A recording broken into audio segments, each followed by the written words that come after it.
Chen Mo, who is in the center of the zombie, is not in a panic.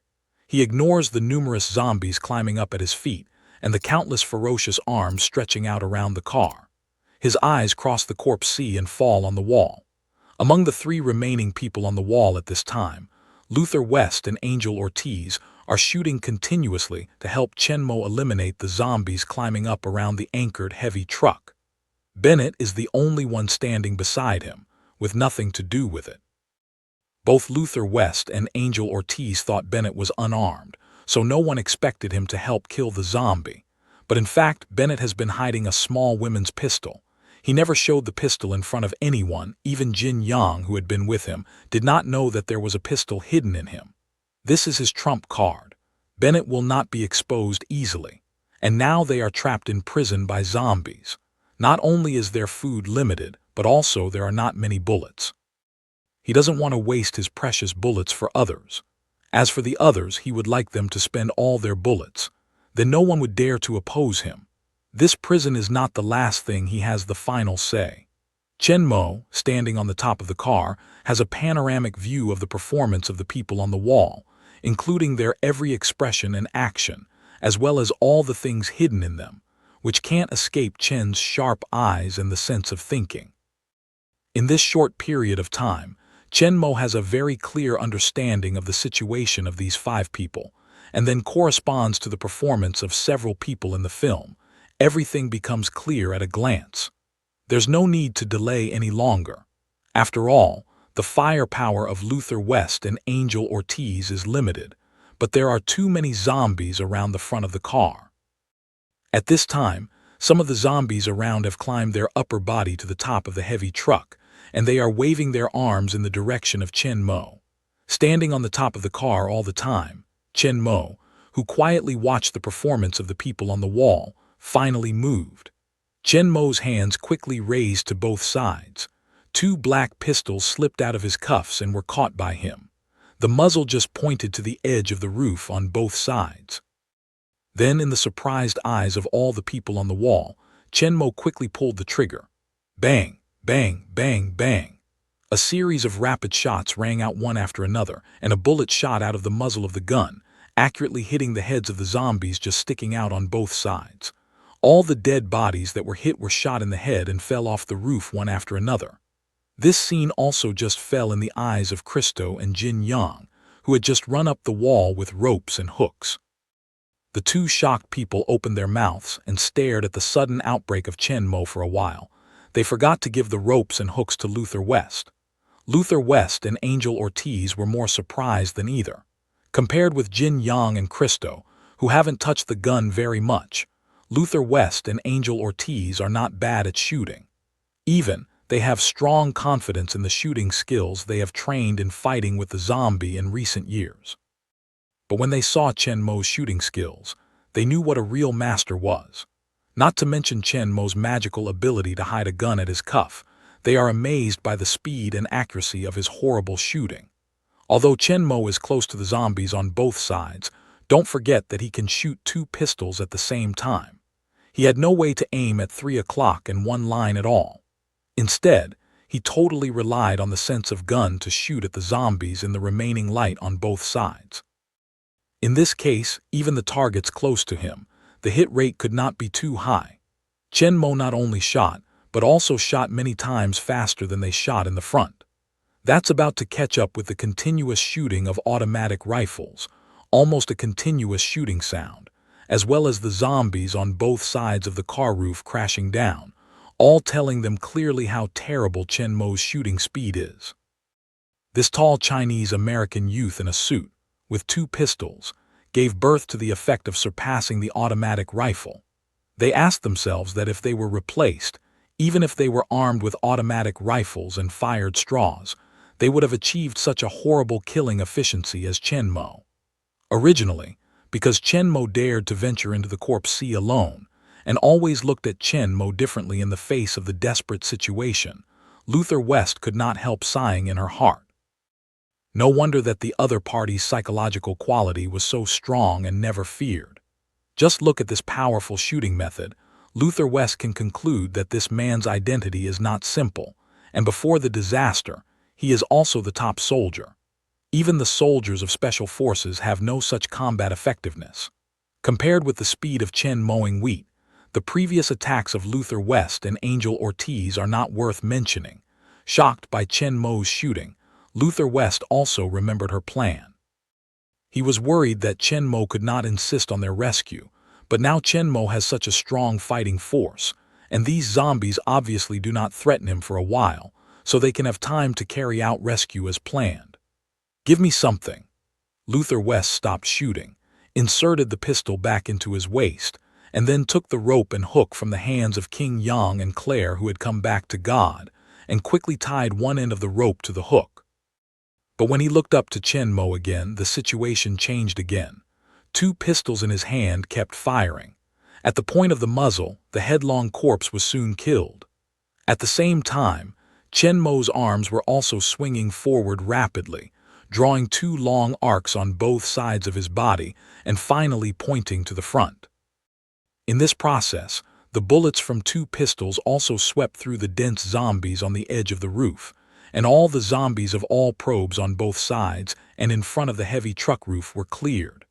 However, Chen Mo's killing speed is terrible, but the scope of attack is only limited to the front and sides of the body.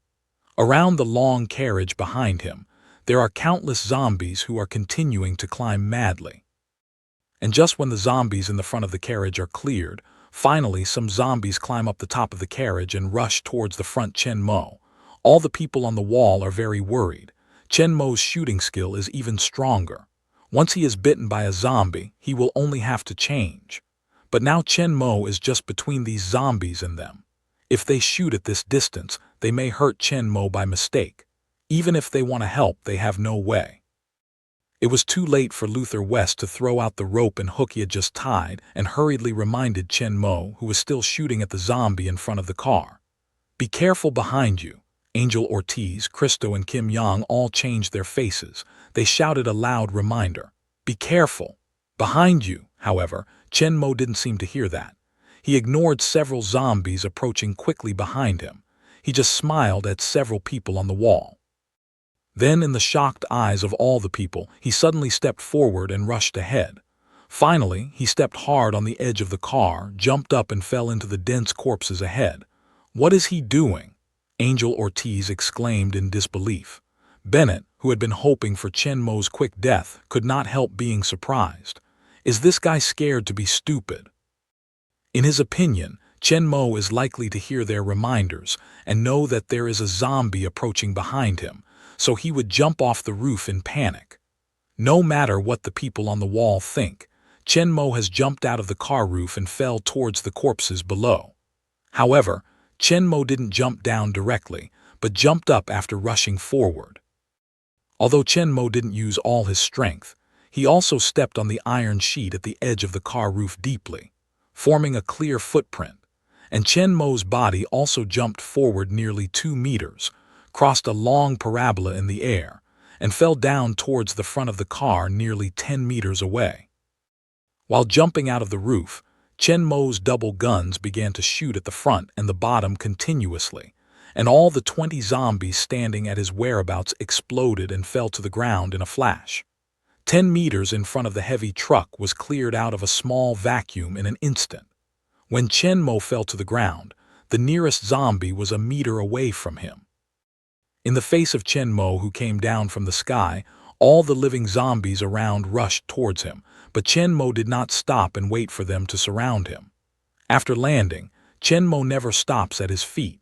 With a forward momentum, he steps on the corpses piled up at his feet. At the same time, he rushes forward flexibly, holding 2 guns, and continues to shoot at the corpses in front. With a series of intense gunshots, the zombies in front of Chen Mo fell back like wheat cutting, and soon a new vacuum zone was formed. With 2 pistols in his hand, Chen Mo was born in the sea of corpses and opened up a way forward. Although the zombies in front, behind, and on both sides are all rushing up, they are not as fast as Chen Mo's cleaning up. Chen Mo has already rushed through before the passage opened by the bullets is blocked by the zombies pouring up. Behind him, the passage just cleared by him will be quickly filled by the zombies on both sides and on the back. They also want to catch up with Chen Mo, however. Chen Mo's speed of cleaning up the zombies and advancing forward is too fast. Although the speed of these zombies is much faster than before, they still can't keep up with Chen Mo's speed. They can only reach out their hands to Chen Mo in the back in vain, roaring with rage. Chen Mo doesn't care about the corpse behind him at all. He stretches his arms forward and his two guns are moving. A few meters in front of him, a mass of corpses explode with blood on their heads, then fall backward. Chen Mo doesn't stop at his feet. He steps on the corpse and rushes towards the prison wall not far ahead. All the people on the wall looked at Chen Mo, who was born with 2 pistols and killed a blood path in the corpse sea. They were all shocked. What kind of tough existence is this? SEALs, Delta, or Agent? Looking at Chen Mo's stiff black suit, who is walking in the corpse sea and shooting constantly, people can't help thinking of Seven in the movie. This guy with a strong shooting technique is probably an agent, and it's definitely the best of the agents. But watching Chen Mo rush towards them, Luther West was the first to react from the shock. The wall of the prison where they live is 6 or 7 meters high. No matter how strong they are, they can't climb up at all. Fortunately, now he has a rope in his hand. It was intended to throw it to Chen Mo, who was trapped in the roof, and let him climb the wall. Now it can be used to pull him up. Just as Luther West grabbed the hook tied to the end of the rope and was about to drop the fence, a hand suddenly reached out from the side, grabbed the rope he had carried in his hand, and pulled it towards the side. Luther West only wanted to throw the rope down to save people. He didn't expect anyone to rob the rope at all. So he didn't pay attention to it but was robbed by others. Luther West frowned and looked around, but Bennett took the rope. "Give me the rope." Luther West looked angrily at Bennett and said in a deep voice. The others also looked at Bennett strangely, puzzled by his taking the rope. Angel Ortiz can't help but point his rifle at Bennett. He has long seen this guy unhappy. He always thinks he's right, selfish, and arrogant, causing them a lot of trouble. Now at this critical moment of saving people, he runs out to make trouble again. Looking at Angel Ortiz's gun point, Luther West also came up to grab the rope. Bennett didn't choose to take out the gun to confront him, but he backed back one after another, raised his hands and said quickly, "Hey, don't be nervous. I'm saving you," Bennett said to the crowd with a selfless face. "Don't forget, those zombies will climb too. If the zombie follows him up, we are dead. We can get rid of the zombies that are climbing up. As long as they climb up, we can cut the rope directly," Luther West said in a deep voice as she strode towards Bennett. In fact, as long as they are careful, the danger of using ropes to save people is not great, but Bennett is not like taking any risks for others. Seeing Luther West rush up, Bennett raised a proud smile at the corner of his mouth and suddenly extended his right hand holding the rope to the wall. "Stop! Dare you!" Luther West was shocked and shouted angrily. Even Kim Young, who had been following Bennett, turned pale and hurriedly stopped, but Bennett had been prepared. It was too late for Luther West to rush up to stop him. Before he rushed to Bennett's face, the rope had been thrown out of the wall. "You bastard!" Luther West rushed to the edge of the wall, only to watch the rope fall into the corpses, and then turned around to roar angrily at Bennett. Others rushed to the edge of the fence and looked down, but there was no rope. At that time, the people's eyes on Bennett became bad. Bennett shrugged at the crowd as if nothing had happened. "Well, the rescue is over, we can go back." Then Bennett went straight over Luther West and looked at Christo in the back. "Christo, hurry up and cook, I'm hungry." Luther West's face was red with rage, and her eyes were fixed on Bennett. She wished she could throw him down the wall, but her reason made him unable to kill Bennett. Bennett has seen through Luther West and others for a long time. In his eyes, they are a group of women's fools. As long as they don't directly deal with them, they can't really hurt him, which is the reason why he has no fear. Looking at Luther West's angry face, Bennett said scornfully, "It's your business to save people, but you have no right to let others take risks with you. You're going to kill us all. This is not your own place. I have the right to stop your stupid behavior. Or you can jump down to see if you can find the rope and rescue him." Just as all the people were angry about Bennett's selfishness and shamelessness, a dark shadow suddenly flew up from the outside of the wall and landed beside them with a tinkle. Everyone quickly turned around to see, but saw a familiar hook hanging on the wall. Luther West, after a brief trance of stupor, reacted with a smile. This hook is the one that Bennett threw down and tied with his own hands. At this time, there is only one person who can throw the hook up under the wall. He's alive. Luther West left Bennett behind in an instant and ran to the hook to help him. But just as he put his head out of the wall, he saw a black figure quickly climbing up from below and then came to him in an instant. Seeing this, Luther West quickly backed away a few steps to make way for Chen Mo, who was climbing up the rope. Just as Luther West retreated to Angel Ortiz, a vigorous black figure quickly turned up from the wall and landed in front of the crowd. All five of them stared at the figure that suddenly appeared on the edge of the wall. That tall and great stature, compared to the NBA star Luther West, is no inferior, but also to bring the feeling of all the more majestic and strong. Wearing a stiff black suit on his body, he was spotless, and there was no wrinkle. He could not see that he had just experienced a fierce fight, nor did he have the same uncomfortable feeling on Bennett, who was wearing a suit. It seems that he should have been like this, even in this dangerous end. It seems that he will never feel embarrassed. Just like the desperate situation that was enough for them to die in an instant just now, Chen Mo all calmly resolved one by one and finally stood on the wall unharmed. In the whole process, Chen Mo is very calm and calm. Even when walking among the corpses, he is very calm and can do it easily. The stiff suit not only didn't make them feel uncomfortable, but also set off Chen Mo's strength, which made Seven in the movie come to mind at the same time. And in their opinion, the expert who broke through the corpse sea alone should be more powerful than Seven. The sharp eyes as sharp as the blade, the majestic and cold face, against the backdrop of the tall and majestic body, are even more imposing and powerful. However, Luther West and Christo didn't have the slightest fear. On the contrary, in addition to the worship of Chen Mo's powerful power, they also felt an unprecedented sense of security. With such a strong master, their safety will be more guaranteed. Now is the end of Zombie Rampage. There are not many human beings left. Except for Bennett, who is selfish and indifferent, all human beings will instinctively huddle together to keep warm and work together against the powerful zombies. This mysterious super strong man, at the risk of his life, broke through the corpses and came here. It is obviously impossible to deal with them. Apart from the prison that can block the corpses, they have almost nothing. If you want materials, there are many things in the city. With Chen Mo's skill, there is absolutely no need to spend so much time here. As for this prison, it is actually a prison. For them, although they can temporarily block the zombie, they also cut off the way they fled.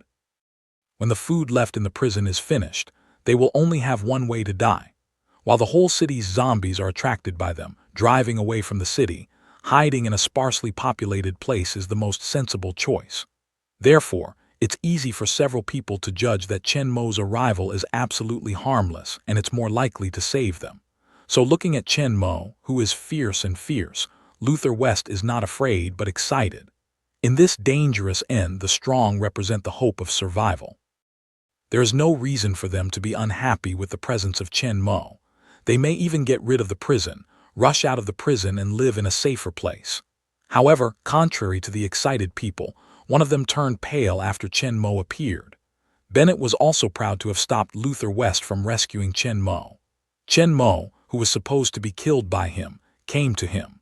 Looking back on Chen Mo's determination when he killed the zombie, Bennett's forehead oozed a layer of sweat. When Bennett hesitated to turn around and run away immediately, Chen Mo, as if he had not seen him at all, strode directly past him and walked towards the four men standing together, Luther West. Looking at Chen Mo's tall back, Bennett's heart couldn't help but breathe a long breath and then quickly responded. Chen Mo just kept shooting and killing the zombie below. Under the cover of the gunfire, he couldn't know what happened on the wall just now. Maybe he will be grateful for throwing the rope to him. Chen Mo ignores Bennett's delusion. He stops in front of Luther West's four, glances at them one by one, nods softly and says in a deep voice, "You guys are not bad. I came here to save you." Hearing Chen Mo's words, the four people were excited. It seems that they guessed right.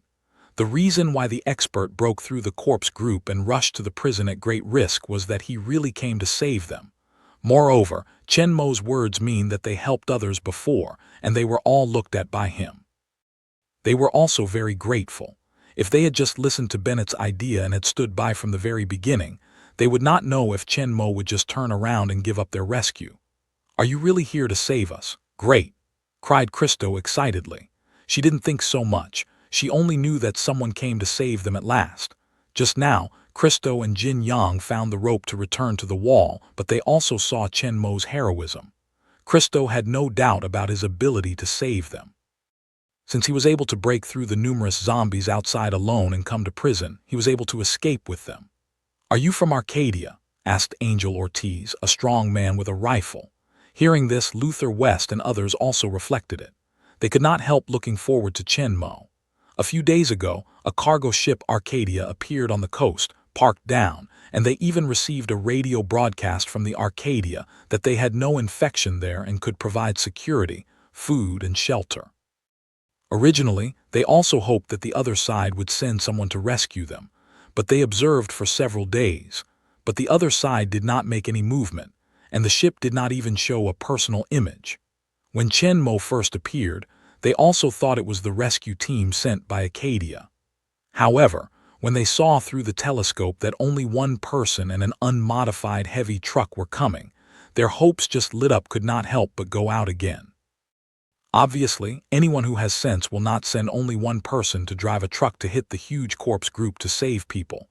But Chen Mo's final performance has overturned their original speculation. Although there is only one person, Chen Mo's strength is comparable to that of a rescue team. Most of all, Chen Mo has admitted that he is here to save them.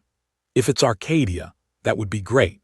At the end of the zombie rampage, it was obviously much safer to stay on the ship than on the land.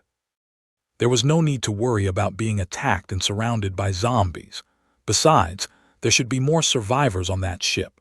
Several people trapped in prison for a long time by endless zombies are more eager to return to the embrace of human society. At least they will not feel helpless, lonely, and desperate as before.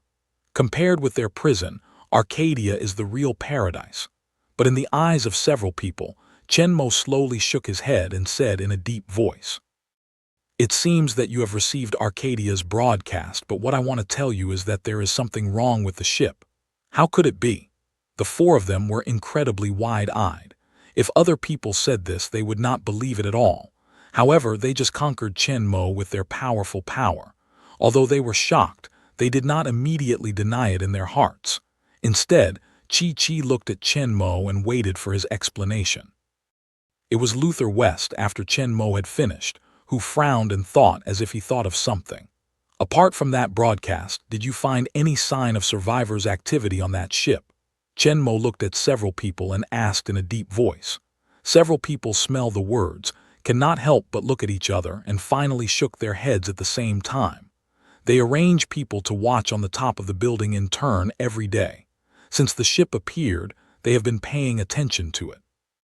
But as Chen Mo said, so far, they have never seen anyone on the ship. It's not normal. Even if they are surrounded by zombies, they will often move in the roof, walls, and open spaces downstairs, not to mention that the ship is at sea. There is no threat of zombies, far safer than them. As a result, they have been hiding in the cabin, and no one has ever come out for activities, which is really quite unreasonable. Before, they didn't think about it at all. Now with Chen Mo's warning, they also react quickly. It seems that what Chen Mo said is probably true. There is a real problem with the ship. Just as Luther West was going to ask Chen Mo more about the ship, Kim Yang, standing next to him, suddenly changed his face. His eyes widened suddenly, and he could not help but reach out and point to Chen Mo's back. His face was frightened. At the same time, Chen Mo's corner of the mouth is a faint smile. Without waiting for Jin Yang's scream, a scream suddenly rings behind Chen Mo, and the other three turn around to look at the words one after another. Then they are all shocked. Just less than 2 meters away from them, a zombie was lying on Bennett's shoulder, biting fiercely. Bennett, who was arrogant before, was only frightened, miserable, and despairing. And just behind him on the fence, there was another zombie who had just climbed up, and was holding the fence with both hands and climbing inside. Its eyes were directly over Bennett and fell on several of them. The ferocious and bloodthirsty eyes made some people feel cold, and the location of these zombies is exactly where Chen Mo climbed up the rope. Obviously, these zombies followed Chenmo's rope and climbed up behind him. If the zombies at the beginning of the disaster had no such ability, but now it has been several years since the biochemical crisis broke out. The zombies are also evolving in the process of constant devouring. Their strength, speed, intelligence, and flexibility are far higher than those at the beginning. Although climbing rope is not as flexible as human beings, they can also climb up. And all of this is not an accident, nor a coincidence. It's Chenmo's intention. All that happened on the wall just now can't escape Chenmo's ears. When Bennett took the rope and threw it off the wall, Chenmo had already sentenced him to death. So after Chenmo quickly emptied the zombie under the wall, he didn't directly turn over the wall by his own powerful strength and agile skill, but picked up the rope that had been thrown down from the ground, threw it up, and then climbed up along the rope after hanging the iron hook on the fence. After climbing the wall, Chenmo intentionally ignored Bennett and the rope still hanging on the wall, and attracted other people's attention with Arcadia's problem, so that they also ignored the problem of the zombie, which led to the result that now the zombie climbed the wall and bit Bennett. Now that the goal has been achieved, Chenmo will no longer let the zombie climb up. Before the others responded, Chenmo quickly turned around and raised the pistol.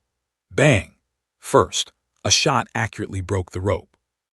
Behind the zombie that was climbing in the guardrail, a claw just reached out from below, disappeared in an instant before it could catch the guardrail. It fell down with a long string of zombies hanging on the rope below. Only the zombie hanging on the guardrail continued to climb inside. But then Chenmo shot 2 more shots at a high speed. Bang! Bang!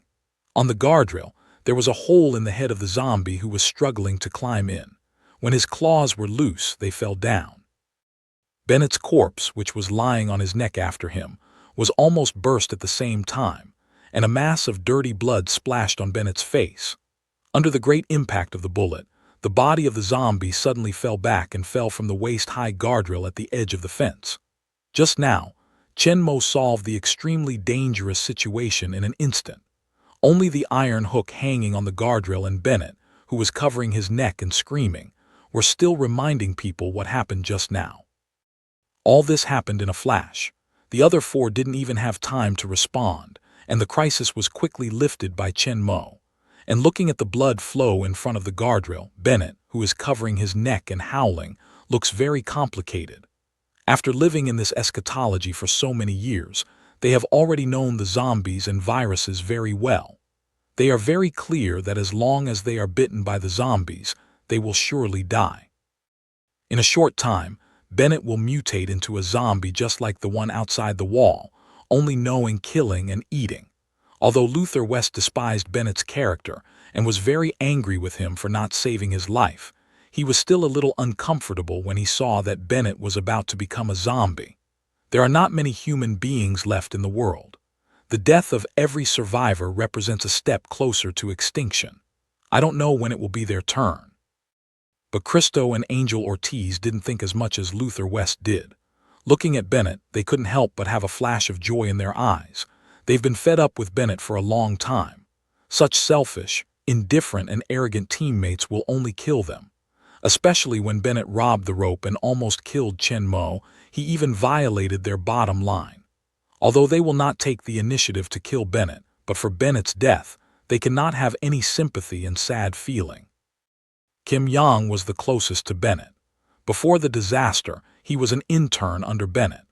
Although he knows it's the end of the world and can't go back to the past, Jinyang still chooses to escape from the reality and doesn't want to think about the future. Instead, he still obeys his orders as before and after the original boss Bennett. This is the only connection between him and the normal world. It seems that this disaster is just a nightmare. As long as he wakes up, he can return to his original life. He just needs to hide behind Bennett and think nothing. But now Bennett is going to die, and it will become the kind of terrible existence that he has been afraid, avoided, and unwilling to face, which has destroyed the world. At this time, looking at the miserable Bennett, Kim Yang is no longer the past obedience and escape.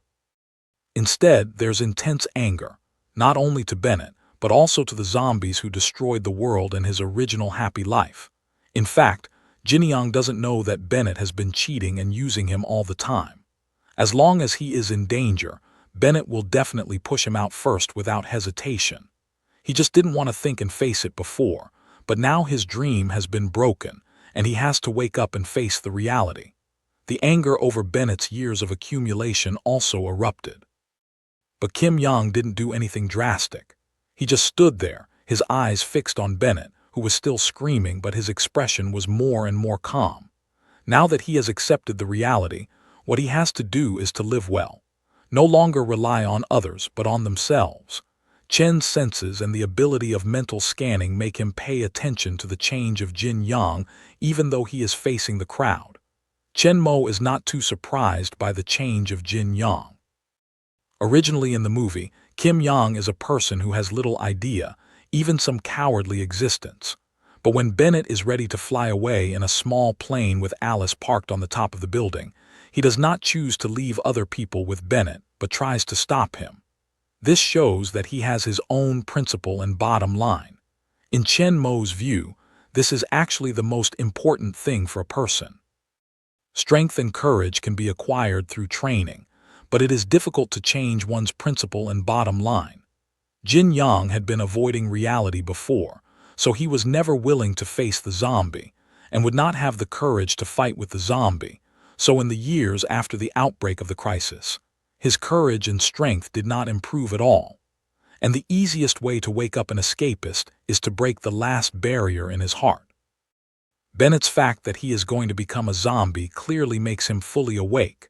Chen Mo believes that as long as Jin Yang is given a period of growth, he will definitely become a real survivor with the ability to protect himself in the future.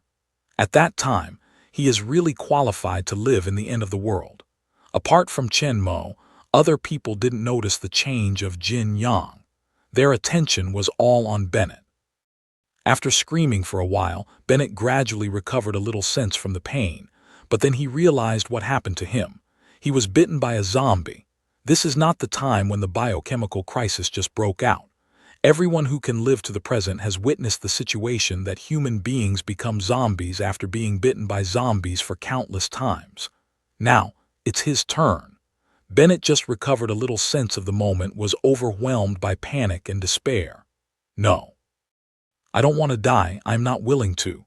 Why me? The zombies should have bitten them. I've thrown the rope away. They have to save this damn guy. How could a zombie have climbed up without them?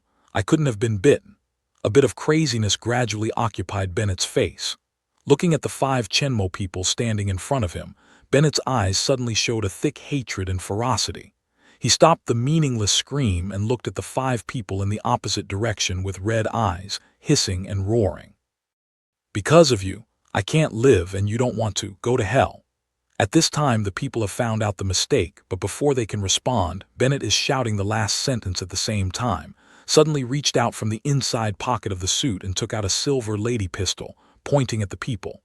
The 4 unprepared Luther West were shocked. They had never known that Bennett had a pistol hidden in him. Even Kim Young, who had been following him, did not know how deep Bennett was hiding. Bennett, with a ferocious roar on his face, pointed the muzzle of his gun towards the 5 people in the opposite direction.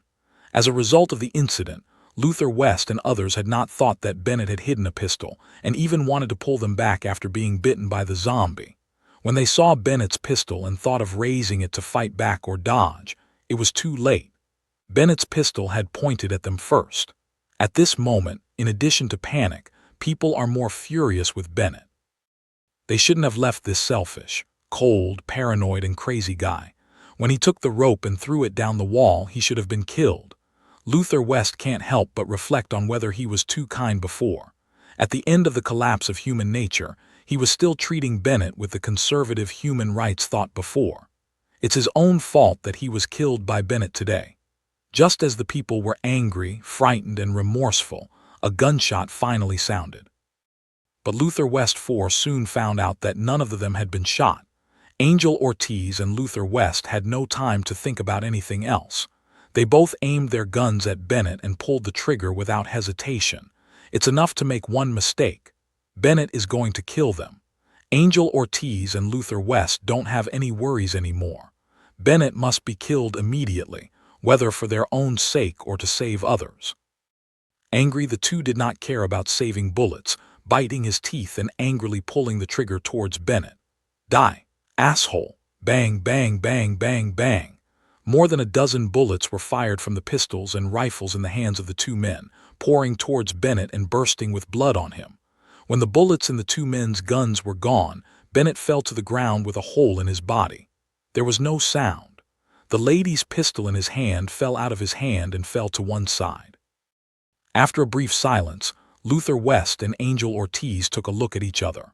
Then, holding the bullet-free gun in their hands, they carefully approached to check it. Soon they found that Bennett's real death was not the dozen shots they fired at him in anger, but a bullet hole in the middle of his forehead.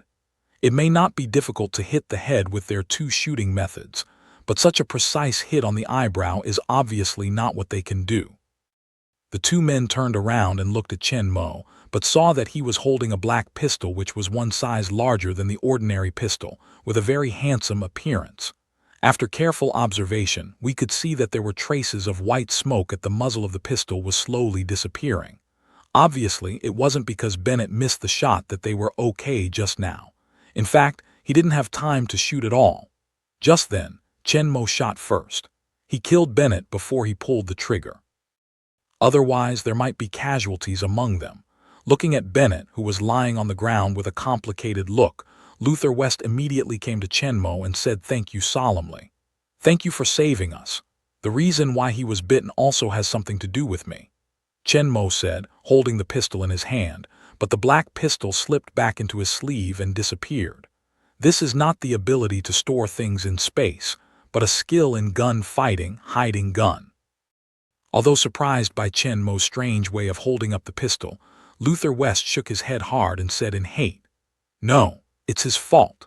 Then Luther West told Chen Mo about Bennett's forced rope and throwing down the wall.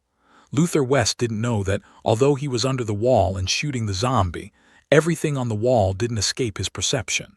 Chen Mo did not look as angry as they thought, but gave a light look at Bennett lying in the pool of blood, and then said in a cold voice, "There are not many survivors alive in the world now. People like him will only kill more people if they live." Luther West and others nodded in unison. In fact, a series of Bennett's previous performances have clearly explained what kind of person he is, but they are stupid and don't have any precautions against him. If it wasn't for the appearance of Chen Mo today, it was a coincidence that Bennett thoroughly exposed his bad nature and was finally killed by Chen Mo in time. They would probably fall into his hands in the future. Thinking of this, the four of them were afraid for a while, and Jin Yang regretted his previous escape and retreat. Looking at Bennett, who had died on the edge of the wall, Kim Yang suddenly asked, "What about his body?" The other three were also embarrassed when they heard the words, so it's not good to put them there. But if they want to collect the body for him, the four people who were almost killed by him are reluctant. In the end, they all looked at Chen Mo and asked for his opinion. Obviously, after a series of things just now, Chen Mo has a very high position in the hearts of all people. Chen Mo didn't ignore it, he said directly. "Throw it down." Hearing this, the four of them were stunned at first and then relieved. This is indeed the simplest and most appropriate choice. Bennett has been bitten by the zombie and infected with the virus. Although his head has been exploded, it's always a hidden danger to stay in prison. It's better to throw down the wall and let the zombie below help them solve it. It's over. If it was before or someone else, they would not treat him like this. But when Bennett shot to kill them, he had become the enemy of all of them. At this time, they would only feel disgusted if they talked about human rights morality with him. The four people looked at each other and nodded their heads together. They agreed with Chen Mo's decision.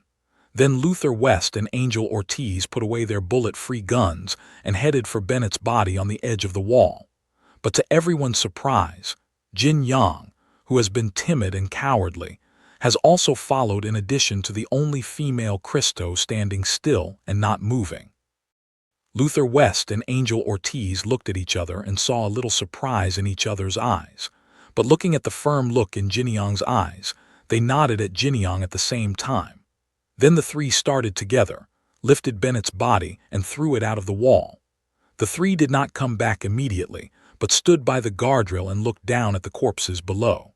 The empty space cleared by Chen Mo has been filled with zombies for a long time. Bennett's fallen body was soon submerged by the crazy zombies, and only the excited roar of the zombies could be heard. Luther West and Angel Ortiz gazed at each other for a moment in a complicated mood, then took back their eyes, and at the same time looked at Kim Yang, who was standing in the middle of them. They could see that his face was full of struggle at first, and his face was very ugly looking at the surging corpses. Obviously, the scene in front of him was full of fear. However, he did not choose to retreat as before, but his hands firmly grasped the guardrail, clenched his teeth, and refused to look away. It was not until the corpses below were calm again that Jin Yangkai turned around difficultly, and his face was already full of sweat. But Luther West and Angel Ortiz didn't despise him at all. They knew what Kim Yang used to look like. He was timid and cowardly. They didn't even look at the zombie. They seemed to stay at the time when the disaster just broke out. But now he has obviously changed and started to really accept the reality and take the initiative to face it. The change of Kim Yang obviously has a lot to do with Bennett's betrayal and death. In any case, there is a huge hidden danger like a time bomb that may explode at any time.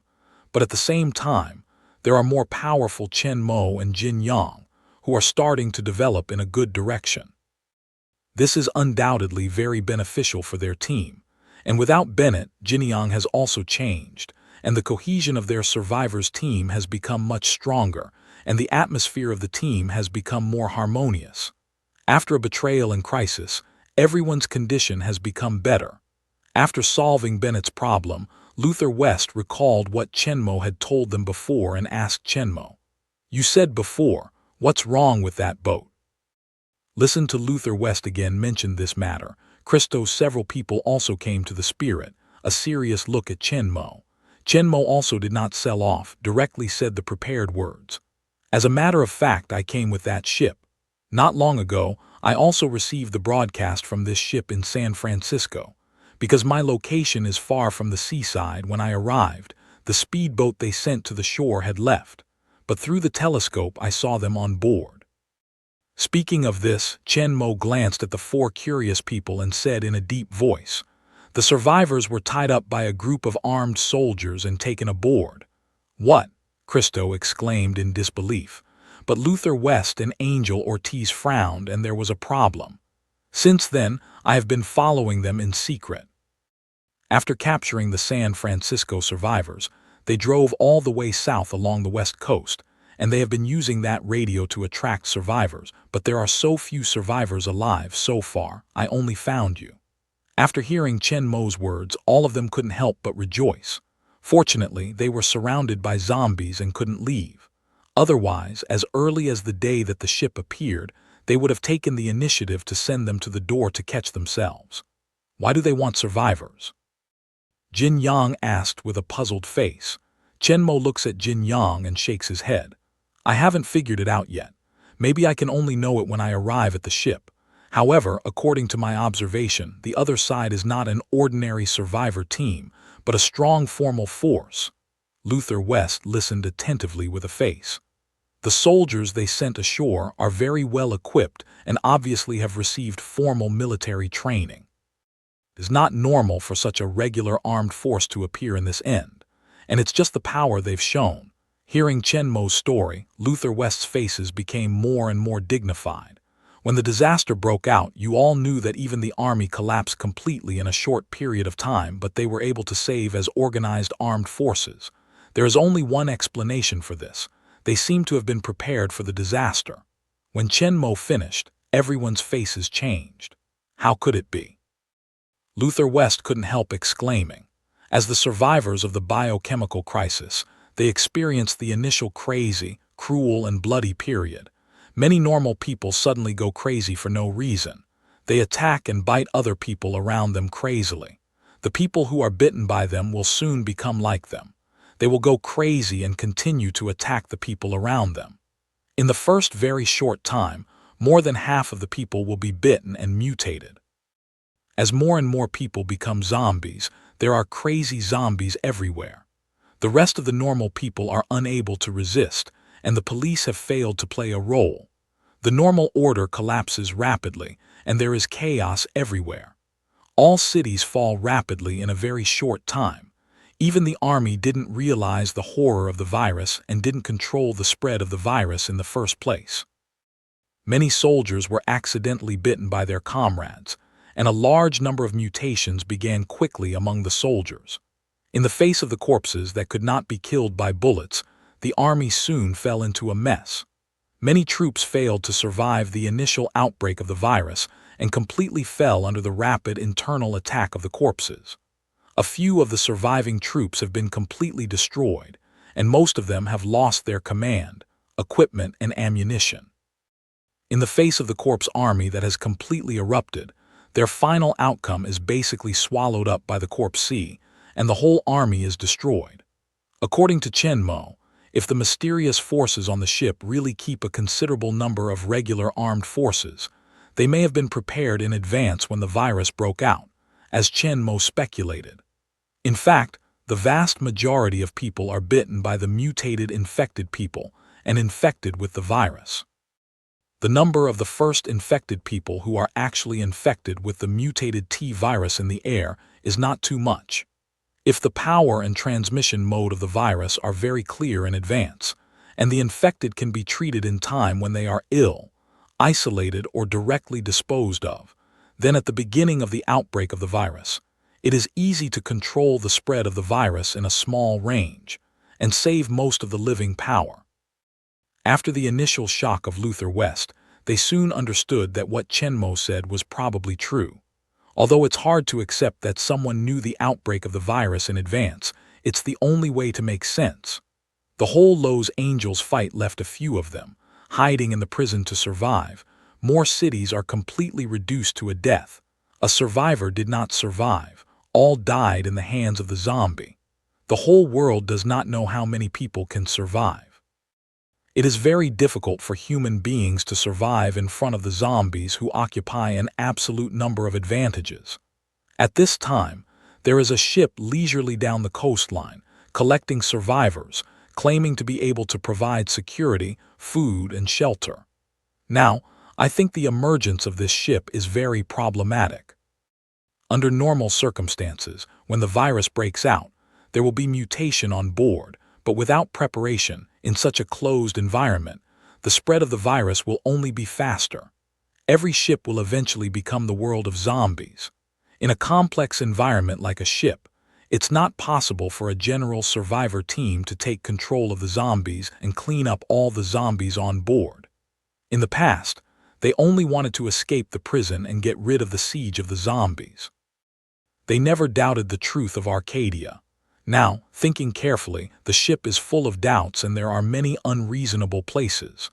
Looking at the faces of the people, Chen Mo knew that they had accepted his statement and immediately threw out the last heavy bomb. You never thought about how the disaster broke out. Where does this virus come from? Listen to Chen Mo's low voice slowly say this sentence. Contact the previous Acadia's problem. The four people only feel a spirit in their hearts. Suddenly look up to Chen Mo. You mean? Luther West's voice couldn't help shaking. He has understood what Chen Mo wants to express. This disaster, which has almost or even destroyed the whole world, is actually man-made. Chen Mo glanced at the four people who were shocked and said slowly, "Have you heard of Umbrella Company?" They. Hearing Chen Mo's answer, the hearts of the four people were agitated for a while, unable to calm down for a long time. Of course, they have heard of umbrella companies, or almost no one didn't know about umbrella companies before the disaster broke out. Ambrera Umbrella Company is a large-scale international super-monopoly enterprise, covering the vast majority of high-tech industries such as medicine, medical hardware, national defense industrial products, and almost everyone's life has more or less used the products of Umbrella Company. But the Umbrella Company has always maintained a very good social image. If it wasn't for Chen Mo to tell them, they wouldn't think of the disaster as the Umbrella Company. But now, I think the outbreak of the virus is really very violent and sudden. There have been many outbreaks of viruses in the world before, such as SARS, Ebola, etc., which have also caused a large number of infections and casualties, but they have never destroyed the whole world as this time. And the function of this virus is also very terrible. Not only will it make the infected mutate, but also can revive the dead and turn them into the terrible zombies that can hardly be killed. This is not a concept at all with those viruses that broke out before. Before that, they had never heard of this strange and horrible virus. It seemed that it appeared out of nothing and exploded rapidly. Before human beings could react, it would completely destroy human civilization. Now I think this disaster is not a natural outbreak, but this kind of virus also very likely is the human own manufacture. In this way, everything will be explained. The umbrella company was originally researching biomedicine, and the virus was naturally within their research scope. Although they didn't know the specific situation of the umbrella company, but in terms of scientific research ability and overall strength, the umbrella company undoubtedly has more strength than other scientific research institutions and companies to do this. Although Chen Mo didn't provide any evidence, but combined with Chen Mo's previous performance and the things that had previously pointed out Arcadia's doubts, they actually believed 8 points. The umbrella company, which has not appeared in their eyes for many years, even has been almost forgotten by them, is once again deeply branded in their minds. Looking at the 4 people who were shocked and contemplative, Chen Mo didn't go on talking. Sometimes it's enough to point them out. After a short silence, the faces of the 4 people became dignified. However, seeing that Chen Mo didn't continue to explain to them, they were attracted by Chen Mo's authority, and the 4 people didn't pursue the root of the matter but asked their most concerned things with full hearts. "You said you came to save us. How are you going to save us?"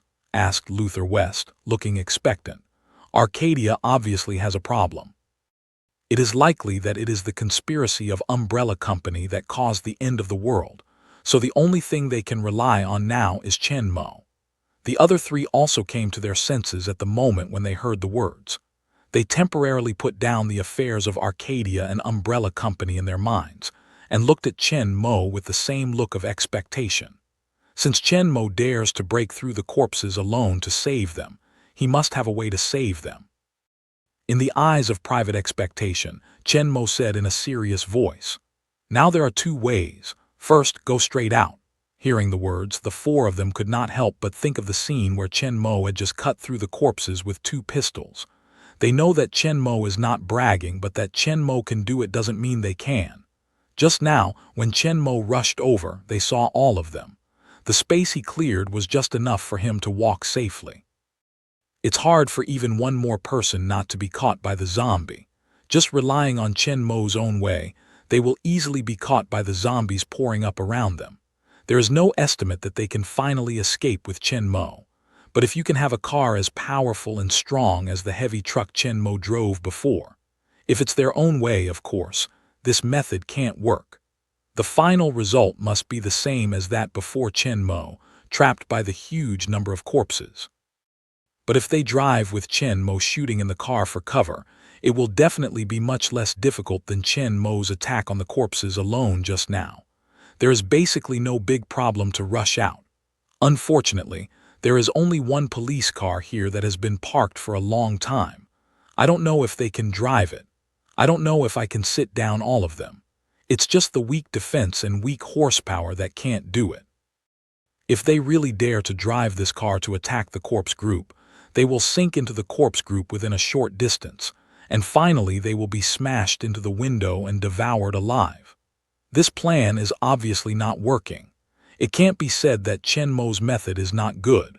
If it's outside, they can easily find a car that meets the requirements, or the prison car used to escort prisoners. With Chen Mo's killing efficiency, the power of the prison car is a little weaker than that of the heavy truck, but it's enough for them to rush out under Chen Mo's cover. It can only be said that their luck is not good. However, they were not disappointed because Chen Mo just said there were 2 plans. From the faces of Angel Ortiz's 4, Chen Mo could easily see their thoughts. He didn't show off and went on. The second way is to clean up all the zombies outside. When Chen Mo finished speaking, the 4 Luther West looked at Chen Mo with a mad face.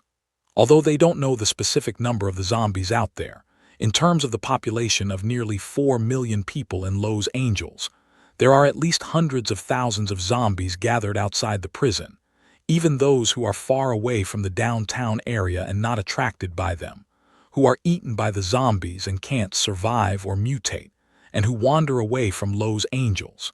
It's up to them. How can they finish it?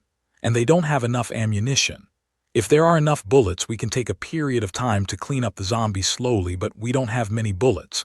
We've just run out of bullets. Now we should only have this pistol and bullets, said Luther West, raising the old Bennett pistol which had been picked up from the ground. Chenmo glanced at the small female pistol, which could not hold several bullets in total, but did not speak directly, but turned to look beyond the wall. At this time, the outside of the wall has been completely restored to calm. The zombies that were flooded by heavy trucks have all been scattered. The huge body of the seriously damaged heavy truck and the long carriage behind it are revealed again. Luther West's 4 people followed Chenmo's eyes. They were puzzled at first, but soon Luther West took the lead in reflecting, looking at the huge carriage with 10-meter factory behind the heavy truck. Their eyes couldn't help but shine. In that truck. Luther West asked uncertainly to Chenmo's back. Hearing this, Chenmo turned around, glanced at the other 3 people who had not yet responded, and said slowly, "I've got some ammunition in the car, enough to get rid of all these zombies." Hearing this, Luther West couldn't help thinking of Chenmo's first plan and said excitedly, "Then we can help you out, let's rush out together." Angel Ortiz, Cristo and Kim Young also nodded excitedly. They didn't have much fear of attacking the corpse. Maybe Chen's great strength gave them confidence, or they were trapped for too long and their desire for freedom made them willing to take a little risk. But Chenmo shook his head and said to the 4 slowly, "It's too risky. It's easy to get hurt. Besides, there's only my pistol bullet in the car." After hearing Chenmo's words, all 4 of them were shocked. According to Chen, the bullets in that truck are enough to clean up all the corpses outside. That is to say, the carriage should be full of bullets, with hundreds of thousands of bullets. But all the bullets in the whole carriage are pistol bullets. They also saw Chenmo's 2 pistols. Although they had never seen the model, they were obviously not of the same caliber as the lady pistol Bennett left behind. Angel Ortiz's rifle obviously can't use a pistol bullet, and only Luther West's big caliber pistol is likely to work. But the speed of his pistol doesn't help Chen Morgan much. It's impossible to get rid of the zombie directly with Chenmo. Obviously, Chenmo didn't expect their help at all. From the very beginning, he planned to clean up all the hundreds of thousands of zombies by himself. However, looking back on Chenmo's amazing killing speed in the corpse group, when there are enough bullets, hundreds of thousands of zombies are actually just a matter of time for him. So although it sounds exaggerated, the way to clean up the zombie is actually the safest way. There is basically no risk. The only problem is that Chenmo will be a little tired, but this is exactly what Chenmo wants. Hundreds of thousands of live targets can't be found anywhere. If you kill hundreds of thousands of people in the normal world, even if the enemies are killed, it will definitely have a great impact on Chenmo's mentality. Chenmo doesn't want to become a cruel and murderous demon king, but the target of killing is zombies. Chenmo has no pressure. This is not a war between countries, but a fight between human beings and virus variants. In a sense, these zombies are not life at all, but just some zombies. Killing these zombies is also a way of acting for heaven.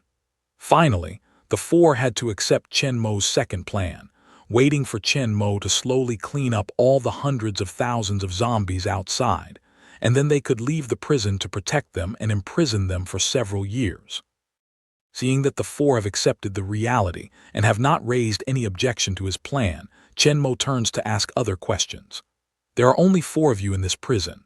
Luther West's 4 people have long been overwhelmed by Chenmo's strength. Later, they still have to rely on Chenmo to clean up the zombie and save them, so they have no secret about Chenmo's problem. Luther West shook his head and replied directly, "We also have a companion, Wendell, who is in charge of a felon. Criminal." Chenmo pretends to repeat unexpectedly. 4 or 5 years have passed since the outbreak of the virus. Although it's a prison, it's quite surprising that a criminal appears at this time. However, in fact, Chen Mo is very clear about the real identity of the so-called criminal. Later, Luther West and Chen Mo entered the prison where they lived. In order to prevent prisoners from escaping from prison, there are only a few windows on the outer wall of the prison, so most of the internal space is not exposed to sunlight. Even in the daytime is also dark. The power has been cut off for a long time. The main lighting means in prison is the torch. In the area where they often move, a torch is tied every few meters on the wall and stair guardrail. Although the light is dim, the road can also be seen clearly. Luther West and Angel Ortiz, holding a torch, are leading the way. Luther West tells Chen Mo about the situation here. When the disaster happened, we took refuge in this prison, which has the largest and strongest wall in Los Angeles. It's the best chance to keep those terrible things out.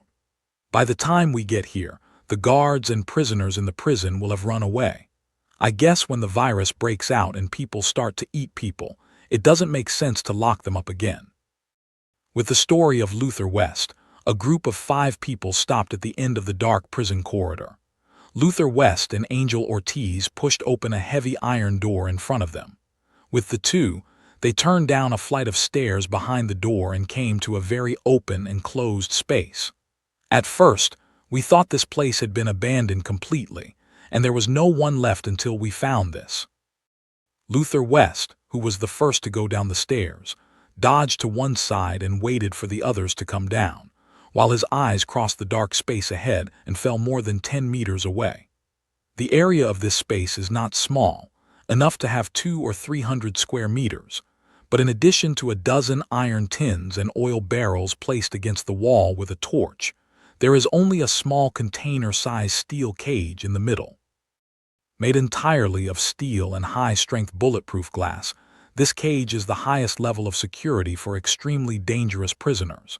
It's almost impossible to escape from here. Because of the large area of the space, it can't be fully illuminated by only a dozen torches. The light in the whole space is very dim. In addition, there is a layer of wire mesh outside the bulletproof glass. Standing at the entrance of the stairs, the general people can't see the situation in the steel cage at all. But Chen Mo's supervision far beyond ordinary people is not affected at all. By the flickering light of the torch, Chen Mo clearly sees the figure sitting on a simple bed inside the cage. He was sitting on the edge of the bed in a rather shabby gray prison suit, his head bowed in contemplation. It seemed to be startled by Luther West's voice. He suddenly turned his head and looked towards the stairs. Chen Mo saw his eyes as well. Compared with Luther West and Angel Ortiz, the man in prison clothes and locked in a strong cage has a sharp look in his eyes, and Chen Mo feels a very familiar temperament in his body, which is only a very sharp soldier can have a strong breath. Obviously, the identity of this prisoner is not simple, and Chen Mo also knows his other special identity, which is Claire's brother who should have met Alice by now. Soon, Chen Mo's 5 people came to the independent cage. A tall, bald, middle-aged man was sitting on a stool in front of the cage looking at the newspaper.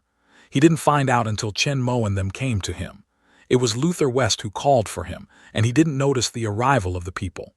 "This is Wendell," Luther West told Chen Mo. Chen Mo takes a look at Wendell, who stands up from the stool. Instead of saying anything, he goes directly to the cage and looks at Chris inside. Wendell was also very strange to Chen Mo, a stranger who suddenly appeared. However, seeing Chen Mo, he didn't mean to answer him. He didn't ask for trouble. He glanced at the other 4 people and asked strangely, "Why are you all here? What about Bennett?" This independent cell is located in the middle of the prison building, almost completely closed except for the only iron door, and has been here to take care of Chris's Wendell, who knows nothing about what just happened outside. Luther West did not immediately explain to him what had happened before, but followed Chen Mo to the cage and whispered to him, "I'll tell you later." Although Wendell was confused, he saw that the other 3 people also followed him. Without any explanation, he found that the situation was not quite right, so he didn't say anything more. He just stood behind the 5 people with a puzzled face, but his eyes fell on Chen Mo, who stood in the middle of the crowd and was obviously in the leading position. "What's going on? What's the origin of this sudden guy?" But at this time, no one paid any attention to Wendell. Everyone's attention was on Chen Mo. Even Chris in the cage got up from the bed, walked to the cage, and looked at Chen Mo through the bulletproof glass. He also found subtle changes among people. Although he has been kept in prison, he knows the relationship between the survivors in prison very well. Originally, the 6 survivors were divided into 2 factions, Bennett and Kim Yang, with Bennett as the main group and Luther West as the core of the remaining 4. But now, Chris obviously feels that except for Bennett, who didn't show up, and Wendell, who has been watching him here, including Kim Yang and Luther West, the other 4 people are mainly the tall young man in suit who first appeared in the prison. From Chen Mo, Chris felt a lot of pressure. He could feel that this young man dressed in a neat and straight suit seemed to be different from the broken environment, not as simple as he looked. Moreover, in his body, Chris also felt a very similar temperament to the top commander of their troops, and even the temperament of the young man in front of him was even stronger. All the senior officers he met before, whether they graduated from West Point or from Special Forces, seemed to be dwarfed by Chen Mo. But Chen Mo's dress and feeling are not like the soldiers. However, at least from the present situation and other people's performance, there must have been some great changes just now. There seems to be a new leader in this prison. This made his heart cannot help but give birth to a glimmer of hope, get rid of the hope that he will continue to be imprisoned in this cage.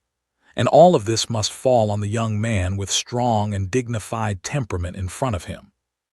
Just when Chris was thinking about how to get Chen Mo's trust, Chen Mo was the first to ask him, "Who are you?" Looking at the sharp and profound eyes in Chen Mo's eyes, Chris hears the words and ponders them a little and then says, "I'm Chris. I'm not a prisoner. I shouldn't be locked here." Seeing Chen Mo just looking at him quietly, his eyes didn't fluctuate at all, but Chris couldn't help but be happy. At least the other side didn't seem to have the preconceived idea that he was a prisoner, thinking that he was lying. At that moment, Chris took a deep breath and some eagerly continued to explain. "I work in the army and we used this place as a transit point. When the governor ordered the release of the prisoners, things were bad outside. We needed everyone to take up arms against those things. It was a very chaotic situation. Just as we were evacuating, a group of prisoners attacked me. I think they regarded me as a prison guard. When I woke up, my army had gone, but I was in it."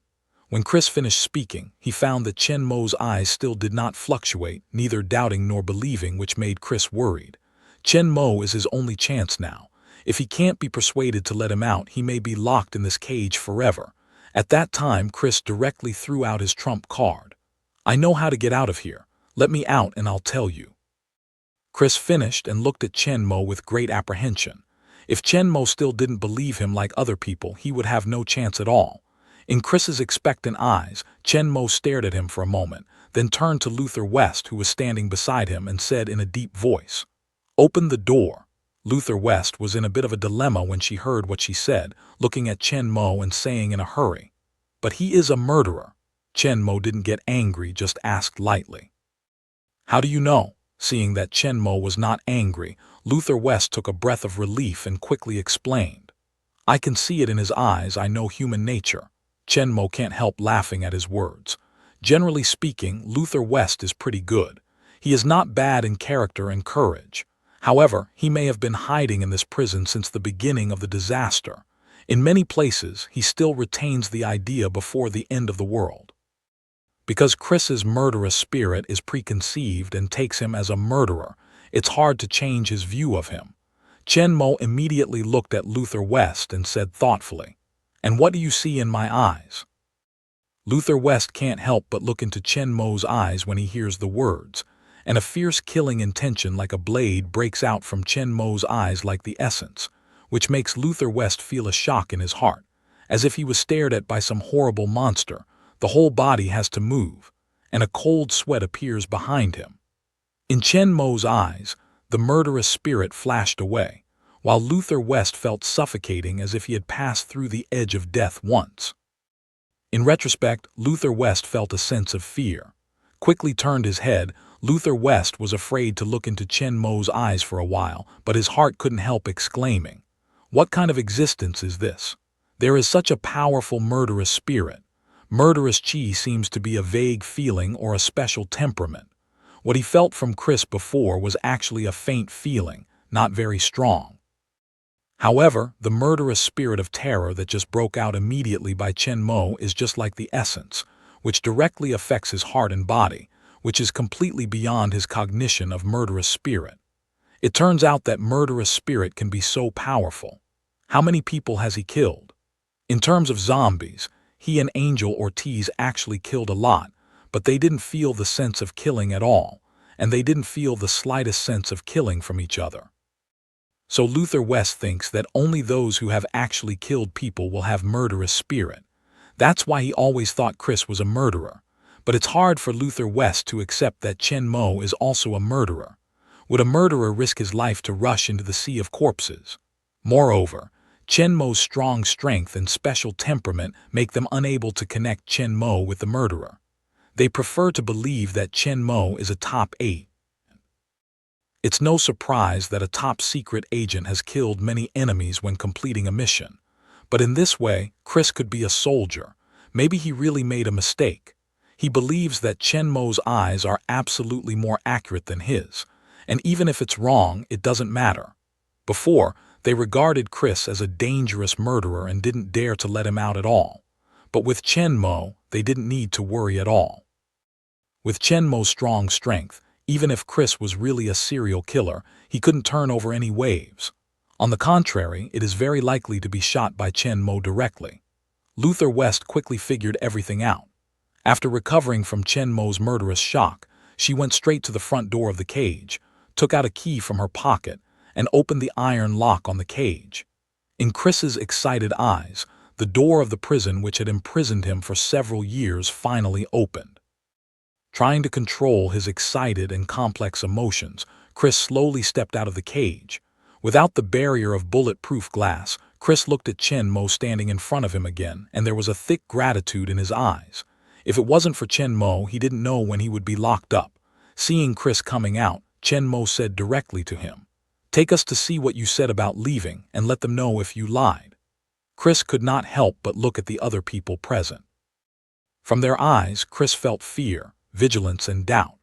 Obviously, they didn't really believe in themselves completely. Because of Chen Mo's order, they would let him out. But Chris can feel that Chen Mo has actually believed what he said, or that Chen Mo can accurately judge the truth of what he said. Under Chen Mo's eyes, he felt that all his secrets were hidden, and any lie would be easily seen through. When he saw him, Chen Mo was not affected by the surrounding environment and other people at all. There was no difference between his eyes and other people's eyes. He was able to order him to be released at last. It was obviously judged from his words that he did not lie. Chen Mo's intention now is to let him show others facts and let them know that they have wrongly blamed him for such a long time. Chen Mo is going to wash his innocence. Chris doesn't have any hesitation. He has been released, so he should fulfill his promise. Moreover, this is his chance to prove himself. Despite Chen Mo's tough demands and suppression, Luther West released him, but everyone still had a lot of doubts and precautions against him. Chris didn't get angry. At first, he was really angry, but after being locked up for so long, he had already wanted to open it. It doesn't blame Luther West. They are just ordinary people who are struggling to survive. In the face of a murderous prisoner in a highly dangerous prison, he may not be willing to take the risk to believe each other's words easily. They didn't kill him because they thought he was a criminal, or just leave him alone and let him live and die in the prison. In recent years, although they refused to let him out, they have been providing him with food. You know, at this end of the world, food is very precious, and they are trapped in the prison by a large number of zombies. There is no way to go out to find food, and they have been living on some of the materials left in the prison. But the quantity of these materials is limited after all. How to save food? It has been consumed almost in the past few years. Bennett was opposed to providing him with food from the beginning. Some time ago, as the remaining food became less and less, Bennett again insisted on not wasting food on him. But Luther West didn't agree. He insisted on ensuring his food supply, and the food he was given was no different from other people's. So even after years in prison, Chris couldn't really hate Luther West, except Bennett. If it wasn't for Bennett's absence, Chris would have rushed up to give him a good lesson. If anyone is to blame, they can only blame the prisoners who attacked him and put him in the prison. But now they should have died clean. Maybe some of them are lucky. Those who haven't been eaten have become zombies. Now they may be wandering among the corpses outside. In the face of the doubts and precautions of Luther West and others, Chris is not angry. As Chen Mo said, since he is innocent, just prove himself. Chris glanced at the crowd and said in a deep voice, "Come with me." Looking at Chris, Luther West, Angel Ortiz, and other people walking in front of him, they looked at each other and saw that Chen Mo didn't say anything. When they stepped forward together, they walked out after Chris. Under the leadership of Chris, a group of people walked out of the prison building again and came to the open space outside. Just more than 20 meters away from the people, the dense corpses are crowding outside the high gate of the wall. They scream at the people through the railings. Many ferocious arms come in from the middle of the iron railings and wave at the people continuously. However, they just glanced at him, then turned their heads directly, followed Chris to the side of the prison building, and now they have no idea to care about the corpses outside. Soon, a thick and solid, fully closed steel gate appeared in front of everyone. Chris said as he walked toward the gate, "Behind this gate is a city anti-riot armored vehicle to suppress the serious riots in the prison. 8-wheel drive, strengthened steel plate protection, equipped with anti-riot water cannon carrying 20 people. With it, we can run over those things outside and leave at any time." Chris stopped at the gate and turned to look at the others who followed.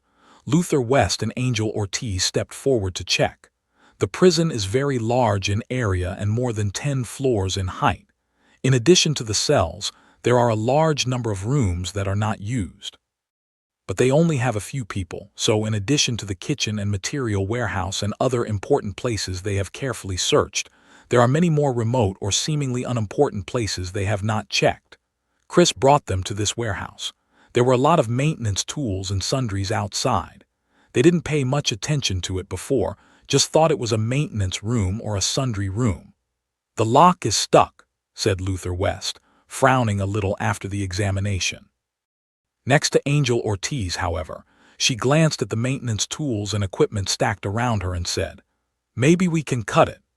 Angel Ortiz was a maintenance worker before the outbreak and was familiar with the use of some common tools and equipment. He just glanced over and found a row of oxygen cylinders and acetylene cylinders for gas welding and cutting right next to the wall. There was no delay when, even under the command of Angel Ortiz, oxygen bottles, acetylene bottles, rubber tubes, and welding guns were moved to the iron gate. Wearing the protective sunglasses and gloves we found together, Angel Ortiz quickly adjusted the flame of the welding gun and began to cut the heavy iron lock that locked the steel gate and the ground below. Long, thin, and dazzling blue flame licks the rusty iron lock, and the mood of the people is excited and looked forward to when the sparks splash. But no one spoke, and everyone's attention was on the slowly moving blue flames. A few minutes later, Angel Ortiz put away the welding gun, took off the protective sunglasses on her head, and turned to look at Luther West standing next to her. What Chris said is true or false. It depends on what's in it.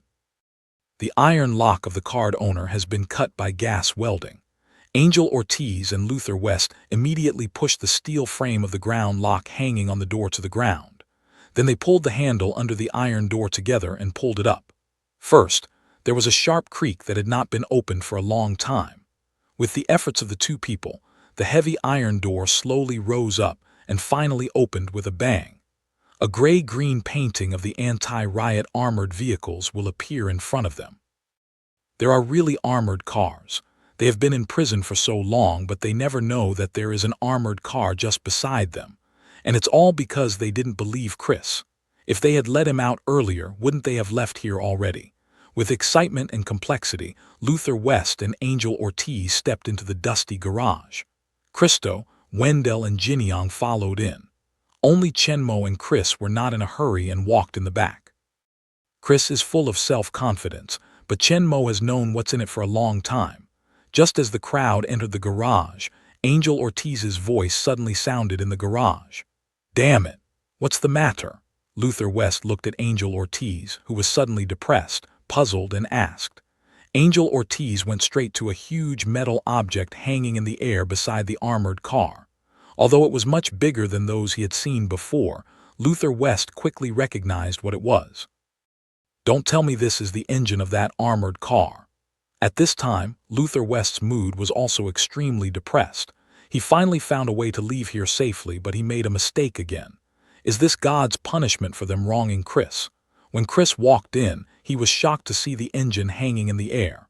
Obviously, the armored vehicle should be under maintenance when the disaster happened, and the engine was removed. And then the virus broke out, everything fell into chaos, no one put it back.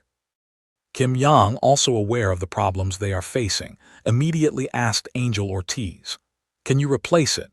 Angel Ortiz put his hand on the huge engine of the armored car and said with some chagrin, "Maybe, but it will take at least a week." Although Angel Ortiz was originally a maintenance worker, he never touched the engine of the armored car. Even if he could fumble for clothes, he could not finish it in a short time. Luther West was not disappointed. A week? We've been trapped here for nearly 5 years. Is that a week away? In fact, Luther West didn't dare to say a word in front of Chen Mo. In his mind, compared with Chen Mo's second plan, it will take less time to repair the armored car when he waits for him to clean up all the zombies by himself before leaving. He doesn't think Chen Mo can kill hundreds of thousands of zombies in just 1 week by himself. After hearing Luther West's words, the people who were very depressed because the armored vehicle could not be used also regained their confidence. In any case, in addition to Chen's bizarre and unacceptable plan, they have a more reliable way to leave here, 1 week a week. They've been trapped for so long. It's nothing to wait another week. What Luther West didn't know was that not only were they surrounded by countless zombies outside the prison, but also many of them were digging up the drain pipe under the prison. They just didn't know whether the engine of the armored car was installed first, or whether the underground zombies came in first. Naturally, Chen Mo also saw that people didn't think highly of his zombie cleaning plan. There was no other way before. They could only hope for this plan, but now they have a more reliable way. They obviously put their hopes on armored vehicles, but Chen Mo didn't have any feelings for the people's idea. In fact, it's normal. As long as he is a normal person, he will definitely choose the latter between his plan and armored vehicles. In fact, Chen Mo has many ways to save these survivors, but his goal is not only to save people, Alice is his ultimate goal. At least until Alice arrives, Chen Mo will never take them away.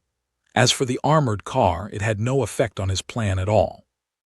It will take Angel Ortiz at least a week to repair the armored car.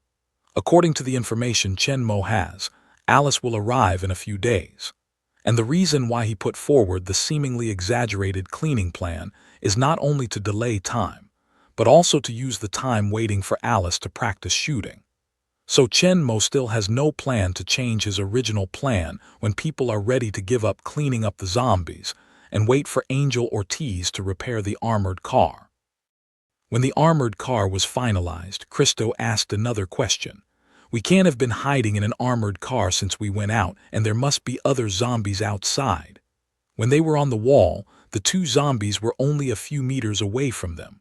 When the latter zombie's terrible eyes fixed on her, Cristo felt his heart was about to jump out. It's okay in the prison. There's a tall wall to block the zombie from coming in.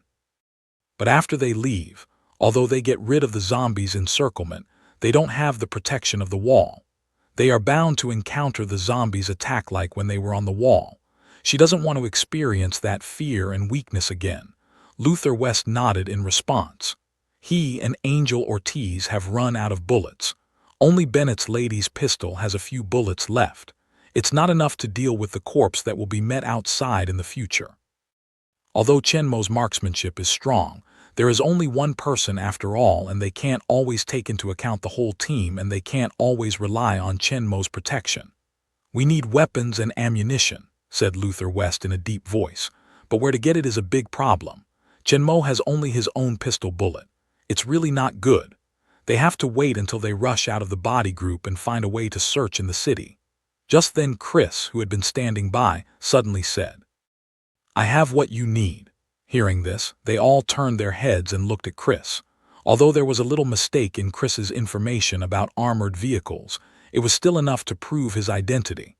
At this time, looking back at Chris, people had no previous precautions but a little more guilt. Chris also felt the change of people's eyes, but he didn't say anything more, but he directly said the location of the weapon that people are most concerned about. When I was stationed here, we used a room in the basement as an armory, and there were any weapons you wanted. Angel Ortiz could not help but look at the engine of the armored car that had been removed in front of him, and asked with some uncertainty, "How do you know that your troops left without taking them away?" In view of the problem with the armored vehicle provided by Chris, Angel Ortiz has reason to suspect that Chris's information is not very accurate. After all, according to what he said, when his troops retreated, he had been knocked unconscious and locked in the cage by a group of prisoners. He should not be very clear about what happened on the outside. Chris, obviously aware of Angel Ortiz's concerns, glanced at him, then said in a straight voice, "Because, at the end of the evacuation, there were far more weapons left than those who were still alive." As Chris's voice fell, there was a moment of silence in the garage, and everyone couldn't help recalling the tragedy when the disaster broke out. The number of human beings has been reduced by more than half in a short period of time, and the remaining weapons are indeed much more than human beings. After a brief silence, it was Cristo who broke the silence in the garage. "Let's go and have a look now." When hearing this, all of them nodded their heads. The repair of armored vehicles was not urgent at this time. First, they took the weapons to their hands. With the basic defense ability, they didn't have to worry about it anymore. Without weapons, it's just a fence that doesn't reassure them. Immediately, they returned to the prison building under the leadership of Chris. In front of an elevator, Chris stopped. "That basement is so special that it can only pass through the elevator," Chris said, turning his head to look at Angel Ortiz, who quickly responded and went forward to pick up the elevator door with him. "The power in the prison has been cut off for a long time, so they can only climb down the elevator shaft now. However, when the elevator door was opened by two people, the scene in front of them made everyone's heart sink. The elevator shaft, which was supposed to be empty, has been completely flooded with water, which is only 20 cm lower than the ground under their feet.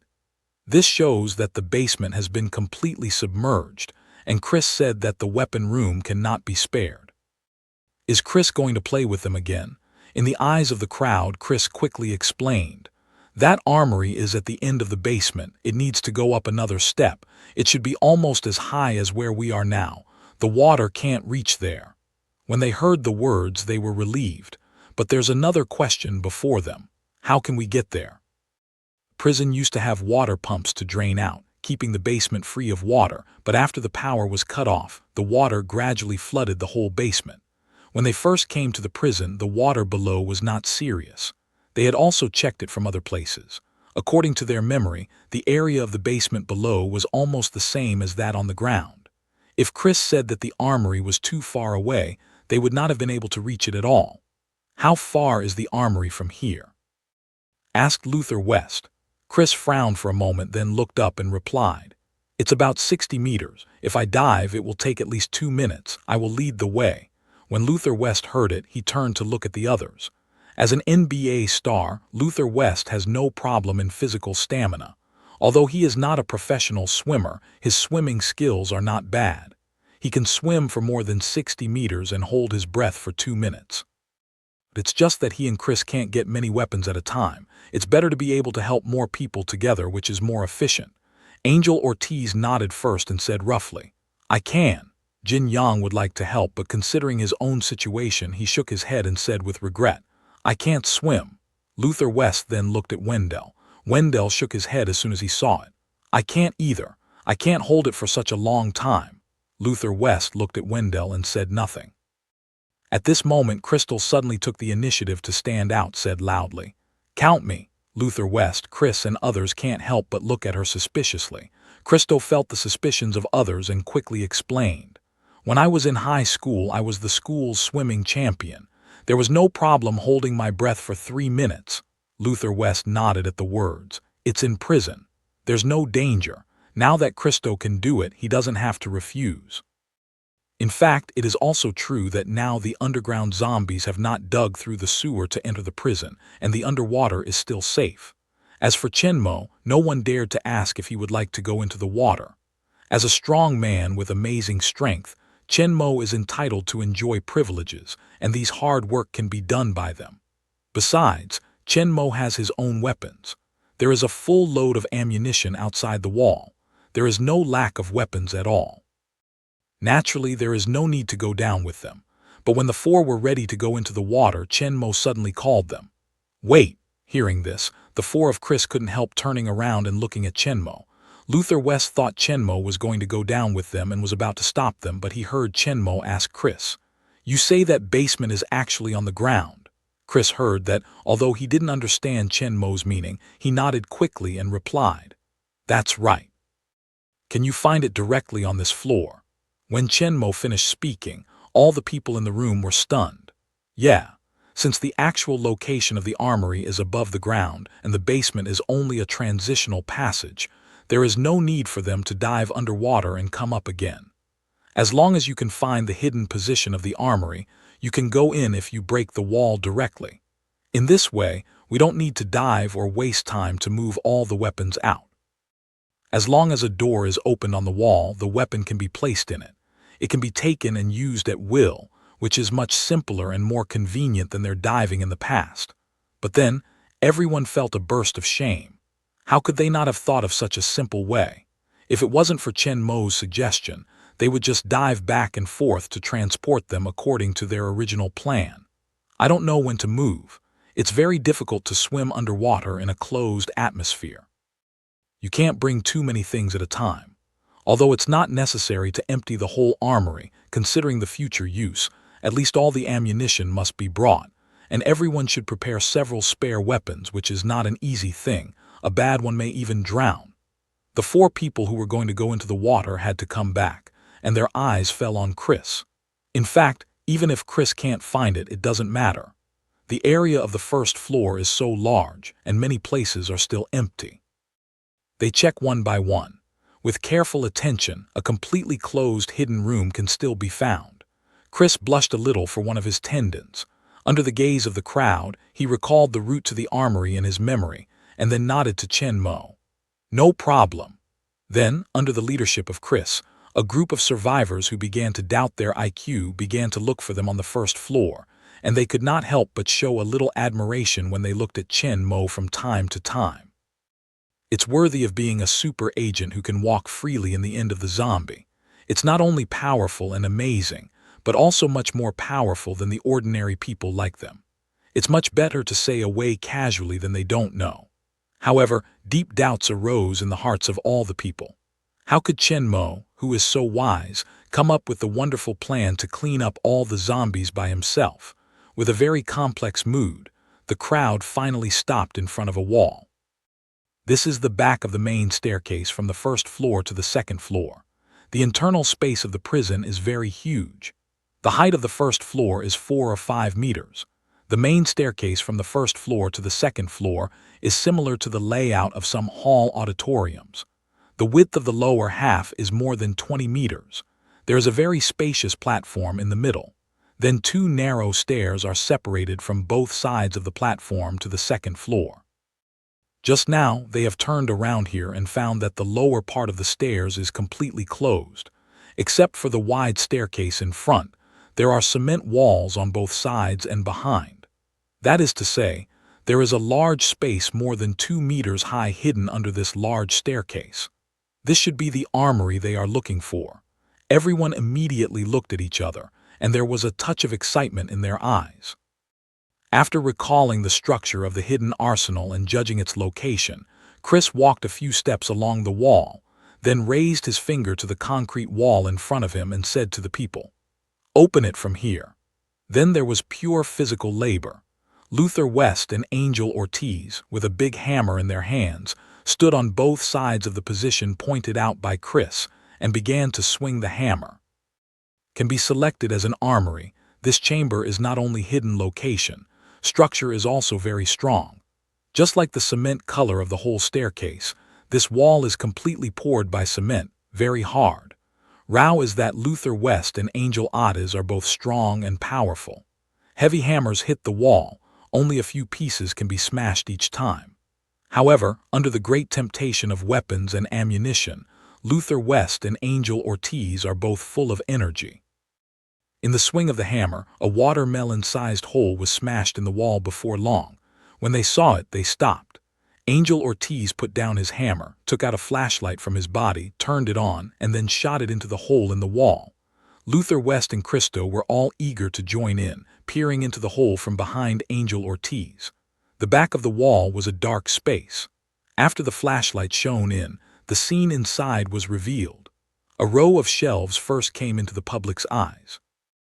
Under the light of the flashlight, the row of rifles arranged in order on the shelf made the public stare big, and Cristo cried involuntarily. Lots of guns. As Angel Ortiz's flashlight moved slowly, more shelves and weapons showed their significance. All the people were excited and excited. Chris's information was correct this time. There are so many weapons. Chris, who was standing behind the crowd, took a quiet sigh of relief. Although he was very sure, Chris was still a little nervous in view of the accident of the armored vehicle before. He was afraid that something happened after he was unconscious, which would lead to all the weapons in the armory being taken away. Now seeing the large number of weapons in it and staying in it, Chris finally put down his worries. Seeing the weapons behind the wall, Luther West and Angel Ortiz became more energetic. A little tiredness caused by smashing the wall just now disappeared in a flash. After others pushed them away, they swung their hammers again and jingling and banging again. With the two men's hammers waving, a pile of large and small pieces of cement fell from the wall again and gradually piled up on the ground higher and higher. Other people didn't feel bored at all. They just stood by one, their eyes fixed on the dark hole on the wall.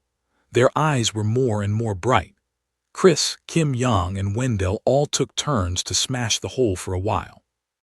With the joint efforts of all the people, the hole continued to expand. Finally, with the pounding of the hammer in Angel Ortiz's hand, a large piece of cement fell from the wall again. The original watermelon-size hole has been expanded to a large hole that is more than half a meter high and can allow one person to enter freely. The light of the torches in the hands of several people around shone indirectly from the enlarged hole. Although it was not very bright, it could also vaguely see the rows of weapon shelves inside and the various weapons hanging on them. Tired and sweaty Luther West and Angel Ortiz were not tired at all. They threw their hammers to one side. Then they reached out to take the torch from other people's hands and walked into the hole they had smashed.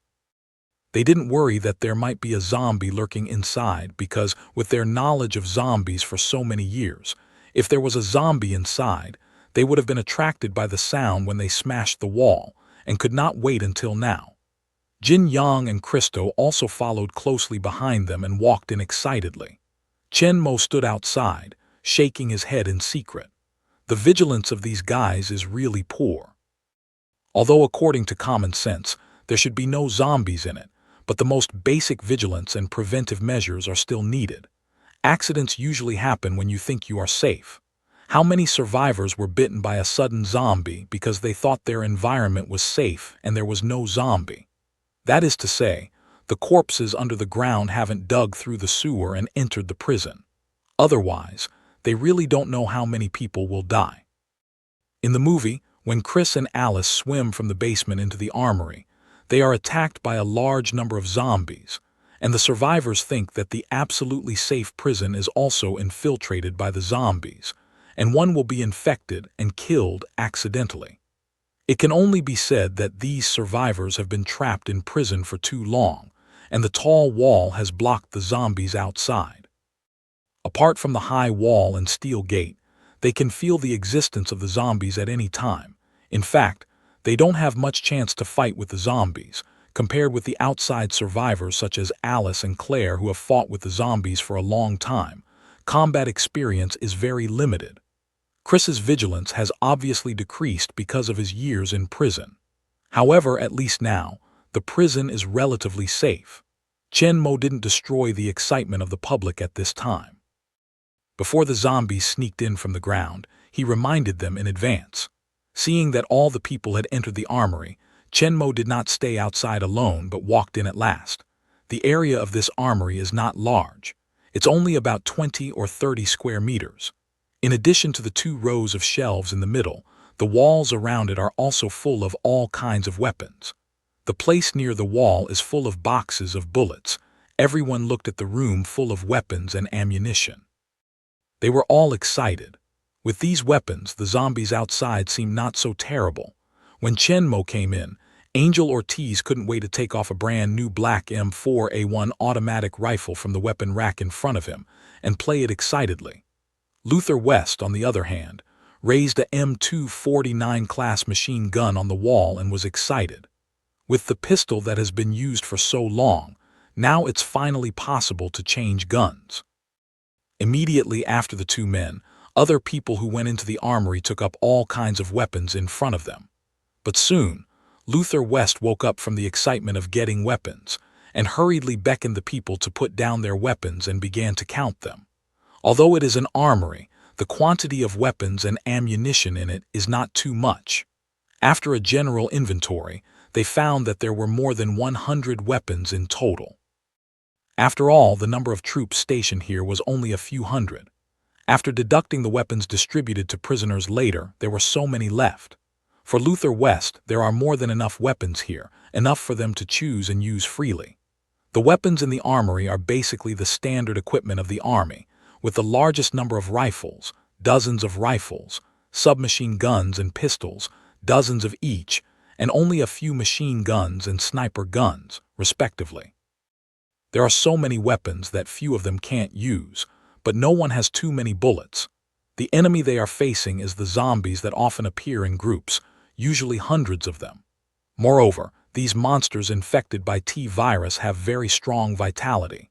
Only when they hit the head can they really kill them. When facing the siege of a large number of zombies, they usually don't have time to aim one by one calmly, so the best choice is to use intensive fire to carry out coverage attack. If you can have a rifle or a submachine gun, and have enough ammunition to maintain the fire, I'm afraid no one will choose a pistol with very low shooting speed.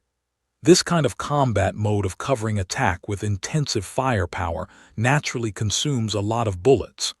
That is to say, they found the armory and got enough ammunition. Otherwise, they could not bear the terrible ammunition consumption speed. They could only use automatic rifles as semi-automatic and use single shot to enter, just like before Angel Ortiz attack. In the end, when people came out of the armory, each of them had several more weapons. In addition to Christo's choice of a submachine gun, everyone else had an automatic rifle, and Luther West brought out the M249 machine gun he had met before. In addition, each of them has prepared at least one pistol as a backup weapon for self-defense when the main weapon is exhausted or in case of an accident. As for Luther West, who has the best physical fitness, he has given full play to his physical strength. In addition to the M249 class machine gun he held in his hand, Luther West has also put 2 submachine guns on his back, 2 pistols on both sides of his thigh, and the whole man is armed to his teeth. After all the people were armed, Chris suddenly found that Chenmo was still empty-handed and didn't take any weapons. He couldn't help but ask Chenmo strangely, "Don't you have a rifle? If you encounter a large number of zombies, it's better to attack with rifles." Chris's voice fell, but suddenly found that everyone except Wendell looked at him strangely, as if he had just asked a very stupid question. Under Chris's puzzled eyes, Chenmo shook his head slightly and said lightly, "No, I'm used to pistols." Although Chenmo's tone was very flat, Chris could not help swallowing the words of persuasion back to his stomach when he looked at the strong confidence and fierce momentum projected from Chenmo's eyes. What's more, people's reaction made him feel a bit wrong. There seems to be something he didn't know, but it didn't take long. What happened in front of him made Chris fully understand the meaning of Chenmo's words. At the same time, he also knew why people looked at him like that. After answering Chris, Chenmo immediately turned to look at Luther West and said slowly, "With armored vehicles and these weapons, the safety of evacuation will be improved a lot, but during the period of maintenance of armored vehicles, my original plan will continue to be implemented." They heard that, except for Chris and Wendell, who were not sure, everyone could not help but look at each other. In fact, in their mind, Chen Mo's amazing second plan is not necessary. Although it will take at least 7 days to repair the armored vehicle, they don't think Chen Mo can clean up many zombies in these 7 days, which should not have a great impact on the final evacuation, so why bother? However, under Chen Mo's eyes, people can't help but picture Chen Mo killing in the corpse sea with 2 guns in his hand. They all feel cold in their hearts. No one dares to say more. Chen Mo is a powerful and terrible god for them. Even if they have so many powerful weapons, Chen Mo's powerful fighting power is still irreplaceable. Even if they have an automatic rifle and enough bullets, they can't see countless zombies as nothing like Chen Mo. They are rampant in the sea of corpses, but they are still safe. If they are thrown into the sea of corpses, they will be completely submerged by the endless zombies in a few minutes. At the end of the collapse, strength means the right to speak. As the strongest one in prison, Chen Mo naturally holds the highest right to speak. For Chen Mo's decision, no matter whether they agree with it or not, no one dares to refute it. Finally, Luther West quietly swallowed his saliva and asked Chen Mo, "When are you going to start?" "Now." A few minutes later, a line of 7 people appeared on the fence. With sufficient weapons and ammunition, facing the endless zombies below, people's mood is no longer as desperate and afraid as before. Everyone is eager to try. They wish they could directly raise their guns and fire at those damn zombies below.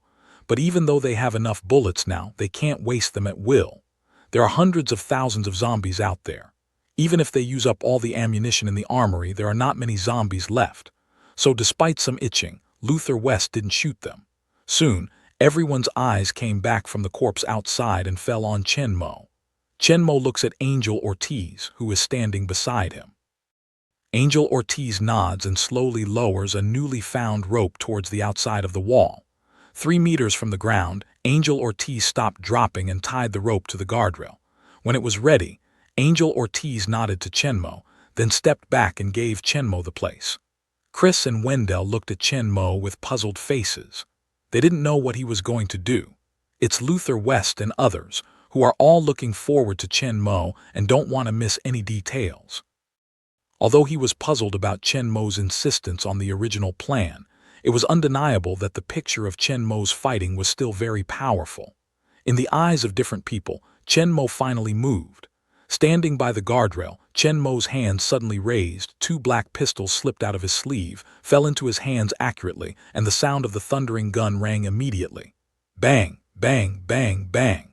The zombies gathered under the wall fell down like wheat harvesters. Look carefully.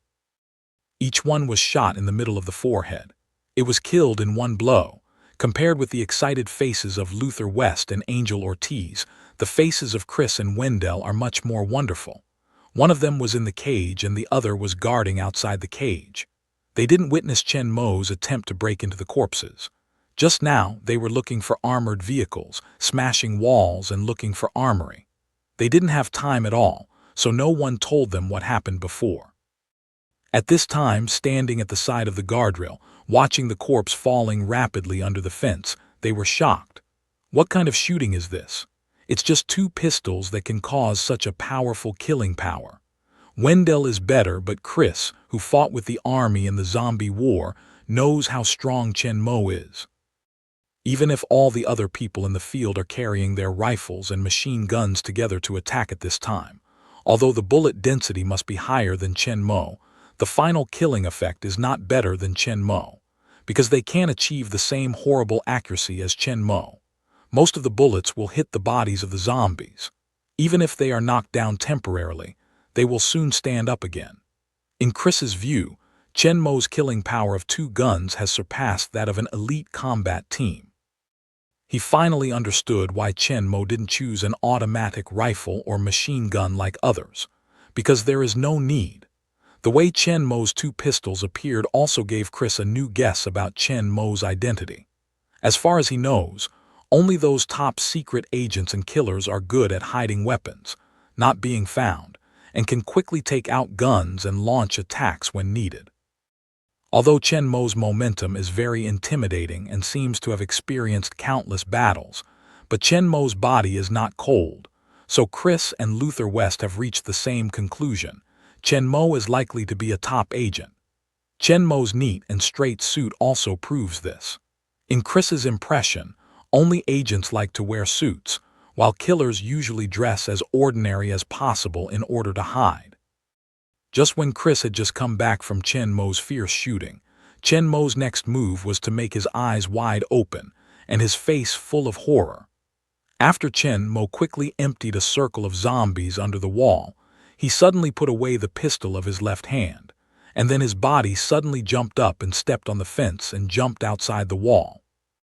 In the shocked eyes of Chris and Wendell, Chen Mo's figure fell rapidly from the outside of the guardrail and disappeared in front of them in a twinkling of an eye. But the sound of the gun was still ringing outside the wall. The two quickly put their heads out of the guardrail again and looked under the fence. However, Chen Mo was grabbing the rope that had been laid down before and falling down quickly. Meanwhile, the pistol in the other hand was still firing at the zombie below. A zombie keeps falling, and the place under Chen Mo's feet is still in a vacuum. No zombie can rush in. Chen Mo's descent speed was very fast, and in a flash, he reached the end of the rope. Although the rope was more than 3 meters high from the ground, Chen Mo's height and arm length were included. At this time, Chen Mo's foot was actually less than 1 meter from the ground. The left hand loosens the rope that has reached the end.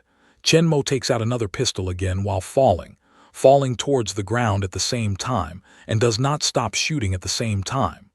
Under the attack of the two guns at the same time, the originally reduced space due to the weakening of the fire expands outward again. In a twinkling of an eye, Chen Mo's feet touch the ground, his legs slightly bent, buffering the impact of the fall. Chen Mo did not stop at once, holding two pistols flat, shooting rapidly and constantly, while rushing towards the corpses in front of him.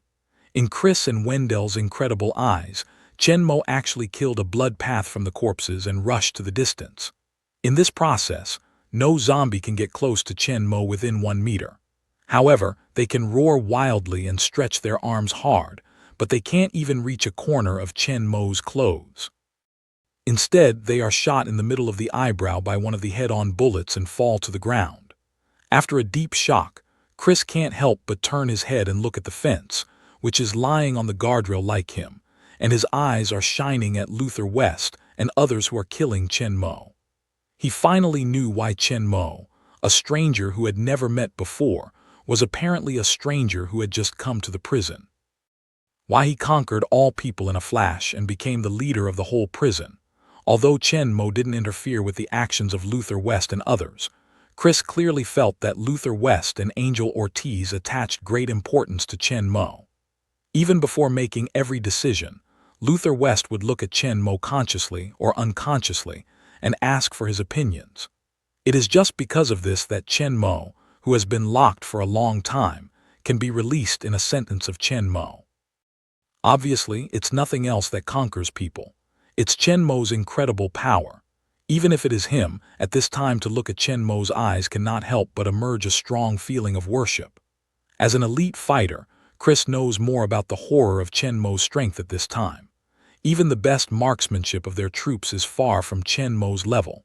It seems that he didn't aim at every shot, but relied on his intuition completely. But every shot hit the eyebrow perfectly. In addition to his unparalleled shooting talent, he must have experienced countless trainings and fierce battles, so that he could hone his powerful shooting skills. Looking at Chen Mo's tall figure walking freely in the corpses, Chris could not help but look down at his automatic rifle. He blushed at the theory that his rifle was stronger before. For ordinary people, the firepower of rifles is indeed stronger than pistols, but rifles rely on dense bullets in a short period of time to strengthen their lethality. In the face of a large number of zombies, the effect of strafing is actually very limited. If they can't hit the head, no amount of bullets is meaningful. Compared with the heavy rifles, the short and flexible pistols can give full play to their fighting ability.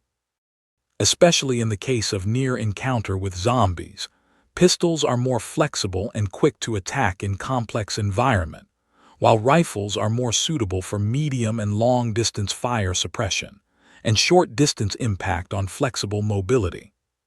Chris found that he had taken his previous ideas for granted, probably because of the training he had received, and when he killed the zombies with the army, they were mostly under the cover of a shelter, as if they were in prison now, with a wall to block them, and the zombies could not touch them, so they could attack calmly with their rifles. But after leaving here later, they should still be attacked and besieged at close range when they encounter more zombies. In this case, the flexibility of pistol is particularly important. Chris can't help but make up his mind after reflection. He must exercise his pistol shooting ability well. Maybe he can save his life at the critical moment. Thinking of this, Chris can't help but watch Chen Mo's fight more carefully and try to learn a little skill from it. However, he soon found that Chen Mo's way of fighting could not be learned at all. It seems that every zombie around him is under his perception. Every attack can accurately kill the nearest zombie to ensure that all zombies are out of the safe range. This kind of strong control of the battlefield, Chris cannot do it at all. Chen Mo's shooting accuracy, speed, and reaction ability are all beyond his reach. Chris had to give up the idea of learning and appreciate Chen Mo's fight like art. But then Chris found another problem. The other thing that pistols are weaker than rifles is that they have smaller magazine capacity, usually only 6 to 12 rounds and no more than 20 rounds at most. Such a fierce attack like Chen Mo should soon run out, but he never saw Chen Mo change his magazine. It's not scientific at all. Chris can't help but pay special attention to Chen Mo's shooting. Soon, he has a new discovery. Although Chen Mo's attack seems to be very fierce, it is not without a pause at all. Every time, one of the pistols will have a short pause. However, because Chen Mo's two pistols shoot at the same time, the pause is just staggered with each other, so you can hardly notice it without careful observation. And Chris also found that every time he stopped, Chen Mo would quickly turn his wrist, press the muzzle down, and the magazine at the bottom of the pistol was aimed at the cuff. When he raised it again, the muzzle would spit out a bullet again. Because of Chen Mo's fast speed and short pause time, the whole process is almost a moment. If Chris hadn't paid special attention, it would have been hard to find out. This also led to Chen Mo's seemingly shooting all the time. The two pistols in his hands seemed to have infinite bullets. The whole fighting process was very coherent and smooth, with almost no fire pause and loopholes. Although Chris did not see what happened after Chen Mo's shot because of the distance and the cover of the zombie, this did not prevent him from making a judgment.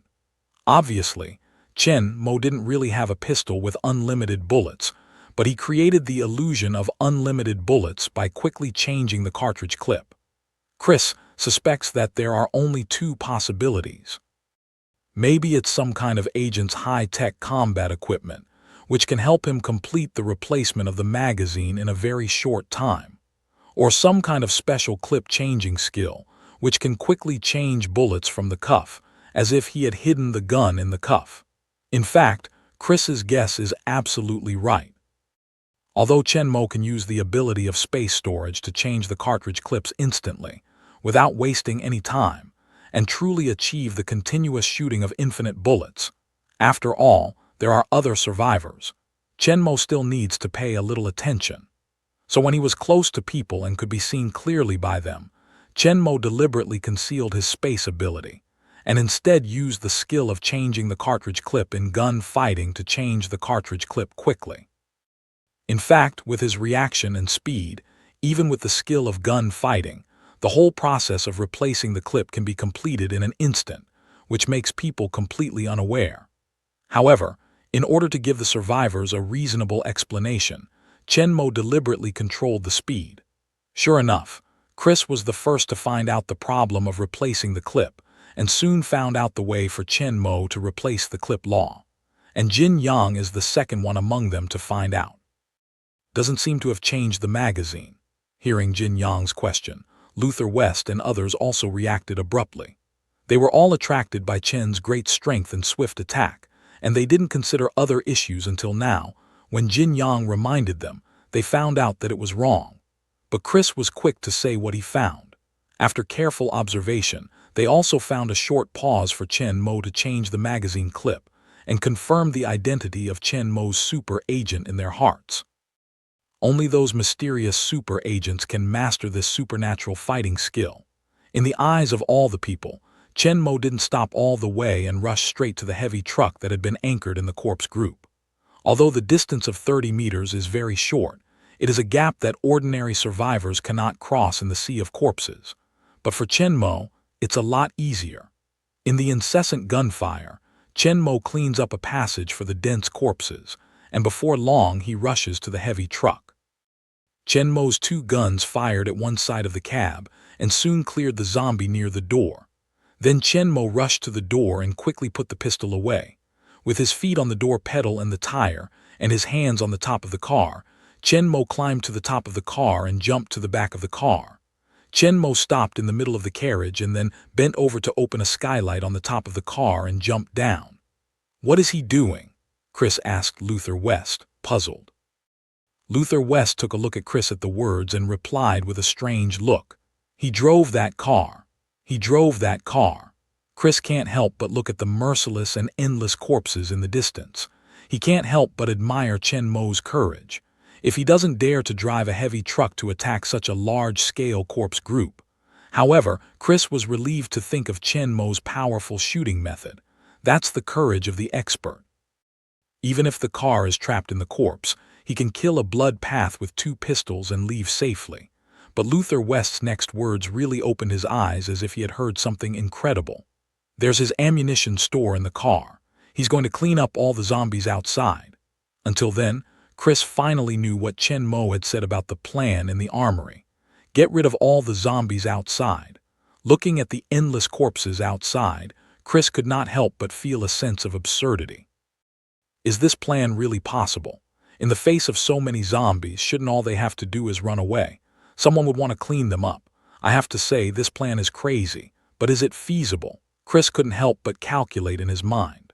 With the killing speed just shown by Chen Mo, 2 guns are fired at the same time, which can kill several zombies in a second. If you shoot continuously for an hour, you can kill tens of thousands of zombies. But that's only a theoretical number. He believes that no one can shoot at such a high intensity in a corpse swarm for an hour in a row. This level of fighting needs to mobilize all the spirit and physical strength of a person.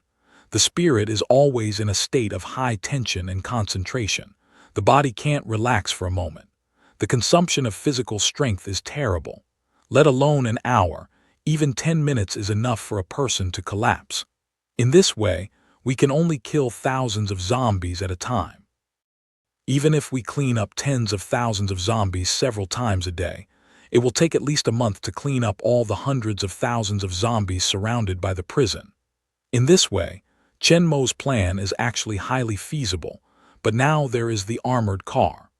Although it takes at least a week to install the engine, compared with a month of high-intensity combat, it is obviously easier to wait for Angel Ortiz to repair the car.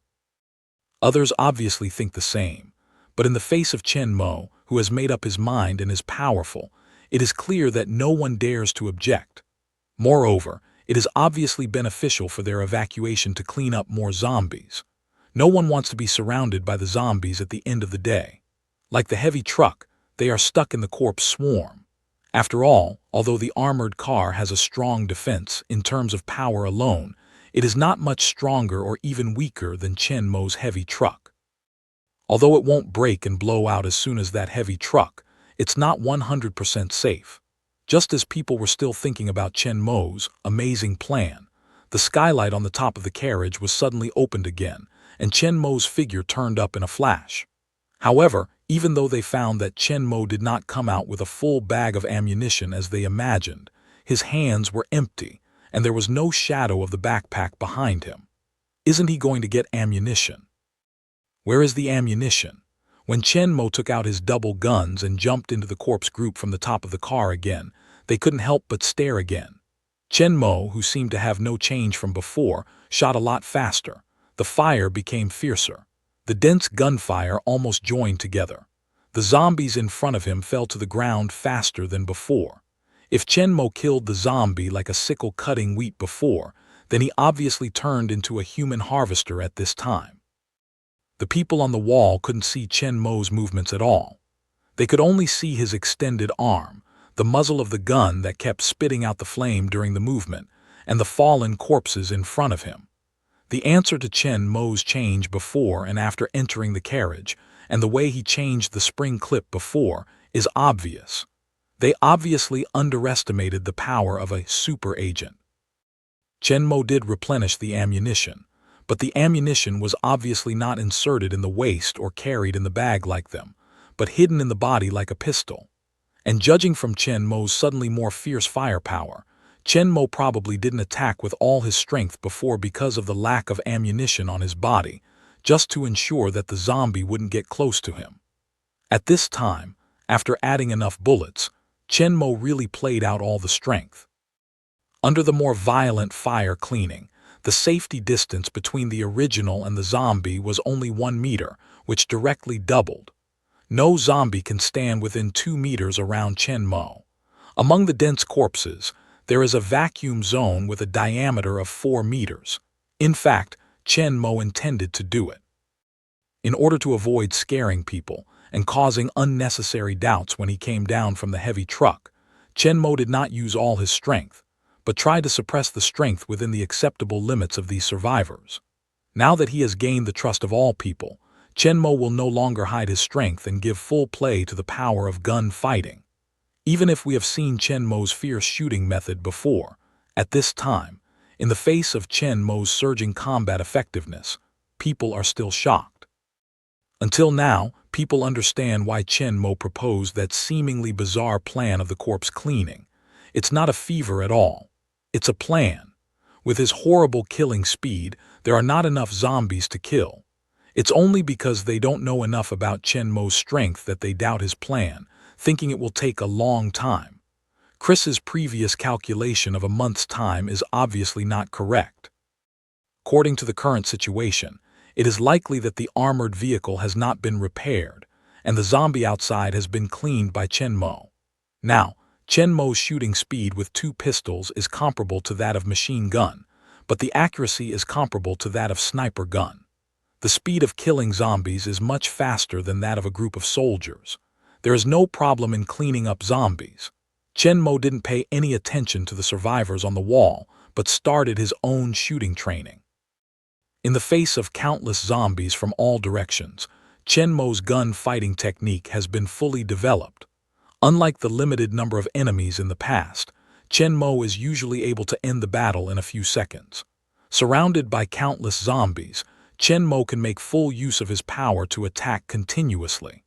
No matter how fast he kills, there will always be more zombies coming back. And the faster he kills, the larger the vacuum around his body, and the more zombies he'll face in front of the ring. Zombies are different from human beings. They only have the basic instinct of killing and eating.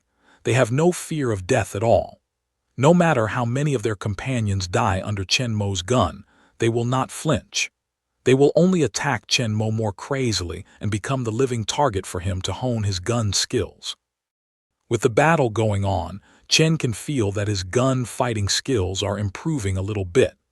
In the past, he faced no more than dozens of enemies when fighting, but now the number has increased several times. Although there is no need to calculate trajectory, dodge, and other data, Chen Mo needs to take more account of the location, moving speed and threat level of each target, and with his constant killing, these targets are also constantly changing, which has a strong training effect on Chen Mo's battlefield control ability. Chen Mo is completely in the fighting state and starts the zombie cleaning plan with no distractions. However, the people on the wall look like a herd of sheep and a tiger, and they are crazy to kill a batch of zombies, but Chen Mo's face is dull, like seeing heaven and man. If everyone was as strong as Chen Mo, the zombie would have been extinct. For them, the zombie, which was fatal enough, became the object of being bullied and ravaged in front of Chen Mo. If the Animal Protection Association was still there, it would definitely complain about Chen Mo's killing animals. Of course, if a zombie is an animal. Under the eyes of the people who were amazed, worshipped, and even fanatical, Chen Mo killed for a long time in the corpse group, and then turned around again and rushed towards the wall. The zombies in front of him were still falling. He soon cleared a space under the wall. Chen Mo put away his guns and jumped up when he was 2 meters away from the wall. Chen Mo's body crossed a long arc in the air, and Chen Mo's body kept rising. When he got close to the wall, Chen Mo's arm stretched out straight up and grabbed the rope more than 1 meter high. Luther West's eyes almost pop. As an NBA star, the ability to jump has always been the pride of Luther West, but at this moment, Chen's feet are more than 2 meters above the ground. Luther West knows exactly what this number means. Even in the whole NBA, no one can reach this height. Chen Mo's seemingly random leap, in fact, has exceeded the limit that human beings can reach. This represents the power of legs and the explosive power of terror that ordinary people can never achieve. In Luther West's shocked eyes as Superman, Chen Mo's actions were not affected in any way. Holding the rope with one hand, Chen Mo pushes hard on the wall with one foot, offsetting the forward momentum. At the same time, Chen Mo's body also rises a large section against the wall again, and his arms are pulled alternately several times. With the cooperation of hands and feet, Chen Mo climbs to the wall easily. The corpse gathered up again below could only look at the dangling rope above, stretching out his arm in vain and shouting. The rope more than 3 meters above the ground was quickly pulled up by Angel Otis, and everything outside the wall was soon calm again. However, on the ground covered by countless zombies, there were many more bodies of the zombies just killed by Chen Mo. On the wall, people's mood is too long to be calm. The strength Chen Mo showed before is enough for them to marvel, but when they finally digested all this, Chen Mo showed more powerful fighting power and strength beyond ordinary people. Luther West can't help but think of the problem of the virus source that Chen Mo carried before. If this disaster is really caused by man, as Chen Mo said, there must be a huge conspiracy behind it, and a powerful force that can subvert the world. So what role does Chen Mo play in this?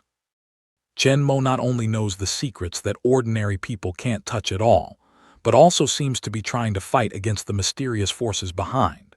In addition, Chen Mo just showed some powerful strength beyond their cognition. Luther West suddenly found that Chen Mo's identity seemed more special and mysterious than he had imagined before. It seems that he is not only a powerful agent like Seven in the movie, but also a superhero who can save the world with his own power. Looking at Chen Mo, who was still in a straight suit and stood in front of them with a cool look, he could not see that he had just killed Chen Mo and the corpses. Luther West could not help but be more firm about his seemingly absurd guess. But do superheroes really exist? Or is it just his self-deception? The world has completely collapsed. In the face of endless zombies, who can save them?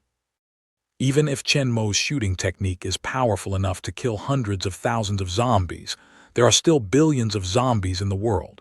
Even if he keeps cleaning up, it's impossible to kill him in his lifetime. Hearing the roar of zombies from outside the wall, Luther West couldn't help laughing at herself. It doesn't seem to make any sense to think about it now. What they have to do now is just to survive, leave this prison, and save the world. It doesn't seem that they should think about it. For the next few days, Chen Mo still went out to clean up the zombies every day. Of course, he was actually practicing his gun-fighting skills. Angel Ortiz also started the maintenance of armored vehicles and installed engines in the garage most of the day. Chris proved his identity even though there was a little mistake in his information, and he gained the trust of the public. Instead of Angel Ortiz, who repaired the armored car, he joined the guard.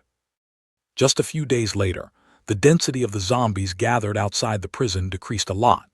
There are many corpses on the ground outside the prison. From time to time, some wandering corpses don't pay attention to tripping over these dead companions, then roar to get up again and continue wandering aimlessly. And in this space full of zombies, in the wide sewer, there are many zombies digging vigorously with their hands waving along a drainage pipe leading to the prison. The living sewage in the prison carries the breath of survivors into the sewer. The corpse, who is extremely sensitive to the breath of living people, is attracted by the smell. Driven by instinct, he digs forward along the smell. Originally, only the thick and thin drainage pipes were dug by them with their hands and teeth to make people crawl through the tunnel. With the tireless excavation of countless zombies, these tunnels are getting closer and closer to the inside of the prison. However, the survivors in the prison know nothing about this. They are still looking forward to the early repair of the armored vehicle so that they can leave the prison as soon as possible. But not everyone is paying attention to the threat from underground. Chen Mo, who has a strong sense and mental power, has always been mastering the dynamics of the underground zombies. The distance between each underground passage and the prison, and the location of each zombie are in Chen Mo's hands. As the underground zombies get closer and closer to the prison, Chen Mo knows that the time for the heroine to appear is getting closer and closer. In the evening of that day, Chen Mo finished the last cleaning work of the day again, climbed up the wall along the rope a few times, and Jin Yang, who was guarding the wall, immediately pulled up the rope for him.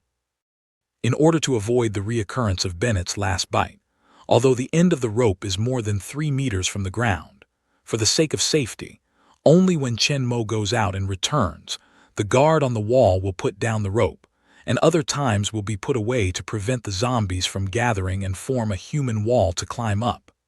After finishing the rope, Jin Yang looks at the corpses outside the wall, which are obviously sparse compared with the previous corpses. He looks at Chen Mo beside him with adoration. Just as he opened his mouth to say something, a long air defense alarm suddenly came from the top of the prison building. Jin can't help but look up to the top of the building and said doubtfully, "What's the matter?" Chen Mo looks directly at the northwest sky. In the gray sky, a faint red figure is approaching. Without telescope, Chen Mo can see the whole figure clearly. It's a small red propeller plane with a wingspan of only 10 meters. At this time, there is only one person flying the plane, the heroine of Biochemical Crisis, the only perfect fusion of T-virus, Alice.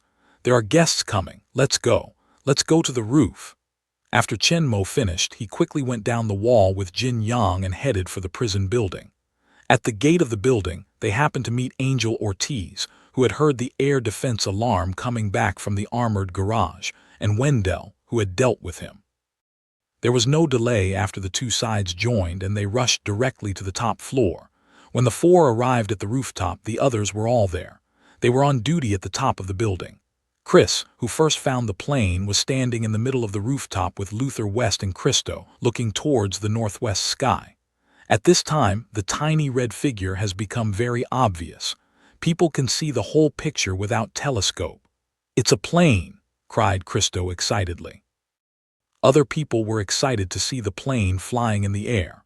Although there are 2 evacuation methods, armored vehicle and Chen Mo, and they no longer have great expectations for the rescue of the outside world as before, the appearance of a plane still excites everyone. Not to mention the others, just the presence of a survivor like them who survived in this eschatology is enough to make them happy. This at least means that they are not alone. The plane apparently also found the survivors on the top of the building. The original flight path down the coastline was adjusted, and they flew straight towards the prison. Soon, the small red propeller plane came to the prison building and circled around it. Then, the plane turned around again and came straight to the people on the roof. Just as they stood in the open space on the top of the building foolishly and looked at the plane that was descending and approaching, Chen Mo's voice suddenly sounded in their ears. "Get down!" Hearing Chen Mo's warning, people found out that it was wrong. The plane was too low. At that time, all the people did not care about anything else. They fell on the ground according to Chen Mo's words, and just after they had fallen down, the plane was close to their heads and swept over the roof. Looking at the plane flying away from the top of the building again, everyone was puzzled. "What's this guy doing?" Wendell, disheartened by the unexpected accident, could not help complaining. While just reminding the people, Chen Mo, who had dodged to one side in advance, opened his mouth again and answered the doubts of the people. "She's landing on the roof." When they heard the words, they were stunned, and then they responded. "This is a small propeller plane, not a helicopter. If you want to land, you must have a runway." Originally, the vast open space outside the prison was the best place to land, but now it is occupied by the zombies. At this time, the only place suitable for landing is the open space on the roof where they stand. The whole prison building is an equilateral triangle with a side length of about 100 meters. However, the roof of the building is not a whole flat area. Several staircases and elevators occupy a part of the space. Only the side where people are standing at this time has a space of more than 10 meters wide and nearly 100 meters long near the edge of the building, which just can be used as a runway for landing. However, there is a great risk in this. After all, this is not a regular runway with limited width. If you accidentally hit the buildings on both sides, and the length of the runway less than 100 meters may not be able to decelerate. If you fail to land, the plane will directly rush out of the roof and crash into the corpses. But obviously there is no time to think about it. What they have to do is to find a way to make the plane land safely on the roof. Chen Mo, who doesn't usually give orders, this time directly assigned tasks. Angel, go and pull out the cable at the end of the runway as the interception cable. As soon as Chen Mo's voice fell, Angel Ortiz nodded directly and rushed to the end of the runway at the other end of the building. Chen Mo then pointed to several carts full of sundries and randomly placed oil buckets on the runway and said to others. The others immediately clear the runway and remove all those things. When Chen Mo finished speaking, everyone immediately took action. Kim Yang, Christo and Wendell rushed to several carts, while Luther West and Kreese began to lift several heavy oil buckets on the runway. Chen Mo glanced at the people who were entering the state quickly, but did not join them. Instead, he watched the progress of the people's work and looked up at the position of the plane hovering in the sky. Since there is no way for both sides to communicate, they cannot cooperate well. They can only try to get ready before the plane lands and get out of the runway in time. This forced landing is very dangerous not only for the people on the plane, but also for the survivors. If the time is not mastered, they are still cleaning the runway, but the plane suddenly flies down. If they can't escape, they may be stirred into mud by the propeller. What Chen Mo has to do is try to ensure the safety of both sides.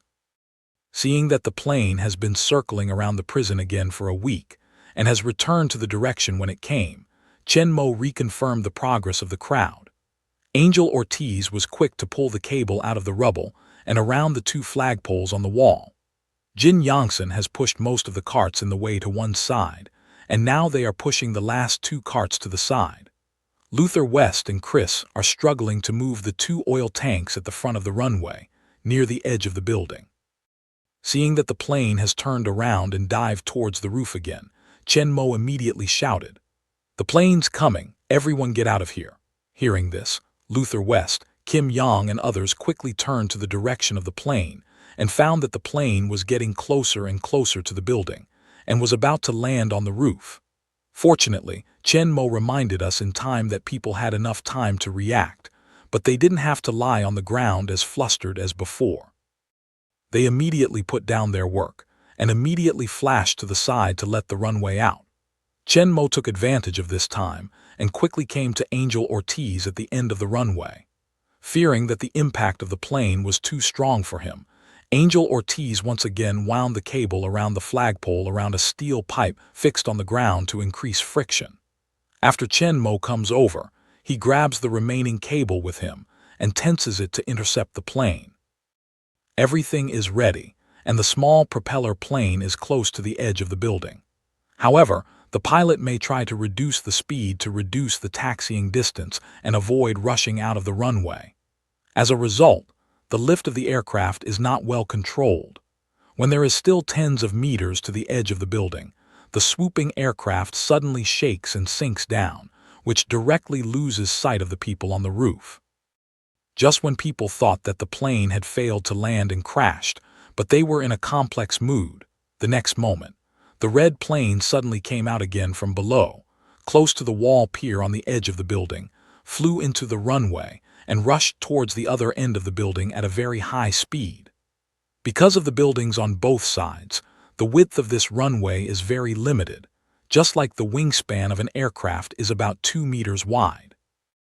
If one of them is not well controlled and the direction of the aircraft is deviated too much, the wings will directly hit the buildings on both sides. At this time, the speed of this plane is not slower than that of a speeding car. Once there is a collision, the plane will be damaged, and the plane will be destroyed and the people will be killed. However, the pilot of this aircraft seems to have a very good flight technology. At a distance of nearly 100 meters, the aircraft always taxied in the middle of the runway without too much deviation. However, this is not the real runway after all. Even if people have cleaned it as much as possible, there are still many obstacles on the runway. However, due to the width of the runway, in order to avoid hitting the wall, the pilot can't evade it at all and can only hit it forcefully. Fortunately, the heavier and stronger obstacles have been almost cleared. Only a few ventilation pipes more than 1 meter high standing on the edge of the runway were directly broken by the wing, but they did not cause too much damage to the aircraft. Soon, the plane rushed to the end of the runway, and although the speed of the plane has been reduced a lot, but compared with the rest of the distance, its speed is still too fast. At this speed, the plane will rush out of the runway and crash directly. Fortunately, there's a last resort at the end of the runway. When the plane rushed to Chen Mo and Angel Ortiz, the landing gear of the plane directly caught the cable across the runway. The cable, which was still a little loose, was tightened in a moment. The two flagpoles bypassed by the cable were humming under the sudden action of huge pulling force. Fortunately, the cable has been wound on two flagpoles and iron pipes for several times, and most of the tension is basically borne by them. Although Angel Ortiz and Chen Mo have also sent a lot of tension to the cable, they haven't let it go. Under the action of this interception cable, the speed of the aircraft began to decline rapidly. However, at this time, the aircraft has rushed to the end of the runway. Even if the speed continues to decrease and is close to stop, the aircraft still rushed out of the runway under the final impact and inertia. Boom! The lower end of the nose smashed into the wall buttress at the edge of the building and directly hit the wall buttress into a gap, but the plane still didn't stop. The most front landing gear rushed out of the damaged wall buttress, and the whole half of the fuselage in the front of the aircraft protruded out of the roof and tilted downward. Fortunately, at this time, the speed of the plane has become very slow. The two undercarriages under the wings on both sides at the back are blocked by the intact wall buttresses at the front. The plane finally stopped at the edge of the building, but the plane is not completely safe. At this time, the first half of the plane's fuselage, including the front landing gear, has already protruded out of the building, and the nose has begun to tilt down. The cables hanging on the front landing gear are all pulled, so it has not been turned down directly. But the center of gravity of the plane has exceeded the roof, and the nose is still leaning down a little bit. Although Angel Ortiz and Chen Mo have pulled the cable, they have not let it go, but the flagpole and steel pipe that bear most of the impact of the aircraft are already overwhelmed loose, and not long before they completely collapse. Touch! Touch! The bolts that fix the flagpole and steel pipe fall off directly, and the heavy weight of the plane passes through the cable, which directly pulls the crumbling flagpole out of the wall, pulls it out, and just smashes it towards Angel Ortiz and Chen Mo, who are standing in front. Angel Ortiz heard the crackle behind him. He didn't need to turn his head to know that the flagpole had been pulled off. He immediately said that it was not good. He immediately bent down to avoid it. But whether he could avoid the flagpole flying behind him, Angel Ortiz had no bottom in his heart, so he could only see his luck. While the flagpole was broken, Chen Mo, standing behind Angel Ortiz, directly released the cable. When Angel Ortiz held his head to avoid, he stretched out his arm and pushed him to one side, so that he could avoid the impact of two flagpoles flying behind him in time. As the flagpole of the fixed cable is pulled off, the pulling force on the aircraft disappears. Under the action of gravity, the heavy nose continues to tilt downward. The two people sitting in the aircraft have been able to see the boiling corpses below through the cockpit glass. Looking at the next moment will fall into the sea of corpses, the two people in the plane cannot help crying out in despair. Just when they thought that they were not immune, the sinking head was a sudden meal, and then it rose again. At the same time, the fuselage outside the building had already been protruded and was pulled down by a huge force and slowly retreated back.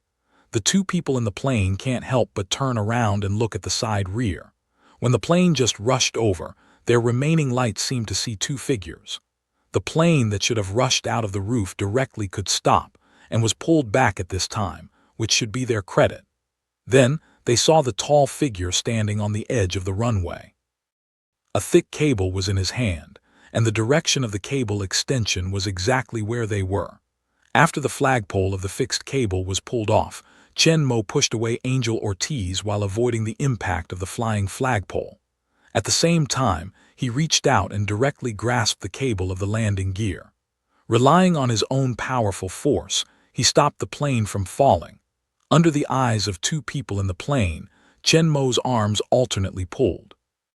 The plane that had half of its fuselage protruded from the roof was pulled back a little bit.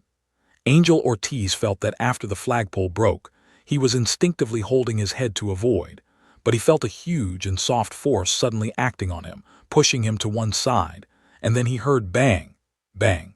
Two loud sounds sounded beside him. When he looked up, he saw that two flagpoles had just hit his position. Soon he realized that Chen Mo had pushed him away in time and saved his life. When he turned to look for Chen Mo worried, he found that Chen Mo even grabbed the cable with his bare hands, grabbed the plane, and by his own strength had pulled the plane back most of the time. Angel Ortiz quickly got up from the ground, rushed to the wing of the plane, propped his back against the wing and pushed back hard. At the same time, Luther West and Kim Young, who were running to the other end, rushed to help drag the plane back. With the help of all the people, the plane quickly returned to the top of the building, out of danger. Then, the hatch at the front of the plane was pushed back. A sexy and vigorous figure got up from the plane, stepped on the wing and turned to the front of everyone. Under the crisp short hair, there is a delicate and beautiful face full of heroism. In a pair of beautiful light blue eyes, there is a moving look, and you can't see that you have just experienced a thrilling, dangerous situation. She was dressed in neat black tights, but she was armed. There are two large silver revolvers in the armpit holsters on both sides of her body. On her back, there are not only two large caliber short-tube double-barrel shotguns, but also a waist-length samurai sword in the middle of the two shotguns. This fully armed female warrior is the heroine of the biochemical crisis that Chen Mo has been waiting for a long time, Alice. Standing on the wing, Alice's eyes swept over the crowd and finally fell on Chen Mo. Chen Mo threw the cable on the ground, patted the dust on his hand, stepped forward 2 steps to the rear of the wing and said slowly in Alice's eyes, "A beautiful landing." Alice could not help but smile on her face. She looked at Chen Mo, who had just saved her life, and said with her magnetic voice, "I think technically it should be called a crash." As she spoke, Alice walked towards the back of the wing, and at the same time naturally extended her arm to Chen Mo. Chen Mo then raised his arm and held Alice's palm to help her jump off the wing. Just as Alice jumped off the wing, the cabin door behind the plane was pushed back. A long-haired girl in tight jeans and red vest climbed out of the cabin. She held a dagger in her hand and looked at the crowd with full of precautions. "Black Chen, let go of Alice's soft palm," said Chen Mo. "Alice." Alice looked at Chen Mo and said her name. Then she looked up at the figure just appeared on the wing of the plane and continued, "She is." But before she finished, a call full of surprises suddenly sounded in the crowd. Claire, who had just jumped off the wing, asked with a frown and a puzzled look, "What?" When Alice heard the name of Claire, she looked at the speaker in surprise. The survivors of the prison also looked at Chris with a puzzled face. They didn't know why he knew the girl's name.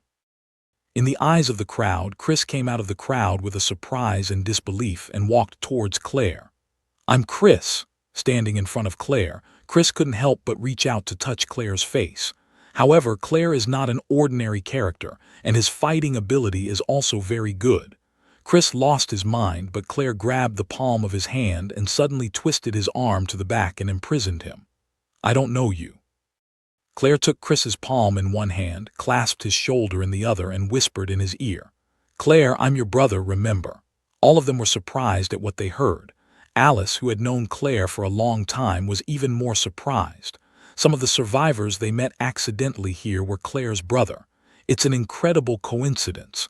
But from the point of view that the other side can call out Claire's name, it is likely to be true. "What happened to you?" asked Chris, still hunched back by Claire's arm. Alice had now recovered from the unexpected news and hurried forward and pressed Claire's hand, saying softly, "Hey, it's okay, let him go." When Claire heard this, he pushed Chris forward and let him go, but his eyes were still full of suspicion. Alice stood beside Claire, looking at Chris, who was rubbing his ringing arm, and said to him in a deep voice, "You see, she has some amnesia. If you are her brother, she will remember." Chris smelt speech to stare at Claire deeply for a long time, and found that Claire still looked at him strangely and defensively, knowing that she really lost her memory, so he nodded heavily. At the end of the day, others gathered around. Knowing Claire's amnesia and being more defensive against them, they didn't bother themselves. Instead, they went straight to Alice and introduced themselves first. Alice hasn't seen the survivors for a long time. At this time, she didn't have any impatience under the enthusiasm of the people. She nodded and said hello to them one by one. When Christo was just standing out of the plane, she was all armed. She could not help her eyes shining and her face adoring. Since the outbreak of the virus, she has spent most of her time in the prison building. Her main job is to be responsible for the logistics. Even on the wall, she seldom goes up, and her combat effectiveness is almost zero. Even after the discovery of the armory, she finally had her own weapons, but if she fought, it would be hard to say if she could kill the zombie. And Alice is obviously different from her. She can fly a plane in this dangerous doomsday world. Obviously, she must have a strong fighting capacity, otherwise she will not survive in this doomsday world. And the courage of Alice's adventure landing just now and her brave demeanor now make Crystal adore and yearn for it. At this time, I took the initiative to hold Alice's hand and asked after introducing my name. "Are you here for Arcadia?" Alice asked at once when she heard the surprise on her face. "How do you know Arcadia?" Crystal replied immediately. "It's here." Alice was even more puzzled when she heard that. She had just come back from there with Claire in a plane. How could Arcadia be here? "Here. No, I've been there. It's in Alaska. We think it's a city." Alice couldn't help but look at Chen Mo. She could feel that Chen Mo should be the boss here. At the same time, she believed Chen Mo's words even more. In Alice's inquiring eyes, Chen Mo shook her head gently. "A city? I don't think so." With that, Chen Mo turned to Alice's head, beckoned her to keep up, and then turned to a shed on the edge of the roof, not far from the plane. Alice followed at once. This shed with tarpaulins on it is the place where they watch. Under the shed, near the edge of the roof, there is a table with some radios, telescopes, walkie-talkies, and other items on it. Chen Mo stops in front of the table, picks up the telescope, and hands it to Alice, who follows him with a puzzled face. "See for yourself." Alice took the telescope and asked questioningly, "Look where?" Chen Mo didn't speak, but pointed to the far shore. Alice immediately raised her telescope and looked in the direction of Chen Mo's fingers. At this time, there were not many ships in the sea, and there was only one ship standing alone in the position Chen Mo pointed to. Alice soon found it. "See, is that a city?" Chen Mo's voice rang in Alice's ear, and she could see clearly that the bow of the ship was painted with several letters representing the ship's name, Arcadia. Alice put down her telescope, and there was a wry smile on her face. "Arcadia is a ship."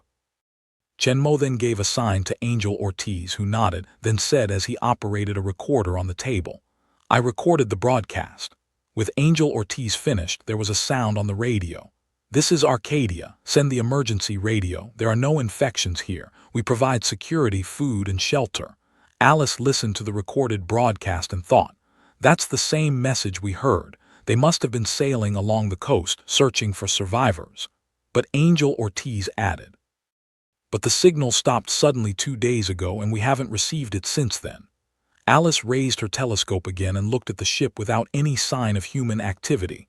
Then she put it down and said to Claire, who had just come up behind her, "Claire, there's a boat over there, and that's Arcadia." Claire was not as surprised as Alice had been, but nodded calmly. "I know," Alice asked unexpectedly. "Do you remember?" Claire looked at Alice and said slowly.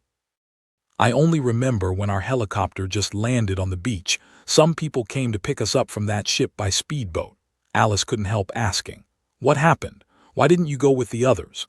Claire shook his head and said with a complex expression, I don't know, I can't remember. Alice was feeling a little disappointed when Chen Mo suddenly said, maybe I can help you remember something. Alice and Claire can't help turning their heads to look at Chen Mo at the same time. You know what's going on?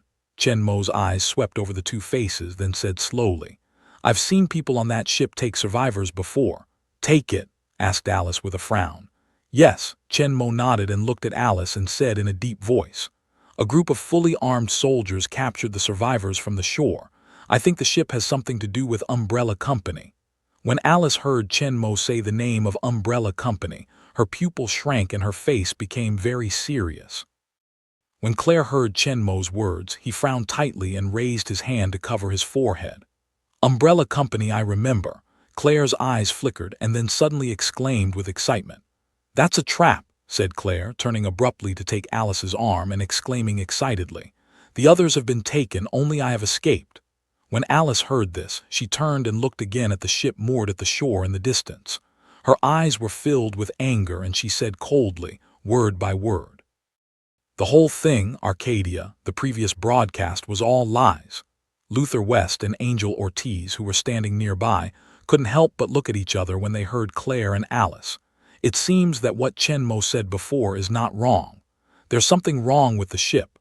Claire, who experienced the capture and escaped by chance, is the best proof. If Chen Mo didn't warn them in advance, maybe they were still waiting for Acadia to send someone to rescue them. Even after repairing the armored car, they would take the initiative to send them to the door and catch themselves.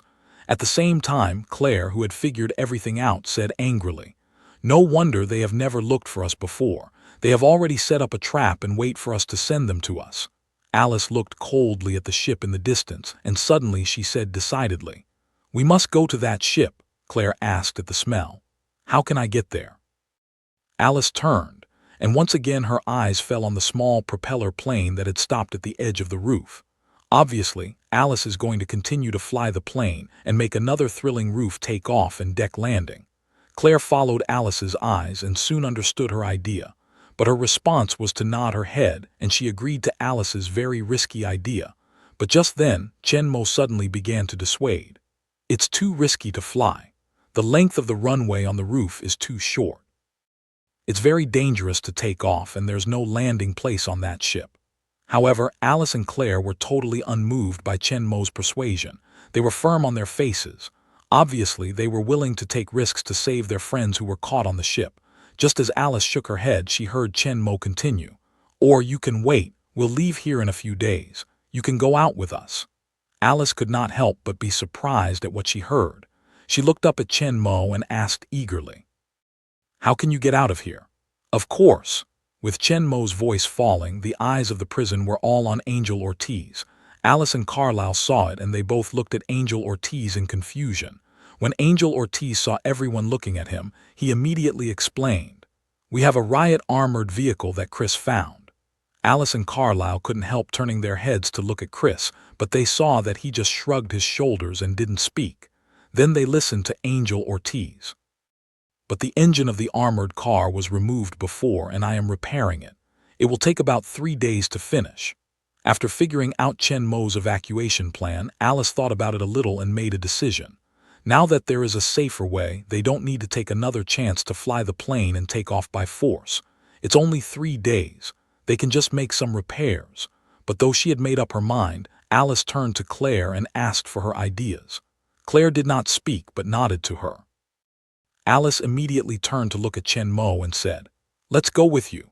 No problem. Chen Mo nodded and agreed, then said to Crystal, in a moment you will take them to dinner first and then arrange the place to live.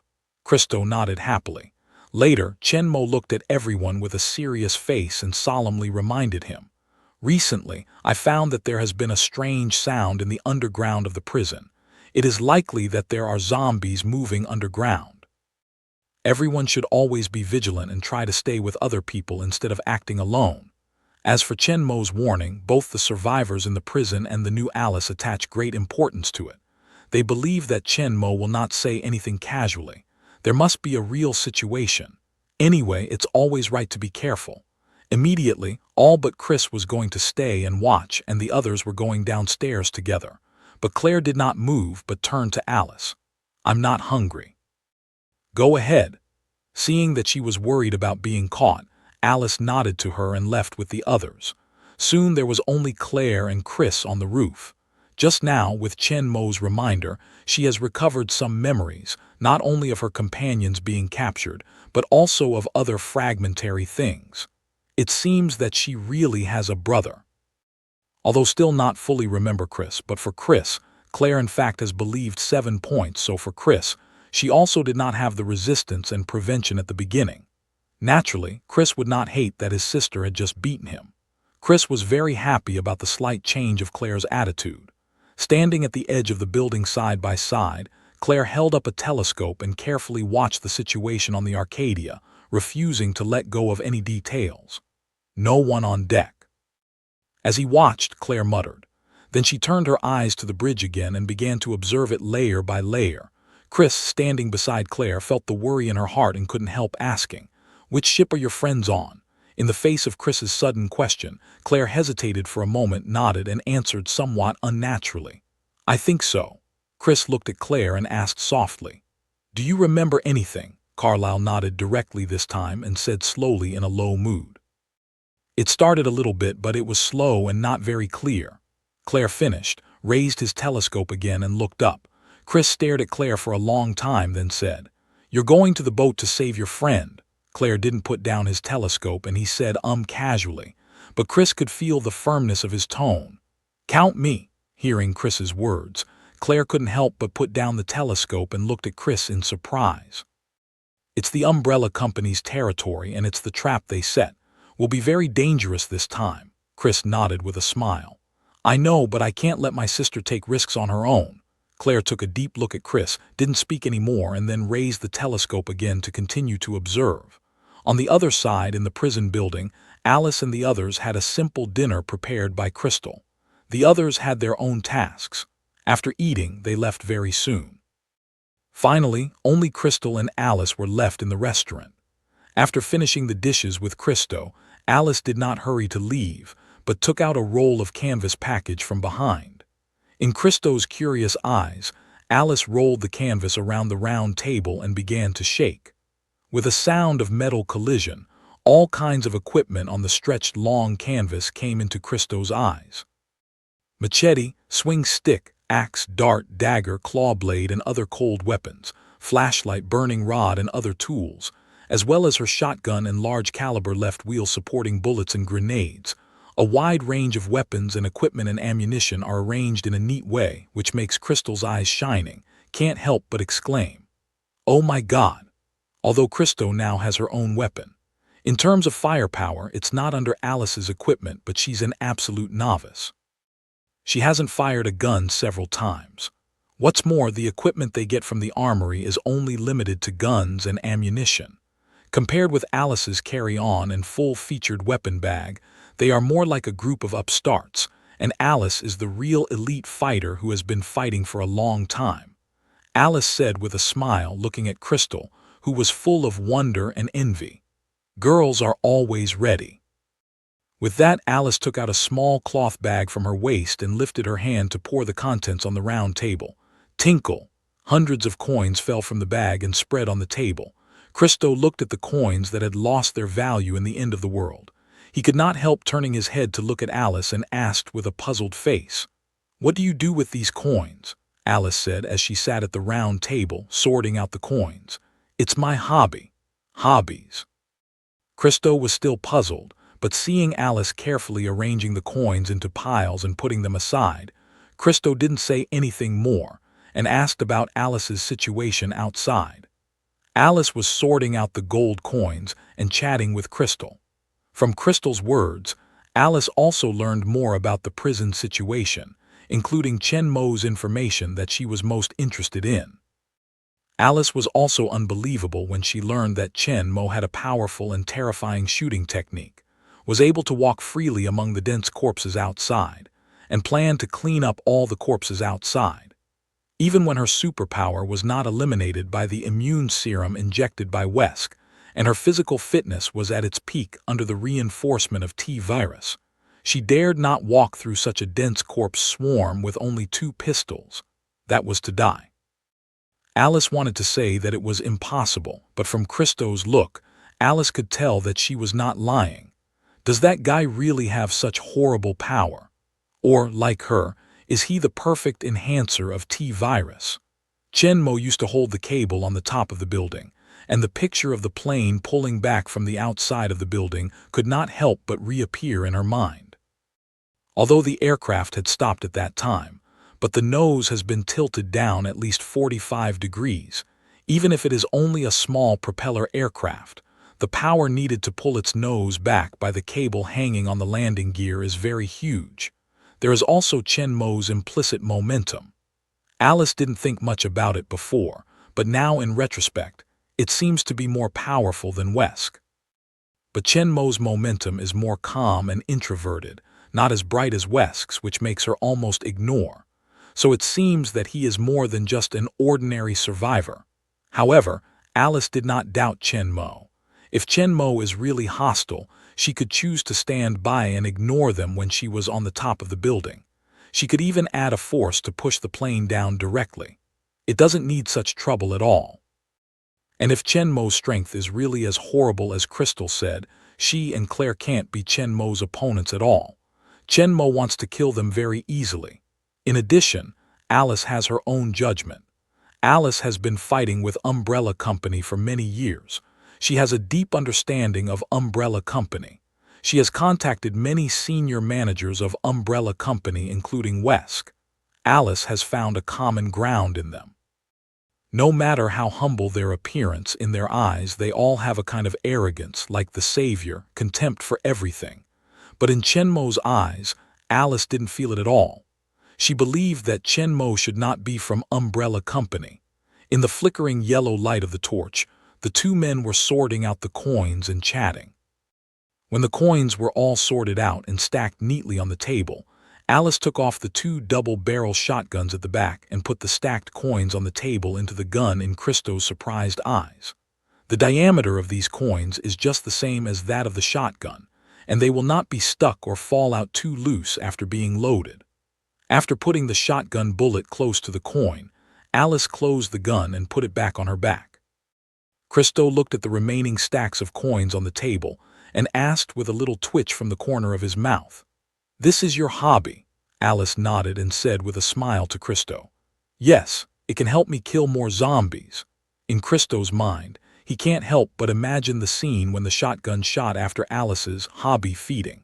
When the piles of coins were pushed out of the gun by gunpowder, they were definitely much more powerful than the shotgun's own ammunition.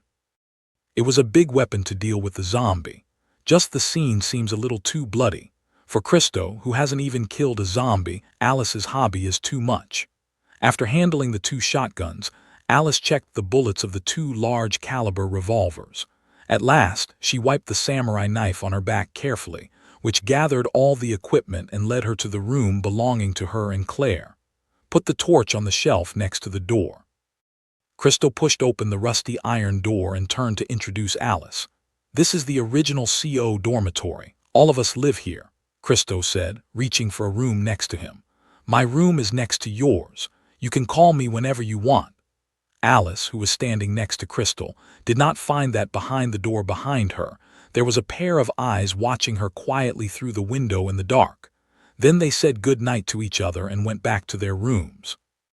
Seeing off Christo, Alice, who still had a smile on her face, closed the door and looked at her room in the light of the torch coming in from the door and window. The conditions in prison are not so good. Except for 2 iron beds, there is only 1 table in the middle. But Alice is very satisfied. At least it's clean and tidy. It's much better than sleeping out in the wild when Alice is out. She has forgotten how long she hasn't had a good sleep in bed. After a day's flight, Alice made a terrifying and dangerous landing on the top of the building. Alice felt a little tired, so she chose a bed and walked over. She took off the weapon belt and put it on the head of the bed. Alice took out a revolver from the holster and held it in her hand. Before Chen Mo's warning on the roof, Alice should pay more attention than anyone else. She has lived in the world of zombies for several years. Alice is very clear that in the face of possible threats, she should take precautions in advance. Any carelessness may lead to her death. Holding a big revolver with a big head, Alice lay down on the bed, slept with her clothes, and soon fell asleep. But Claire on the top is sleepless. She had just remembered some things today. Looking at the Arcadia moored by the sea, Claire was not sleepy at all, so she stayed at the top of the building and kept vigil with Chris. From time to time, she raised her telescope to observe the ship, expecting to find something, but until the sky began to turn white, the ship still had no movement. Like other ships moored at the sea, it seemed to have become a ghost ship. Chris stayed with Claire, but every once in a while he got up and went around the edge of the building to see if there was anything wrong.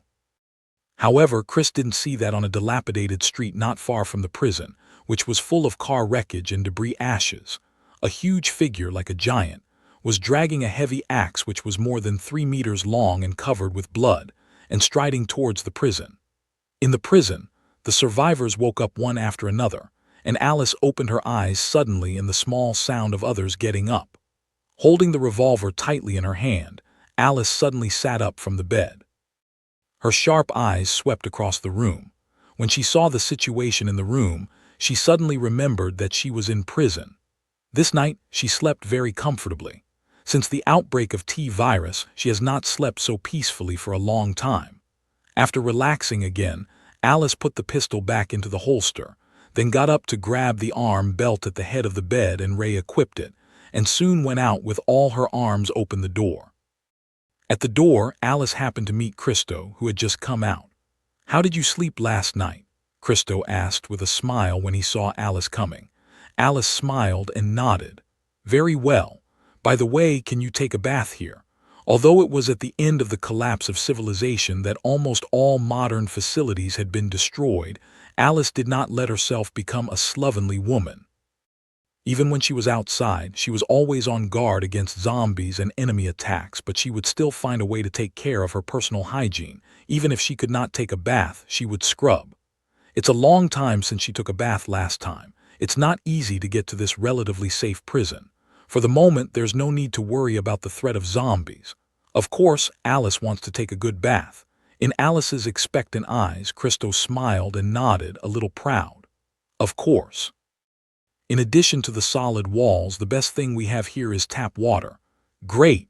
Alice's eyes brightened when she heard the words, and she said pleasantly. She thought it would be nice to have enough water to wash it. Unexpectedly, there was running water in this prison. "Go, I'll take you to the bathroom." Christo squinted at Alice, then added, "But we don't have hot water, so you have to take a cold bath." Alice shook her head and said happily, "No problem, a hot bath." Alice can't remember when she last took a hot bath. Maybe it was before the disaster broke out. Immediately, Christo took Alice to the bathroom. Behind them, the door opposite Alice's room was pushed slowly. Under the leadership of Christo, the two quickly passed through an iron door and came to a large public bathroom. The walls and floors were all pasted with old-fashioned white square bricks. The golden morning light came from a row of long strip windows above the wall. Even without a torch, the whole bathroom was very bright. This is one of the few rooms in the prison near the outer wall with windows. Christo put the torch on the shelf at the bathroom door and took Alice into the bathroom. She took a towel off the towel rack and handed it to Alice. Christo helped her press the switch on the public shower column, reached out to test the water temperature, then raised his head and said with a smile to Alice, "It's a little cold, but it's refreshing to take a cold bath in the morning." Alice reached out and tried the water temperature. It was a little cold, but Alice didn't care. Although she didn't have the strengthening of T-virus, she couldn't wait to take a cold bath because of her constitution. She can't wait to have a good one. "Then you can take it first. I'll wait for you outside," said Christo, turning and going out. Alice was the only one left in the bathroom. After undoing the various weapons and hanging them on another shower column nearby, Alice began to take off her tactical vest. But just as she had put the tactical vest on the bench by the wall, there was a sudden noise in the direction of the shower door. Alice stopped at once and turned to look in the direction of the sound. "Christo!" Alice gave a tentative cry. No one answered. She immediately raised her voice and shouted again, but there was still no movement. Alice felt something wrong at once, and immediately pulled out the left wheel from the armed belt hanging nearby. Holding a pistol in both hands, Alice was in a state of combat and moved slowly towards the door with a full face of vigilance. Just when Alice walked out a few steps, it seemed that she was shocked by her reaction, and there was a slight noise in the bathroom again. This time, Alice, who was on high alert, accurately caught the position of the voice. Alice immediately turned the gun and pointed to the towel rack on the side of the bathroom. The sound just came from behind. But at this time, the towel rack is full of towels, and you can't see the situation at the back. With the pistol in her hands, Alice moved step by step towards the towel rack. The muzzle of the large caliber revolver in her hand always points steadily to the front. In case of any change, Alice will pull the trigger at the first time. Chen Mo's previous warning came to Alice's mind again. She had reason to wonder if there was a zombie coming in. Soon, Alice came to the towel rack. One hand is still steady holding the pistol pointed to the front. In case of the zombie that may come up at any time, Alice stretched out another hand, suddenly pulled open the towel in front of her. A hunched figure appeared in front of Alice. To Alice's surprise, however, it wasn't the corpse she had imagined behind the towel, but one of the survivors she had seen last night, Wendell, crouching behind. Wendell appeared here at this time and hid behind the towel rack, not for bathing, obviously. This sneaky guy wanted to take advantage of her. Angry Alice did not lay down her arms, and the muzzle of the revolver was still firmly pointed at Wendell. Wendell saw that his tracks were exposed. He raised his hands in the face of Alice's muzzle and said with a strong smile, "Relax, honey. Wendell's room is just opposite to Alice. Since last night he has been peeping at Alice in the dark. This morning, when he heard her and Crystal saying they were going to take a bath, he immediately moved his mind. Even if he followed her secretly, he thought he could have a good look, but he was surprised to see it." Alice looked at Wendell in disgust and put the muzzle of the gun to the side. She exclaimed in a deep voice, "Get out of here." Wendell was relieved to see that Alice didn't shoot, and he lifted his hands out of the back of the towel rack and said to Alice, "Hey, don't get excited. I'll go now." However, the angry Alice took a direct step forward and reached for Wendell's collar. Then she pushed Wendell backward and put the muzzle of the revolver directly on Wendell's chin. "Don't get excited. Don't get excited." Wendell was pushed back by Alice step by step as he continued in fear. No one can rest easy with a pistol that can blow his head on his chin at any time. Alice looked at Wendell's fear and pushed him away with a disgusted hand. The pistol in her hand was still pointing at his head, and she said in a deep voice, biting her teeth, "Disappear now." Wendell was about to leave, but his face suddenly changed. He looked at Alice in horror. Alice immediately found out that it was not right. She turned around as fast as she could, but saw that a zombie was nearly a meter behind her, and 4 sharp-toothed tentacles had come out of her mouth, apparently preparing to attack her from behind. And just as Alice turned around, the 4 tentacles that were open in the mouth of the zombie also jerked up and bit Alice's arm. Alice did not panic at all, holding the pistol steadily and pulling the trigger quickly. At this time, the zombie is less than 1 meter away from Alice. When Alice turned around, the muzzle of the gun in her hand had already pointed at the head of the zombie, and she would almost run into the big, bloody mouth like a cannibal flower. Bang! The bullet shot out of the big mouth of the revolver, directly into the mouth of the zombie, and then flew out of the back of the head again with a piece of dirty blood. The 4 tentacles that had been bitten by Alice suddenly softened and fell back with the corpse. When Alice turned to deal with the zombie, Wendell immediately took the opportunity to escape here, but he just turned around and ran out without 2 steps and was stopped by another zombie in front of him. Wendell was in a hurry to catch up and peep. His mind was full of the picture of Alice taking a bath. He didn't remember the warning before Chen Mo. He didn't have any weapons at all. Facing the near corpse, Wendell couldn't defend himself even if he wanted to. And the zombie didn't give him a chance to escape. 4 sharp tentacles were quickly drilled out of the corpse's open mouth. At the next moment, he grabbed Wendell's head and killed him. Wendell only had time to make a dull exclamation, and there was no movement. Alice settled the dead body in front of her, and when she heard Wendell's voice, she was about to turn around when she found another one running towards her not far away. Alice quickly turned around the muzzle and aimed at the zombie. She fired 2 shots at the zombie. Although the zombie failed to hit its head while it was running, the impact of a large caliber bullet also greatly reduced its speed. Alice pulled the trigger again, but this time it hit the head of the zombie exactly, killing it. Alice had time to turn around and look in the direction of Wendell, but she saw a zombie holding his head tightly with her tentacles. She quickly dragged it into a hole in the ground. Most of the body of the zombie had gone into the hole, but the head was still exposed. Alice quickly turned around and pointed at the muzzle of the gun, but it was still a step slower. The zombie had disappeared completely in the hole, and Wendell's body was quickly dragged in and disappeared.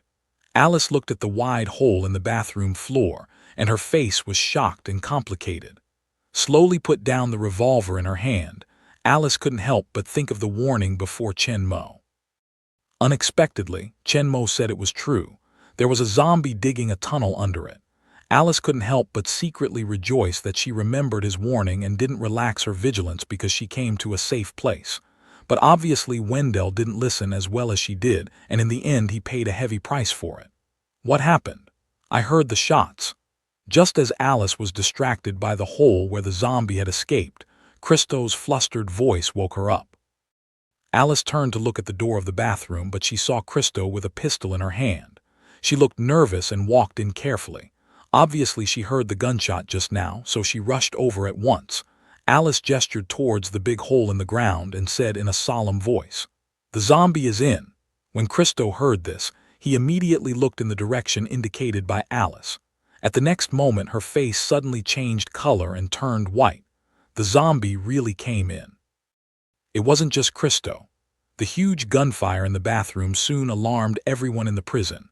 It didn't use Alice to look for it, so people rushed to the prison. Even Chris and Claire on the top of the building heard it. Angel Ortiz squatted beside the hole, took out a flashlight from her pocket and shot it into the hole, observing it carefully. Jin Yang stood by with an automatic rifle and pointed the muzzle of the gun to the hole in case a zombie suddenly came out. The hole looked deep, and Angel Ortiz seemed to see something flash under it. Asked Luther West, covering her nose, "What's the taste?" "It should have been dug up from the sewer," Alice said, but turned to look at Chen Mo and asked him, "Is that the only sound you hear?" Other people also looked up at Chen Mo after hearing the words. These zombies dug through the sewer and ran into the prison. This was exactly the same as Chen Mo's warning to them last night. The only Wendell who died was killed because he didn't listen to Chen Mo and took his weapons with him, which was killed by the zombies. They would like to hear Chen Mo's statement about this matter. After all, it is related to their life and death. If the prison is really attacked by a large number of zombies, they will be very dangerous. In the eyes of the crowd, Chen Mo slowly shook his head and said in a deep voice, "Everywhere. As long as there are sewers, they may dig them in." The faces of the people changed a lot when they heard them, said Luther West. That is to say, these things are likely to come out of any place at any time. Hearing this, all of them felt cold in their hearts. They only felt that there might be zombies around them at any time. At the same time, they were also secretly glad to follow Chen Mo's advice, always with weapons, and they were with other people when they went out. As for Wendell, he should have gone to the top of the building to take over Chris's vigilance work, but it turned out to be in the bathroom and Alice was just going to take a bath in it. The cause of the matter was clear at a glance. He could only say that he died by himself. If he didn't have such a dirty mind, he would have listened to Chen Mo's warning honestly and increased his vigilance, and would not have the end now. But things have been like this. Now the most important thing is how to solve. "We must leave this place as soon as possible," said Luther West anxiously. "Now one person has died, and I don't know if anyone else will die in the hands of the zombie," Angel Ortiz said in embarrassment. "But the armored car has not been repaired." When people heard Angel Ortiz's words, their faces became dignified. "How long will it take?" asked Chris, standing next to Claire. Many parts of the engine haven't been installed. Even if someone helps, it will take at least 2 days. People's hearts sank again after hearing the words. 2 days. Not to mention 2 days, even 1 day, they may not be able to wait. Maybe this noon the whole prison will be filled with zombies crawling out of the sewer, and they will be eaten by these zombies. Just when everyone was in a low mood or even a little flustered, Chen Mo's voice suddenly sounded in their ears.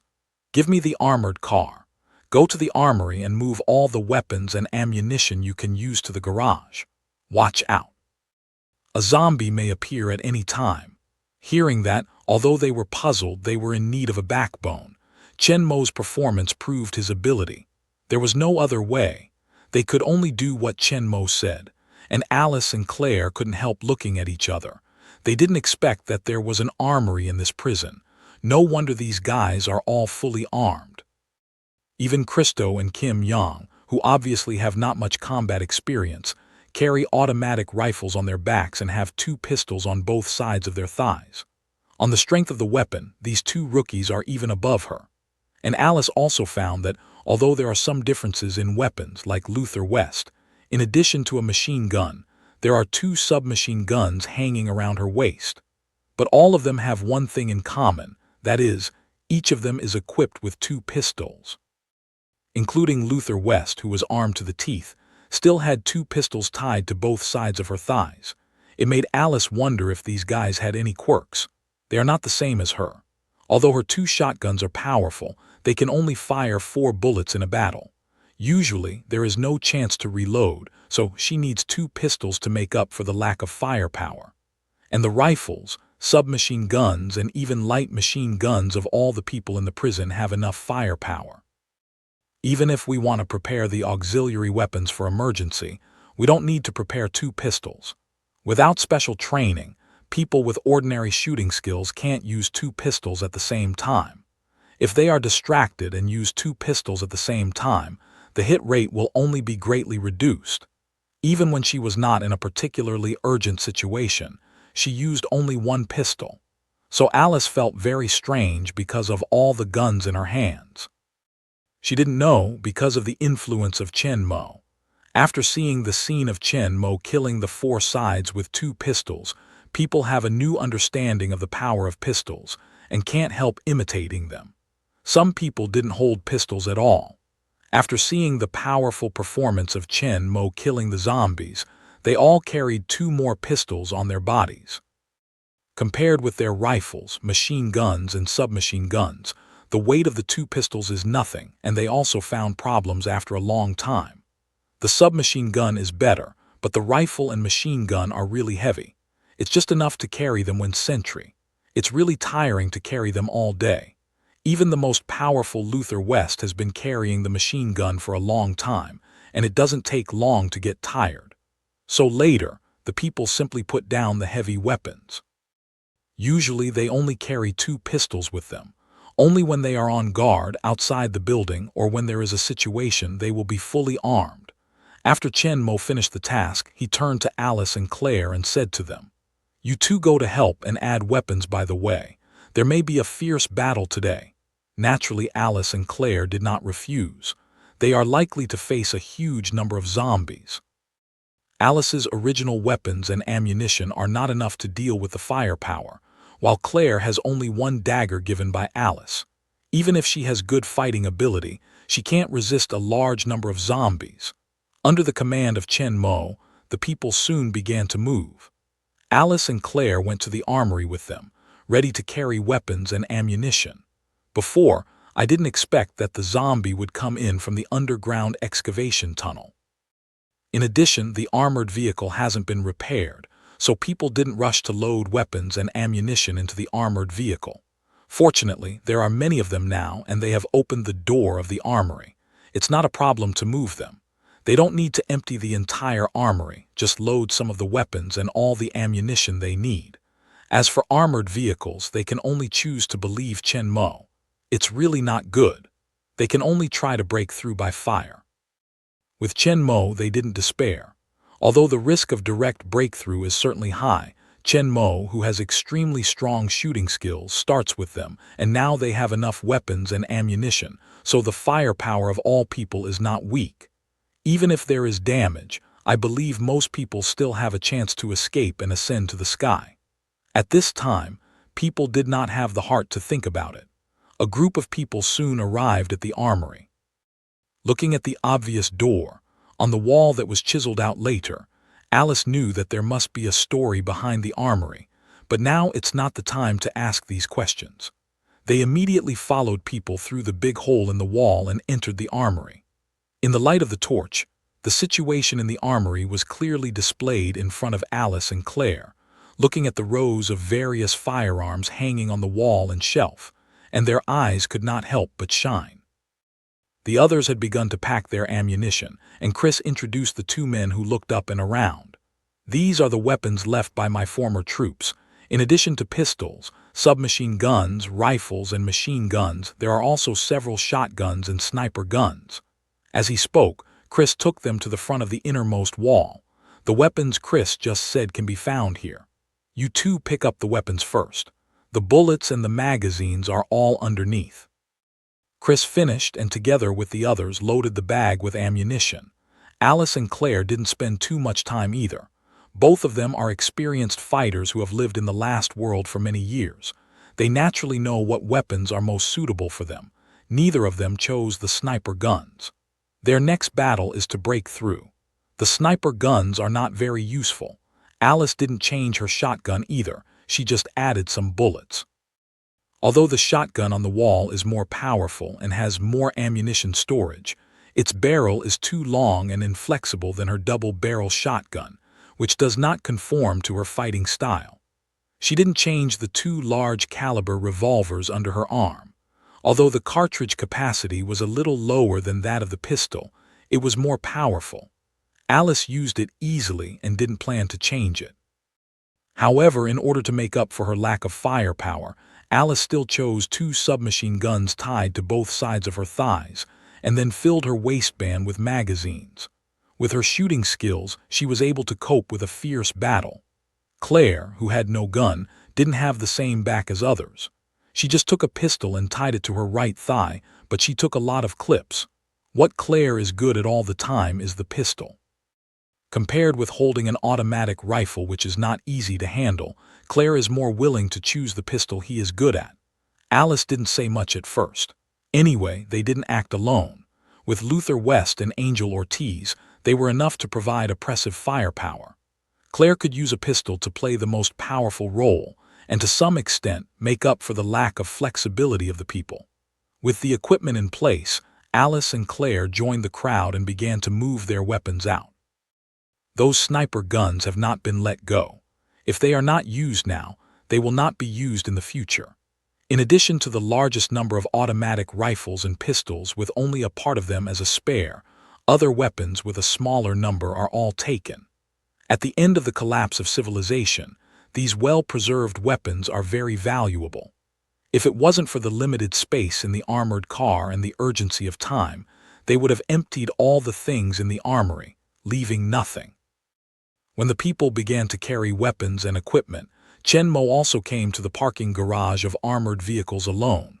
The engine, which had been suspended outside for maintenance, had been put into the armored car by Angel Ortiz, but it was only put in. Many parts and structures had not been connected. After all, Angel Ortiz is not a professional car repairman, not to mention an armored car. It's hard to do this in a few days. As long as you give him enough time, he can also install the engine. But now obviously there is no time for him to explore slowly. Chen Mo stood in front of the armored car and glanced into the engine compartment. Then he basically understood the installation of the engine. Unlike Angel Ortiz, Chen Mo knows a lot about the construction of vehicles. He is not only the boss of a top automobile company, but also has designed 3 supercars himself. Previously, in the world of Iron Man, he built Ghost Chariot himself. It is not difficult for him to install an armored car engine. Even if Chen Mo directly released his mind power and penetrated into the engine compartment, Those parts that had not been installed began to be assembled quickly under Chen Mo's mind power control. The structures that need to be connected automatically fit together, and the corresponding bolts fly over, rotating to fix the components, and the disordered wiring harness is just like alive, and each plug is connected by dancing. Angel Ortiz needs at least 2 days to complete the work. Chen Mo just installed in a flash. Not to mention the understanding of cars and engines, just the role of mindfulness. Let Chen Modi save dozens of times of time. After the engine was quickly installed, Chen Mo closed the heavy engine compartment cover, entered the cab directly, and drove the armored car out of the garage. In front of the prison building, Chen Mo dropped his head. He poured the rear hatch of the armored car directly into the front of the building door to facilitate people to move materials to the car. The location of the armory is on the first floor of the building, which is not far from the gate. As soon as Chen had parked the armored car, the people came out with weapons from the gate and opened the rolling shutter door. When they saw the armored car parked in front of the gate, everyone's face was full of surprise. So soon? They don't think Chen Mo pushed the car by hand, and the armored car hasn't stopped. The roar of the engine clearly shows that the armored car can run normally. The armed men turned their heads and looked at Angel Ortiz, who was among them. Don't you think it's going to take at least 2 days? Angel Ortiz was surprised to see the armored car in front of the door at the first time, and felt the people's eyes towards him. Angel Ortiz could not help shrugging, but the same face was puzzled. When he left the garage yesterday, there were still many places where the engine didn't connect well. It really takes him at least 2 days to be able to do it.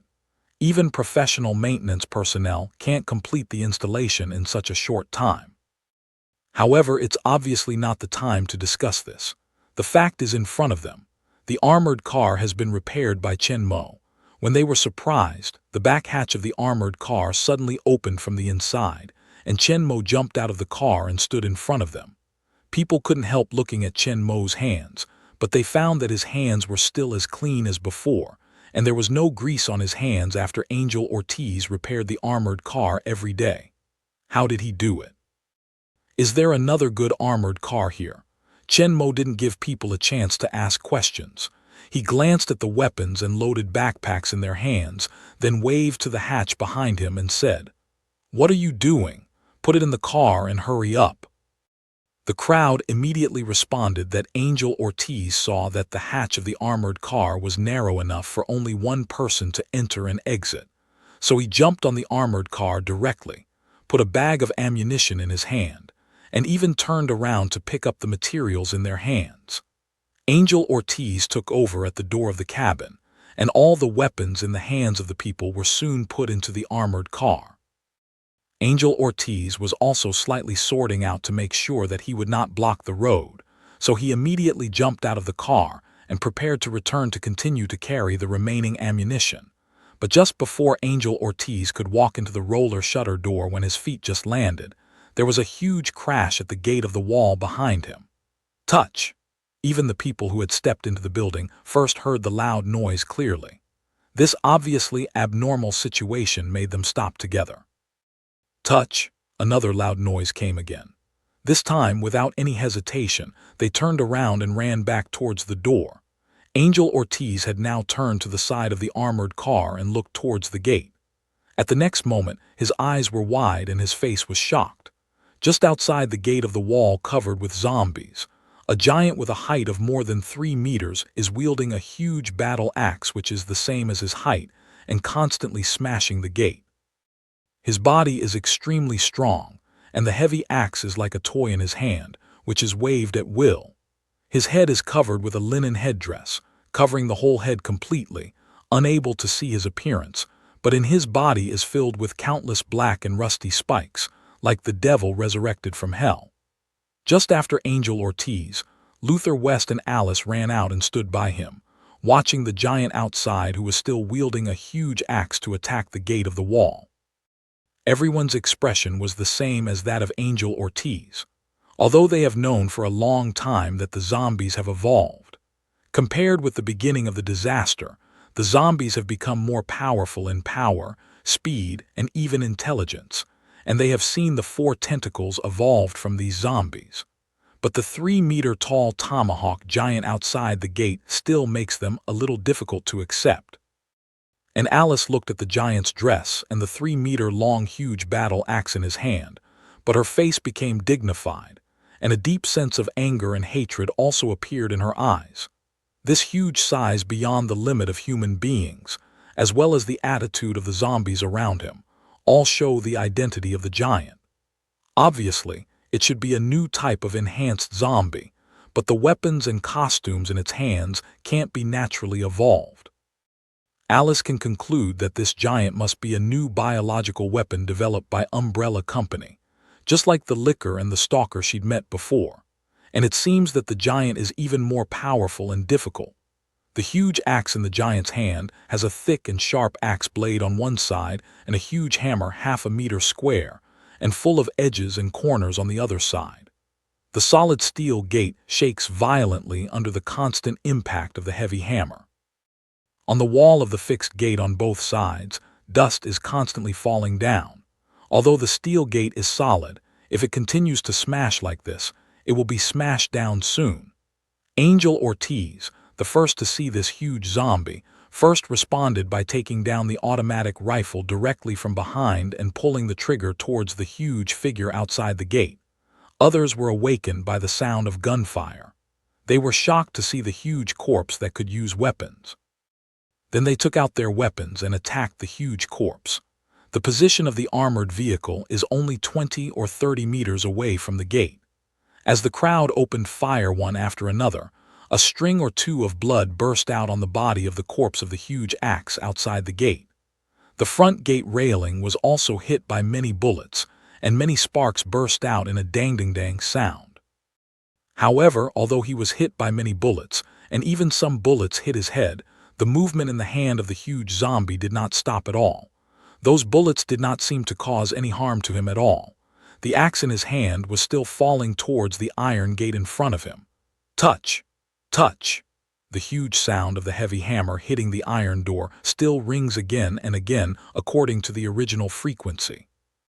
After shooting the empty bullets in the gun, people are shocked to see the huge figure still wielding a huge axe not far away with an unbelievable face. What the hell is this? Luther West put down the machine gun with the empty bullet and said excitedly, "The bullets they fired just now are enough to kill hundreds of zombies, and this horrible giant zombie has nothing but some clothes damaged. This huge zombie is blocked outside the gate.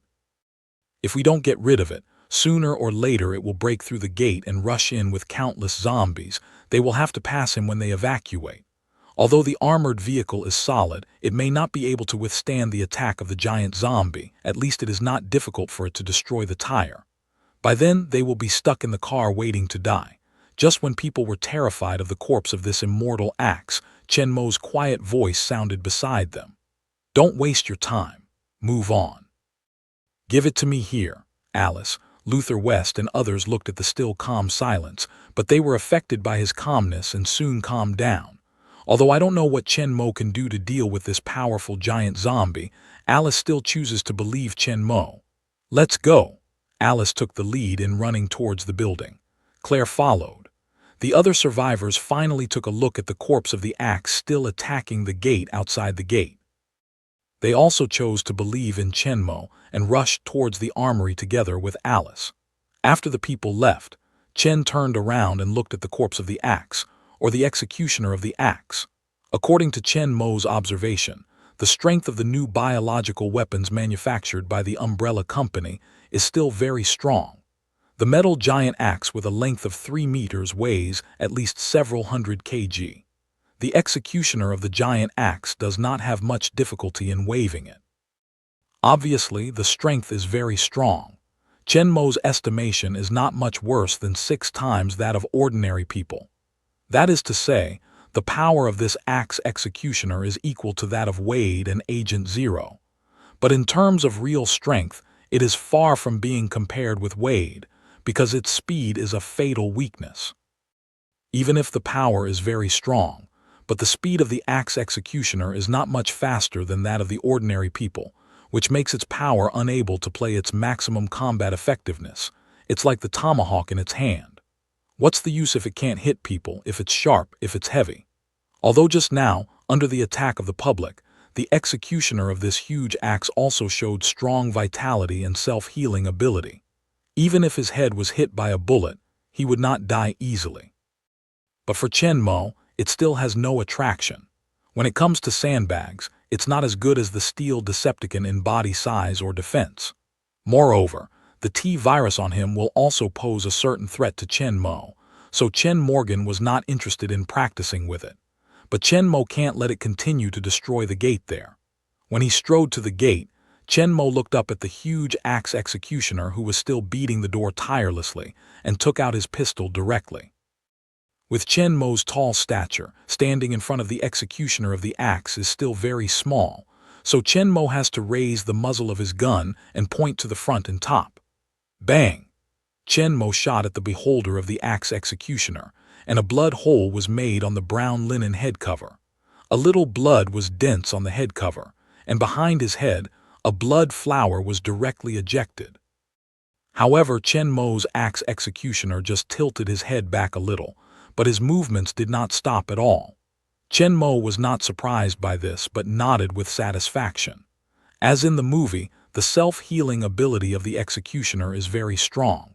For ordinary zombies, it can be a fatal blow attack in an instant, but for the executioner, it's just a small injury. Just now in the fierce attack, at least a dozen bullets hit the head of the beheader of the axe, but it was still alive and kicking, not affected at all. Chen Mo's shot that pierced the brain from a close range also failed to play any role. From this point of view, the self-healing ability of the beheader is even better than Chen Mo. Even now, Chen Mo can't be killed by a bullet, but he can't continue to attack like the executioner of the axe.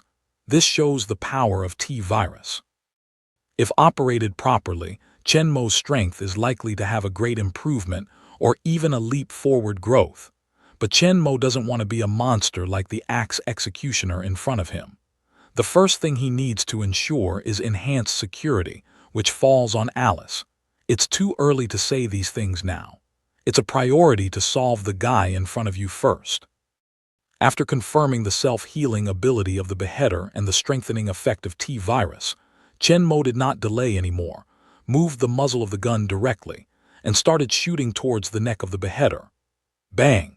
Bang, bang, bang, bang. After a series of intensive gunshots, the axe executioner who had been waving his axe to smash the door suddenly stopped, and the axe that had just swung behind him flew out of his hand and landed in the corpse group. He directly broke the bones and tendons of several zombies, and several of them were smashed and flattened directly by the heavy hammer head, which polluted the blood all over the place. Bang! With the last shot of Chen Mo, the huge head of the axe executioner, wrapped in a sackcloth head, suddenly rolled down from his neck and fell to the ground. The huge headless body, which was nearly 3 meters high after losing its head, also fell back slowly. With a loud bang, it overwhelmed a zombie gathered behind it. Chen Mo doesn't care about those unfortunate zombies who are constantly struggling under the pressure of the axe executioner. After checking the gate and confirming that they are still strong enough, Chen Mo turns around and goes back to the prison building. Solve the huge axe executioner who dropped the attack gate, at least for the time being. Don't worry about the zombies outside pouring in. But there is still a huge hidden danger inside the prison building. The underground zombies may break into the building at any time through the tunnel they dug out. In fact, although there is no trace of zombies in the building for the time being, a large number of zombies have actually infiltrated the building where people can't see them. So far, although there is only one underground hole in the bathroom on the first floor of the prison building, several tunnels have been dug in the basement flooded by water. Just as people were carrying weapons and ammunition, a large number of zombies were constantly climbing in from the newly dug tunnels in the basement. They were only lurking in the basement flooded by water, but they didn't rush out yet. When Luther West and Alice were attacking the executioners with all their firepower, they were completely shocked and attracted by the huge and fierce gunfire. When the people returned to the armory to carry the last remaining weapons and ammunition, at the stairs connecting the flooded basement, the original calm water suddenly burst, and a ferocious zombie rushed out of the water. They turned their ugly heads, looked for something in the air, and rushed towards the armory in a low hiss. Alice and Angel Ortiz, 7 people have been remembering the immortal axe executioner outside. They didn't waste time. They packed the remaining ammunition in their bags as fast as they could. They soon came out one after another and walked towards the gate. But just when they were halfway there, a group of zombies suddenly roared out of the shadows and rushed straight at them. The faces of all the people changed immediately. Alice, Claire, and Chris reacted at the first time. One hand was still carrying a bag full of ammunition, the other was pulling out the weapon quickly, and they pulled the trigger towards the zombie that came in front of them. Bang, bang, bang, bang, bang. Several zombies rushed to the front, were killed by 3 people quickly, but there are more zombies coming up behind, and the attack of the 3 people was only temporarily resisted. However, 3 people of Alice responded quickly to the first sudden attack of the zombie. Luther West, Angel Ortiz, Crystal, and Kim Young also responded quickly. Although they took a shot slower than the 3 people of Alice, they quickly drew out their weapons and shot at the zombie in front. As the ammunition bag is still in hand, there is no way to hold the gun with both hands, and the half-meter-long automatic rifle is on the back. It will take a while to take it down and shoot. In this critical moment, people naturally choose the weapon that can fire the fastest.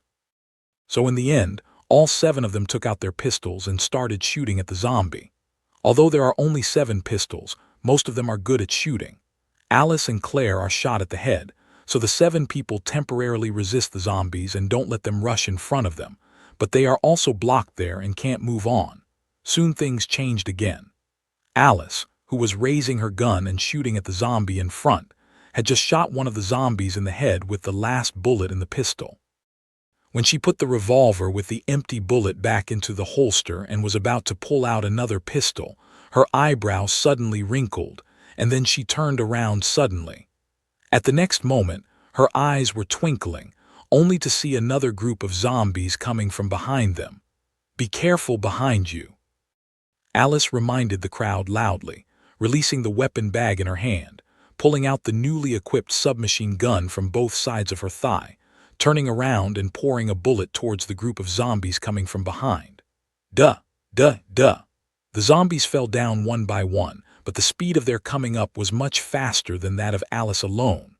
Although the zombies in front of them were constantly killed and fell to the ground, they were still getting closer and closer to the people behind them. Under Alice's reminder, the crowd soon found the zombie coming from the attack behind. Their faces changed a lot. At the same time, they couldn't care about the ammunition they were carrying. They packed weapons bags and threw them on the ground. They attacked with all their strength. At the same time, they separated 2 people and turned to the back, together with Alice, to resist the zombies. But at the same time, after the dispersion of the fire, the pace of the zombies' progress has not been completely contained. The zombies at the front and back are approaching towards the crowd. Even though some of Kim Young and Crystal's poor marksmanship have been replaced with automatic rifles, pulled the trigger straight to the end, and poured bullets towards the corpses in front, they only slightly slowed down their progress. But Claire and Chris are still using pistols for precision attacks. The fire suppression effect of automatic rifles is limited. The corpses who are knocked down but not dead will continue to climb towards them, which increases the danger. However, in such a short distance, the automatic rifles are not much different from the pistols they use. On the contrary, the heavy rifles will be more clumsy, affecting their play. Seeing the zombies at both ends approaching step by step, the space where the people are is a little compressed. All people can't help being anxious. Since he came to prison, for the first time in the face of such a dangerous situation, a trace of panic and despair appeared on his face. Jin Yang clenched his teeth, stared at the zombie nearer and nearer in front of him, and kept shooting from left to right with the rifle in his hand. While slowing down the rush of the corpse group, he could kill several zombies directly from time to time. Other people have also played their full strength, but still cannot stop the zombie near. When the zombies at both ends are less than 2 meters away from them, the 4 people in charge of resisting the front suddenly find that the zombies in front suddenly become sparse. After they shot the last zombies in front of them, they found that all the zombies in the front corridor had been killed. At the same time, a familiar tall figure in a black suit in the corridor also caught everyone's eyes. Luther West quickly pushed away the muzzle of Christo, who was still pulling the trigger, and a series of bullets went directly to the ceiling, dropping pieces of cement and smoke. But at the same time, Luther West found that Chen Mo didn't seem to be worried about being hurt by accident. He walked towards them quickly and soon came to them. They just think Chen Mo is in a hurry to help them resist the zombies behind them, but they don't know that those bullets are no threat to Chen Mo at all. Looking at the Chen Mo who quickly came to the front, everyone felt a sigh of relief. After just being surrounded by zombies, Luther West and others realized more clearly how terrifying Chen Mo's strength was. All 7 of them can't completely block the zombies coming from both sides. Chen Mo alone can kill countless zombies in all directions with 2 pistols. With Chen Mo, they feel safe in an instant. Alice, who was cleaning up the corpse behind, heard the gunshot behind her and stopped suddenly. She did not feel right. She looked back quickly, but found that all the corpses in front of the corridor had been killed. Chen Mo, who was supposed to deal with the huge axe corpse outside, came to them. He killed all those zombies by himself. Alice can't help but think of what Crystal said to her in the restaurant last night. Chen Mo is able to walk through the corpses with 2 pistols. Alice had great doubts about it, but now it seems that it is not impossible. They trapped a group of their lives and almost fell into the zombie of the Jedi. Chen Mo's strength can be seen from the fact that he was cleared up in a flash. Although she didn't see Chen Mo's shooting skills with her own eyes, Alice couldn't help believing more in Christo's words. Chen Mo didn't give a chance to look at his face excitedly. When he came to the crowd, Chen Mo immediately raised his 2 guns and started shooting at the zombie in the back. A group of zombies in the passage began to fall one after another. The zombies that had already rushed to the front of the crowd were soon wiped out by Chen Mo, and the distance was opened again. Alice looked at the head falling down as quickly as cutting wheat, much faster than when the 3 of them had just cleaned up, and all of them were zombies shot in the middle of their eyebrows. She looked at Chen Mo in shock. I saw Chen's powerful shooting skills with my own eyes. Now Alice has fully believed what Crystal said. He really has the strength to walk through the corpses. Chen Mo shouted to the crowd as he opened fire to clear the bodies that were still pouring in. Take your ammunition and leave now. When Chen Mo cleans up the corpses behind them, everyone becomes safe instantly. The 3 Alice also stop shooting. Then they pick up the weapon bag thrown on the ground again according to Chen Mo's order and rush out quickly towards the front. No one would worry about Chen Mo's safety, so they withdrew first and Chen Mo stayed at the end, firing 2 guns together, killing the zombies in the back passage, so that everyone could retreat safely. As they rushed towards the gate, they were also wary that there would be new zombies in front of them. Although Chen Mo had killed all the zombies in front, there should be new zombies in the back. They were all holding the weapon bag in one hand and holding the weapon tightly in the other hand, ready to attack the zombie who suddenly rushed out. However, they had been careful to run for a long distance, but no zombie appeared in front of them. However, just 10 meters away from the gate, people finally found the shadow of the zombie. On one side of the passage, a gate was closed. Behind the gate, the corpse was already full. A dozen arms passed through the gate and waved to the people running through the passage. Obviously, the group of zombies who attacked them from the front rushed out from behind the iron gate, but Chen Mo just closed the gate again and stopped them when he cleaned up the light. They didn't stop because of this. During the running, their eyes swept over the zombie behind the door. They kept running and rushed out of the door. The armored car stopped at the gate, and the people directly carried the weapon bag in their hands, jumped into the car one by one, and soon all withdrew to the armored car. Alice and Luther West stayed at the end, and when they all got in the car, Alice immediately turned to Chen Mo, who was still shooting inside the building. Let's get out of here. Chen Mo didn't stop at the same place all the time. The number of zombies in the passage was limited. Chen Mo didn't need to go all out to control it. So while shooting, He also paid attention to the evacuation speed of the crowd and retreated towards the gate at the same time. When Alice called him, he was not far from the gate, and the zombie was under the pressure of his fire, which was 10 meters away from him. So after Alice finished shouting, Chen Mo stopped shooting directly, put away his pistol, and rushed towards the gate with his feet quickened. Alice and Luther West stood on both sides of the gate and stared at Chen Mo, who rushed inside. When Chen Mo rushed to the gate, they immediately pulled down the rolling shutter door and shut the zombie that was more than 20 meters away from the gate behind. Although this rolling shutter door is not very strong, it is enough to block these zombies for a period of time. Everyone is temporarily safe. Standing in front of the rolling shutter door, Chen Mo glanced at several people in the armored car and looked at them in a daze. Then he said to Alice and them, "You two get on the bus right away." Chen Mo finished, but did not pay attention to the two people, but directly towards the gate of the wall rushed past. Alice and Luther West looked at each other, listened to the crash that had begun at the roller shutter door behind her, without any further delay, and quickly got into the armored car as Chen Mo said. Chen Mo soon came to the gate. The headless body of the axe executioner still fell behind the gate.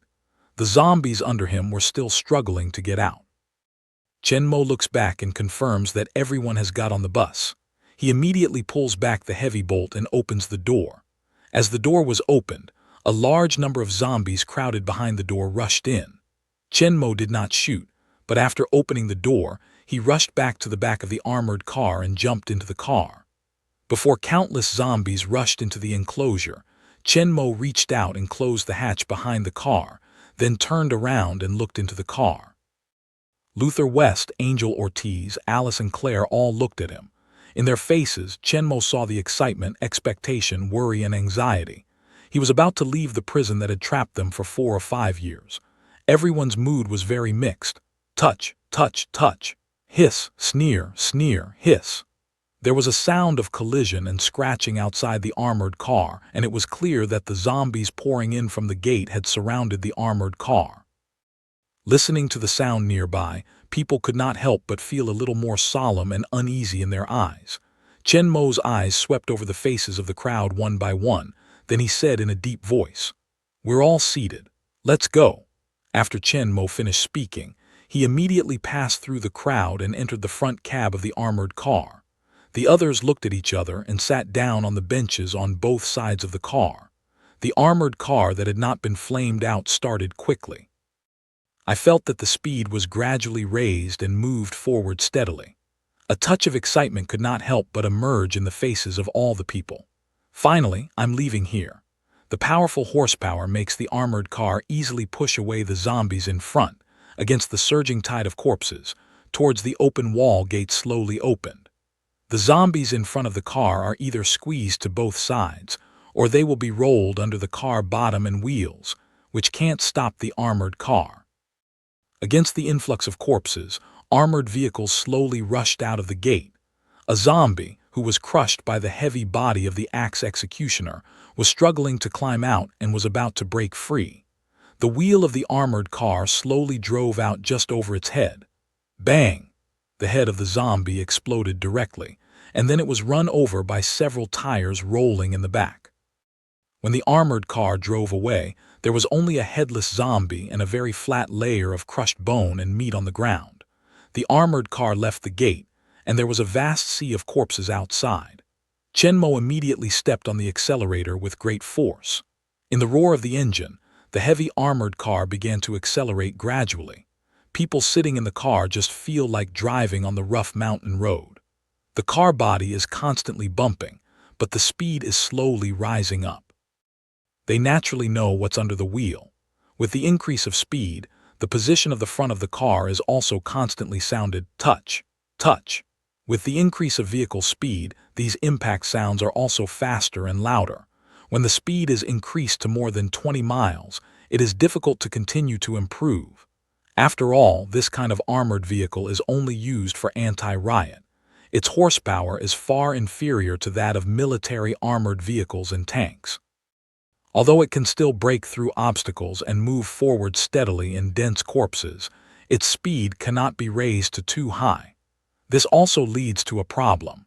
Some of the zombies have a relatively high degree of evolution and fast running speed.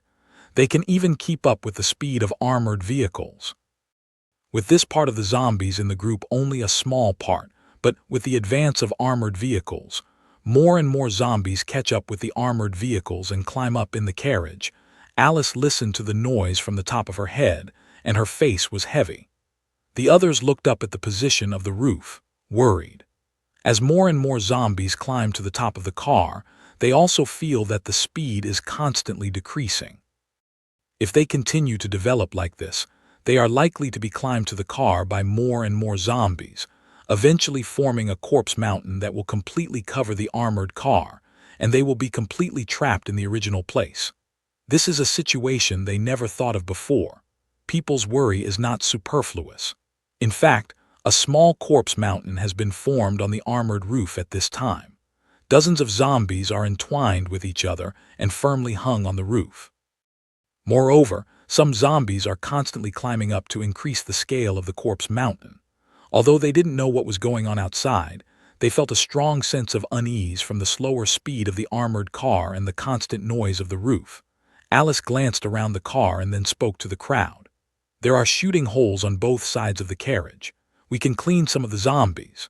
The anxious people in the car soon found the shooting holes on both sides of the car, even when they started to move.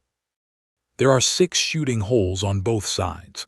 Apart from Crystal, everyone else occupied one place, opened the shooting hole and began to attack the zombie coming out. The attack of 6 people had some effect. Many zombies rushed from both sides were wiped out by them, especially those who grabbed the car body and wanted to climb on the roof. However, a considerable part of the zombies rushed from the back of the car, and there was no shooting hole in the back of the armored car except for a hatch, so people could not shoot at all. Even if 6 people have tried their best to attack, there are more and more zombies climbing to the top of the car, and the speed of the armored car is also slower and slower. Seeing this going on, they will be completely trapped by the zombie in a short time. When people are beginning to despair, Chen Mo's voice suddenly comes from the front cab. "Angel, you drive." When Angel Ortiz heard this, he immediately put away his rifle and ran towards the cab. Soon, Chen Mo came out calmly. Seeing Chen Mo, people's hearts were a little calmer, but they were still full of anxiety and urgency. When the crowd wanted to ask Chen Mo what to do, Chen Mo went straight through the crowd and went to the hatch behind the armored car. Next, in the shocked eyes of all, Chen Mo opened the hatch directly. The rear of the car chased the corpse of the armored car closely, and then it came into the eyes of all the people. The nearest zombies were even less than a meter away from the armored vehicle. After the hatch was opened, they became more excited and jumped up towards the hatch with their teeth and claws open. But before they rushed to the hatch, Chen Mo had 2 guns in his hand and raised his arm to attack the zombie behind the car. One of the zombies running with all his strength only burst his head and fell to the ground. By the way, he tripped many zombies in the back. In a flash, the zombies behind the car were emptied, but then a head popped up over the hatch. It was the zombie on the roof who found the hatch of the armored car open and was attracted. Chen Mo shouted loudly as he shot to clear the corpses that had climbed down from above. "Alice." When Alice heard Chen Mo call her, she immediately came to him, but she heard Chen Mo continue, "I'll close the hatch as soon as I get out." "What?" Alice can't help but stare at Chen Mo in shock. What is he going to do? Chen Mo didn't say anything more, just looked at Alice deeply, then took a step directly and jumped out of the car. Although Alice is shocked by Chen Mo's behavior, she still remembers what Chen Mo just said. She believes that Chen Mo is not just an impulse. All she has to do is follow his arrangement. Alice immediately pulled the door to close it. At the same time, her eyes were fixed on Chen Mo.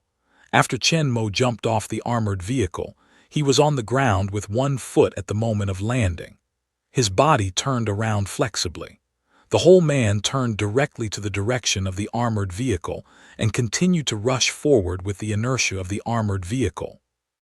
And the corpse behind him is still several meters away from him under the cleaning before him.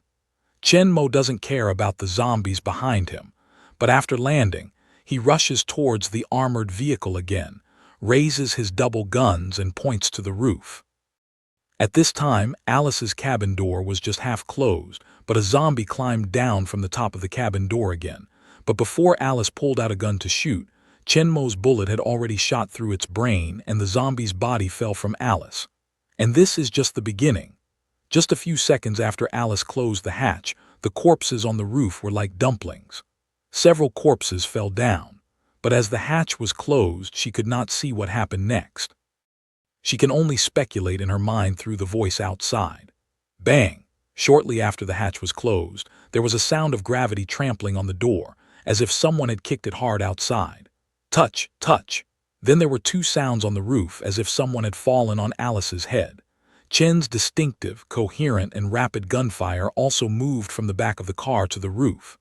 Obviously, Chenmo had boarded the roof in a flash and began to clean up the numerous zombies sitting on the roof. There was a lot of gunfire and then silence again. The roof of the car was silent for a moment. Just as Alice began to worry about Chenmo, a rhythmic knock suddenly sounded at the hatch leading to the roof in the middle of the car. Alice, Chenmo's voice immediately sounded, instantly dispelling the doubts in the hearts of all the people. Alice's face couldn't help but rejoice and immediately came under the hatch cover and pushed it away. Before, there were zombies crawling outside. They didn't dare to open them. Now we can know that the zombies on the roof have been cleared by Chenmo. Naturally, we don't need to worry about the zombies anymore. Push open the hatch cover. Alice probed to see, just saw the palm extended by Chenmo. Alice immediately reached out to hold Chenmo's palm, with Chenmo's help, up to the roof. As Alice conjectured, the zombies on the roof of the car had all disappeared, leaving only some scattered blood, and the speed of the armored car gradually picked up again, leaving the zombies after them behind. Looking at Chenmo standing in front of her, Alice could not help but flash two brilliant lights in her eyes. Just now, it was clear that Chenmo was in a desperate situation, but he rushed out of the armored car without fear. Under the encirclement of countless zombies, a man quickly solved the crisis.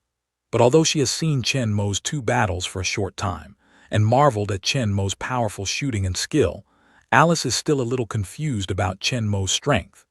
Chenmo just cleaned the corpses behind the car, and the gun technique showed when he was protecting their retreat in the prison building. Although it was very strong, it still didn't reach the level of Christo's saying that he was walking through the corpse sea. But soon, she didn't think that anymore. After Alice noticed the corpse behind the armored car, Chenmo went straight to the front 2 steps, came to the front of the armored car, and then raised his 2 guns to shoot at the corpses in front. This time, in the face of countless times more zombies than those in prison, Chenmo gave full play to his own strength. His arms moved rapidly, and the zombies within 5 meters in front of the armored car began to fall to the ground quickly. The more rapid and fierce gunfire attracted the attention of Alice, who was behind Chenmo's warning. She could not help turning her head to look at Chenmo, and then she was shocked. Chenmo's cleaning speed at this time is more than double that of just now. Maybe the previous corridors and narrow hatches have affected Chenmo's strength, or the number of zombies is small in order to save bullets, so Chenmo has not been fully attacked before. Until now, in the face of countless zombies in front of the armored car, Chen did not really play out his full strength. Looking at the empty area in front of the car, which was cleared by Chenmo's bullet rain, Alice was shocked beyond words. She now found that what Christo said was not exaggerating at all, and even weakened Chenmo's words a lot. After cleaning the zombie on the roof, the armored vehicle has already recovered to the speed of more than 20 miles before. After Chenmo started to shoot and clean the zombie in front of the vehicle, the speed increased by a large part again without the zombie blocking and collision, at least more than 30 miles. You should know that the faster you move forward, the faster you will clean up the zombies. At this speed, if you want to clear a vacuum area in front of the vehicle in time to ensure the smooth passage of armored vehicles, you need to clean up much faster than when you run. In addition, when a person is walking through the corpses, the space to be cleaned only needs about 2 meters wide. Now, the width of the armored car itself is more than 3 meters. The width of the area cleared by Chen Mo is more than 4 meters. With the factor of forward speed, the gap is several times. Alice asked herself if it's her, even at the peak of her strength, let alone cleaning the road for the armored car. She can't rush out too far in the corpse group even if she's alone. As long as she's trapped in the huge corpse sea that can't be seen outside the prison, she can't escape anymore. But in terms of shooting, Chen Mo's performance has gone beyond her cognition. She never thought that a person's shooting can reach such a level. Even the most powerful enemies she has met so far, Wesk and Alice, are estimated to be hard to reach Chen Mo's fierce and terrifying state. The wheels of the armored car constantly roll over the corpses that fall on the ground, and the car body constantly bumps up and down, while Chen Mo stands steadily on the roof, with his feet as long as they are on the top. Just as Alice looked at Chen Mo's back standing on the roof and her eyes were shining, the noise behind the car suddenly woke her up. Alice quickly turned around, but saw a zombie quickly climbing up from behind the side of the armored car. Alice quickly raised the pistol, aimed at it and shot it to the head. Although the speed of the armored car has been raised again under Chen Mo's bullet, the zombies behind are hard to catch up with, but there are too many zombies around. Although there are other people cleaning through the shooting holes on both sides, the effect is far worse than Chen Mo, or occasionally zombies will seize the body and climb up, especially the shooting dead corner at the rear of the armored car side. Alice didn't plan to clean up like Chen Mo either. Now, there are only a few zombies who can climb in the car. She just needs to guard Chen Mo's back to prevent the zombie from affecting Chen Mo's shooting. But Alice was afraid that some zombie would climb up from the blind spot between the two, so she went directly behind Chen Mo and turned around. So then, there was such a scene in the corpse sea. An armored car is speeding among the dense corpses, but on the roof there are two figures standing with their backs facing each other. Wearing a black suit, Chen Mo, a tall man, is shooting with two guns in his hands. He is cleaning up the corpses in front of the armored car, while Alice is standing with a gun, guarding the rear of the two people, shooting down the corpses climbing on the top from time to time. Though separated by the weapon behind her, Alice could still feel Chen Mo's solid broad back like a mountain. Standing behind Chen Mo, Alice felt an unprecedented sense of security. Even though she knew that the body sea was not far behind her, Alice didn't worry at all. It seems that all the dangers are blocked by Chen Mo behind. Inside the armored car, Luther West and Christo are still attacking the zombies on both sides. Fortunately, they almost emptied the armory in the prison and moved all the ammunition to the car before, so even in such a high-intensity battle, the ammunition is still sufficient. As for Chen Mo, he doesn't even have a magazine. However, in his space, there are a large number of magazines which are enough for him to spend. There are many special bullets such as armor-piercing bullets, high-explosive bullets, incendiary bullets, and so on. However, for some ordinary zombies, these powerful special bullets are obviously not used. If Luther West and others were on the roof of the car, they might wonder why Chen Mo had so many bullets. But they are all in the car now. Even Angel Ortiz, who is driving, can only see the corpses falling down in front of them. It's not clear what's on the roof. Alice is the only one who can see Chen Mo's shooting style similar to infinite bullets. And most of Alice's energy is on the zombie behind her, and she has been completely shocked by the strength of Chen Mo and has no idea about the bullet. In her eyes, Chen Mo is like a deep black hole. It's very mysterious. It seems that he will never be able to see the whole picture. It's unclear how strong he is. That's one of the reasons Chen Mo chose Alice to help.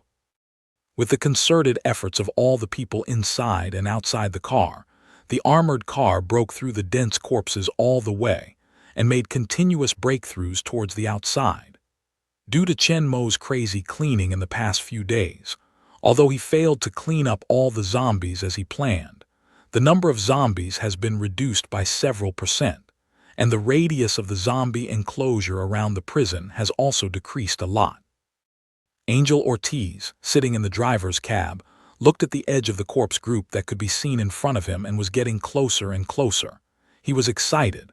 "Hold on, we're about to rush out," Angel Ortiz shouted excitedly at the people in the carriage who were desperately shooting. Almost for a moment continuously shooting for a long time, the people who have been shocked by the recoil of the rifle and their shoulders ache are excited by hearing the words. One by one, they are like beating chicken blood. They bite their teeth and continue to pull the trigger. When they are out of bullets, they quickly take out the clip from the nearby weapon bag and replace it. They won't delay for a second. Soon, after the last bullet from Chen Mo's gun killed the last zombie in front of the armored car, the street that had been blocked by the zombie in the distance finally appeared in front of Angel Ortiz. The last group of zombies just killed by Chen Mo were crushed by the wheels. The armored car rushed out from the opening of the corpse group. Several people in the carriage who were focused on shooting felt that the sight was suddenly bright. The vision occupied by countless zombies was suddenly empty, and the broken buildings in the distance were immediately reflected in the eyes of all the people. They finally came out. Alice, with her back to the front of the car, soon found this. She could only see the prison and the endless zombies standing in the distance, just like being in the boundless sea. At this time, she finally got on the land and saw the boundary of the sea. Although there are still countless zombies chasing them desperately behind the car, they are just like the waves on the beach, and they can't be touched at all. Without the zombies' block, the ground has become flat, and the speed of armored vehicles has increased rapidly. The zombies who come after them are far behind them, and more far away.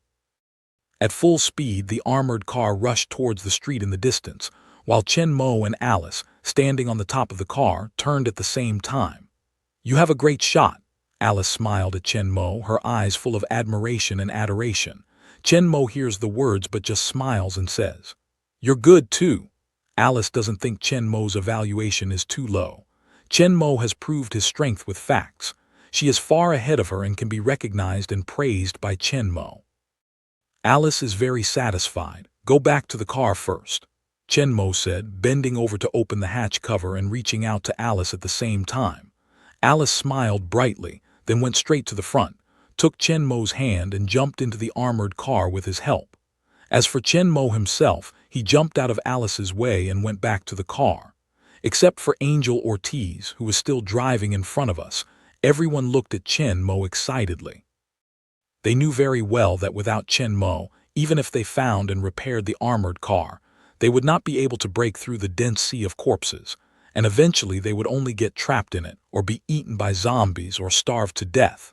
It can be said that they can escape safely now, relying on Chen Mo. A few minutes later, the armored vehicles had completely thrown away the zombies behind them, and they were finally completely safe. But at the same time, a new problem was in front of them. Where are we going? Luther West looked at Chen Mo in some confusion and asked aloud. Instead of answering directly, Chen Mo turned to Alice.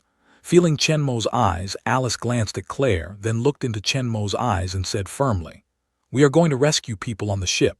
Chen Mo's eyes swept over Claire and Chris, nodded slowly, and then shouted to Angel Ortiz, "Go to the dock first." Angel Ortiz naturally had no objection to Chen Mo's words when he adjusted his direction and drove towards the coast. And in the back carriage, Cristo hesitated for a long time and went to Alice's side and said with worried face, "The people on that ship are very powerful. You'd better not take any risks. Let's get out of here with us." Alice sniffed and smiled, but there was a cold flash in her eyes. She looked at Cristo, who was worried about her, and said with a confident smile, "I've dealt with Umbrella many times. They should be afraid of me." Cristo was very surprised, but he continued to advise. "Don't you say it's a trap." Alice shook her head at the words and said slowly with a chill in her voice, "A trap that has been found is not a trap. It will become a hunter's grave." Alice said this, her tone softened again, and she smiled at Crystal. "When we have solved the matter there and rescued people, we will go to you." Looking at the confidence and firmness on Alice's face, Crystal swallowed her advice. She knew that Alice and Claire would not give up their friends. There was a sudden silence in the carriage.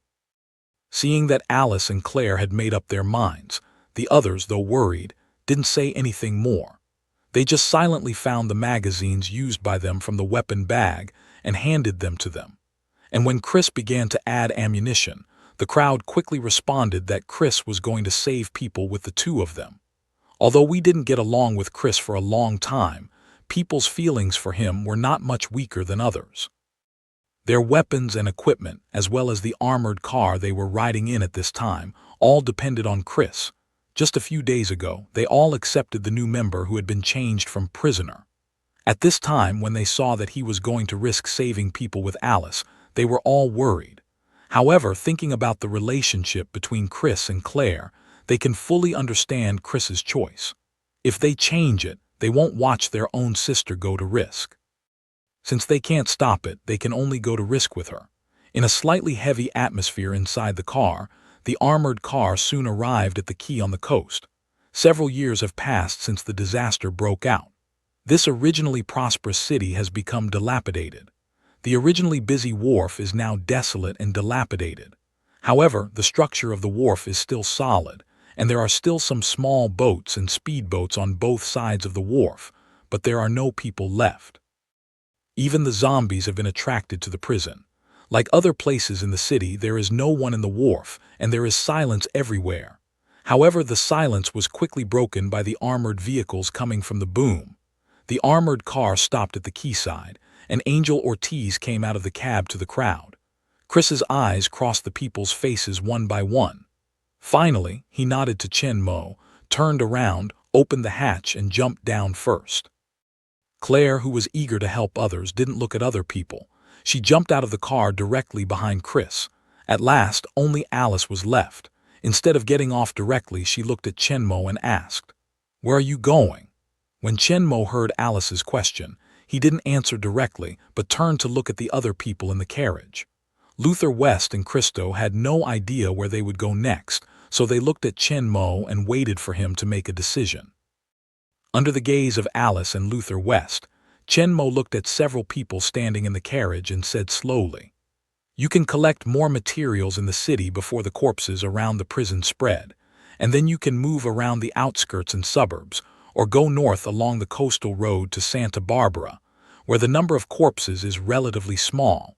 You can change some time, slowly clean up, and settle down there. As for me." When Chen Mo said that, everyone felt that it was wrong, but they saw Chen Mo turn around and look at Alice at the door of the cabin and say to her, "I'll go with you to that ship." Luther West and Christo were shocked by what they said. They didn't expect Chen Mo to make this decision. Alice's eyes brightened at the words, but soon she shook her head again, looked at Chen Mo's eyes and said to him seriously, "It's dangerous there. You don't have to take risks with us." Alice, who has been fighting with Umbrella Company for many years, knows the strength of Umbrella Company very well. Before every fight, her comrades and companions would suffer heavy casualties, or even total annihilation. Even the powerful Alice Corps, which is composed of her clones, was annihilated in Tokyo.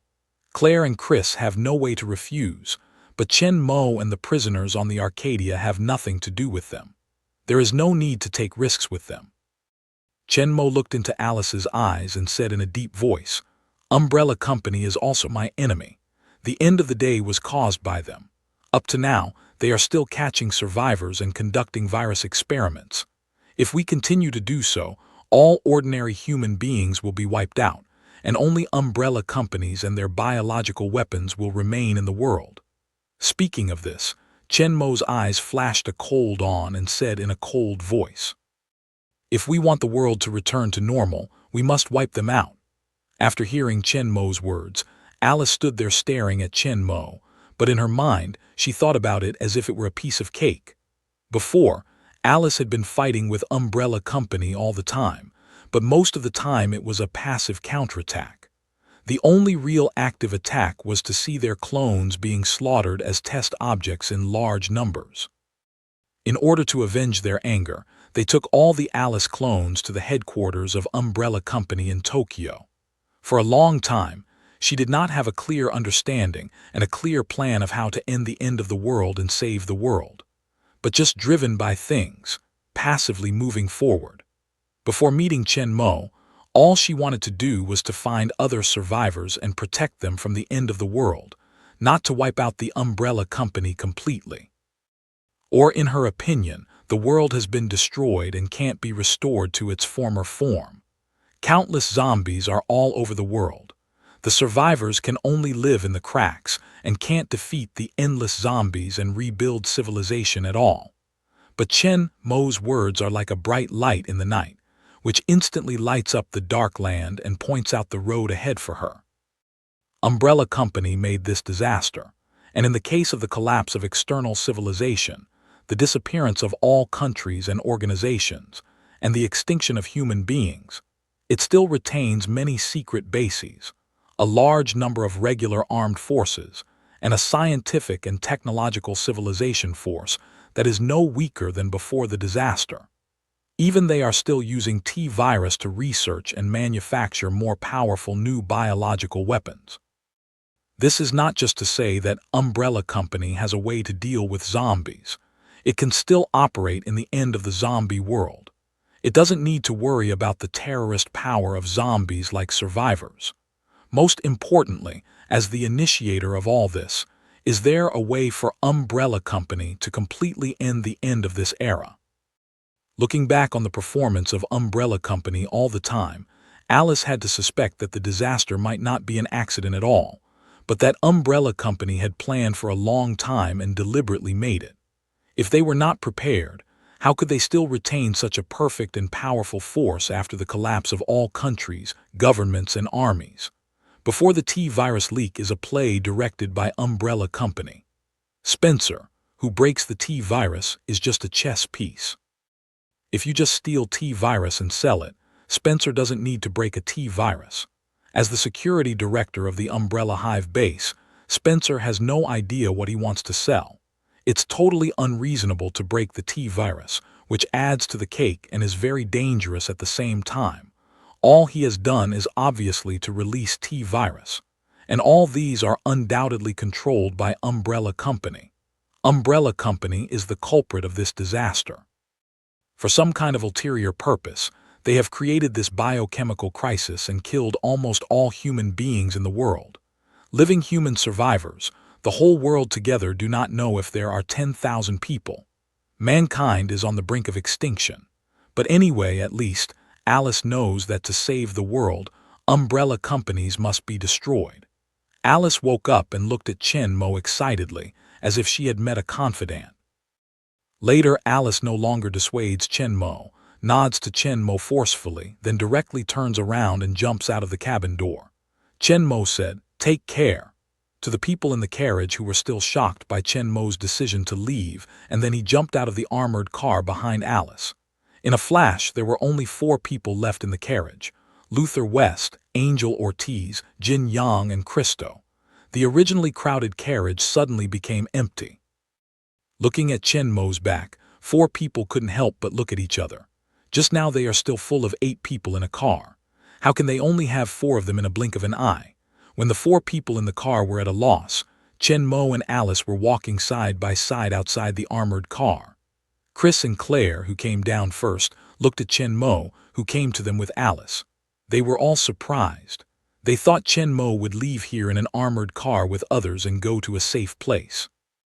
Unexpectedly, Chen Mo planned to go to this muddy water with them. Claire and Alice are to rescue the friends caught on the boat. Chris is to protect his sister. What's Chen Mo for? Brother and sister looked at each other and their eyes fell on Alice at the same time. Is it? Alice didn't notice the look of Claire and Chris. Chen Mo didn't say anything though he noticed. Just when several people joined and were ready to start, a voice suddenly sounded behind them. Wait. Chen Mo's 4 people turned around but saw Luther West jump out of the car first, then followed him closely, and several other people in the armored car jumped out of the car one after another. Several people came forward side by side. Luther West looked at Chen Mo and said with a firm face, "We'll go with you." Chen Mo looks at the crowd but doesn't speak. Luther West turns to look at the others around him. Then Jin Yang, who doesn't speak very much, takes a step forward, looks at Chen Mo firmly and says, "We don't want to run away. Even if we go to other places, sooner or later, we will be surrounded by endless zombies. We want to end the bloody end of our lives and live as normal as before. We don't have to worry about it every day and fear it will be eaten by the zombies." As Kim Yang finished, Angel Ortiz, Luther West, and Christo all nodded with approval. Obviously, The four had reached a consensus in the armored vehicle before. They were also influenced by Chen Mo's behavior and the conversation he had just had with Alice to figure out how to make a choice. Before, they only wanted to escape from the prison and go outside, but in fact, the whole earth has been ruled by the merciless and endless zombies. Even if they escape, they just change a place to continue to breathe. In this life and all the rest of the future, they will always live under the threat of the zombie. There will never be a day of peace. Maybe when they will be bitten by the zombie or even eaten directly by the zombie like Wendell, who was captured by the zombie. This is not the life they want. Chen Mo's choice seems to be dangerous. It seems to be the only way to save the world and make the earth return to normal. Between surviving and risking for freedom, they chose the latter. They will make such a choice. Chen Mo actually plays a great role in it. At first, they just wanted to live. They didn't have the heart to think about the future life, and they never considered who caused the current situation. Chen Mo's appearance not only gives them the chance to escape from the prison, but also makes them see the end of the world clearly. More importantly, Chen Mo lets them see the hope of the future. Chen Mo not only changed their team's relationship, let them become more united, but also changed their ideas completely. What they are pursuing now is more than living. If in the past, the mysterious and powerful umbrella company was the existence of terror that they dared not provoke, but could only avoid far away. Even if they were unwilling, they would not find their own way to fight against the enemy that they could not fight at all. However, Chen's strength has given them a bit of confidence. At least, they are not completely defeated. Hundreds of thousands of zombies formed the corpse sea. They all rushed over. Umbrella Company does not seem to be more terrible. So they finally made a decision to go to Arcadia with Chen Mo and them.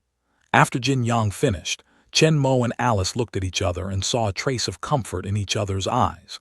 Looking at the four men with firm looks, Claire and Chris also expressed their appreciation and recognition.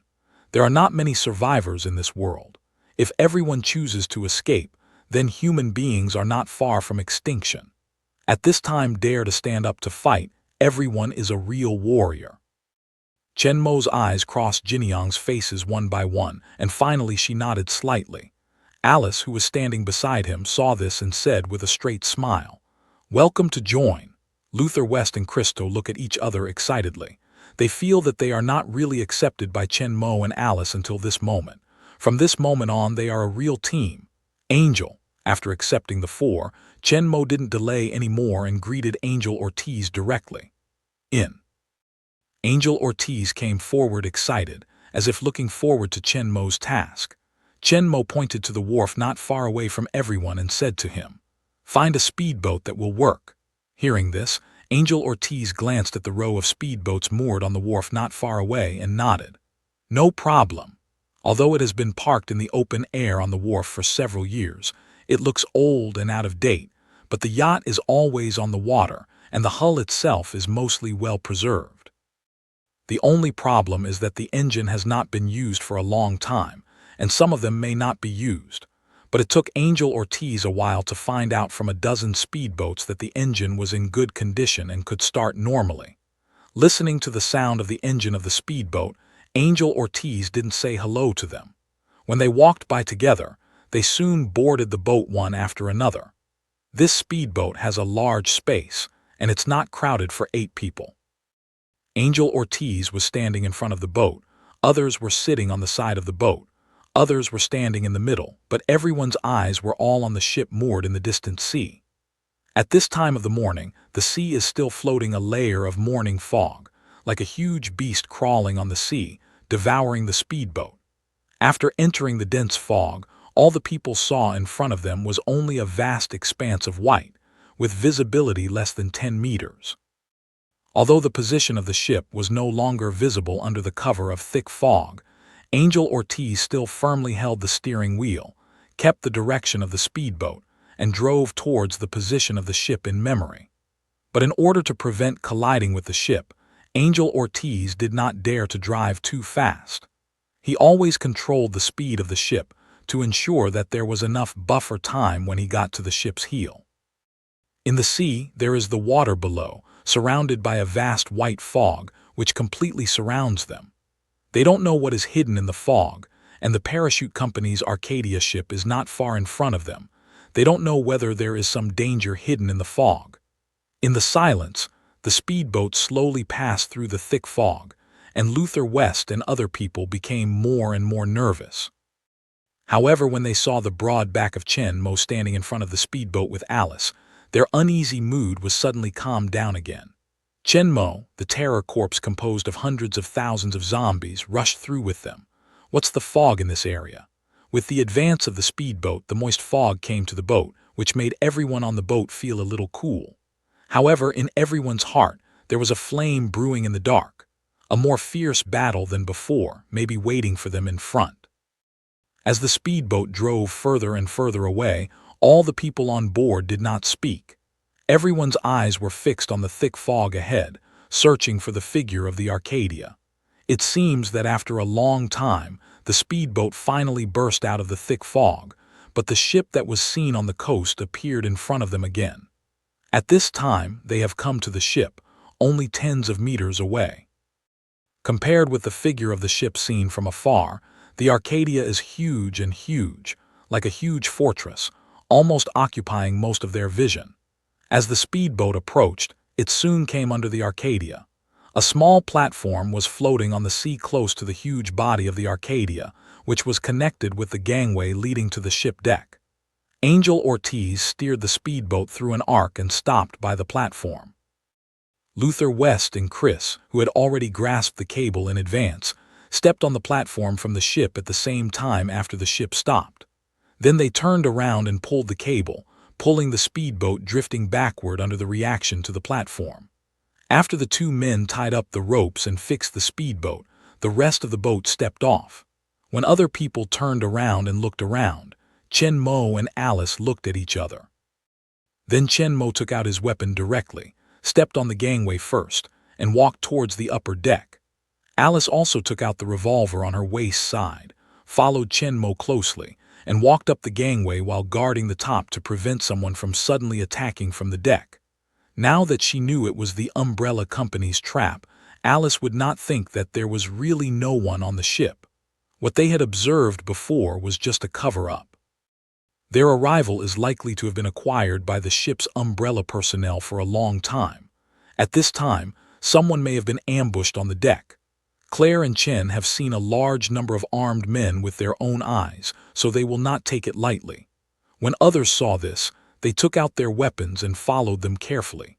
Soon, they climbed up the gangway and came to the deck of Arcadia, but the attack they imagined did not happen.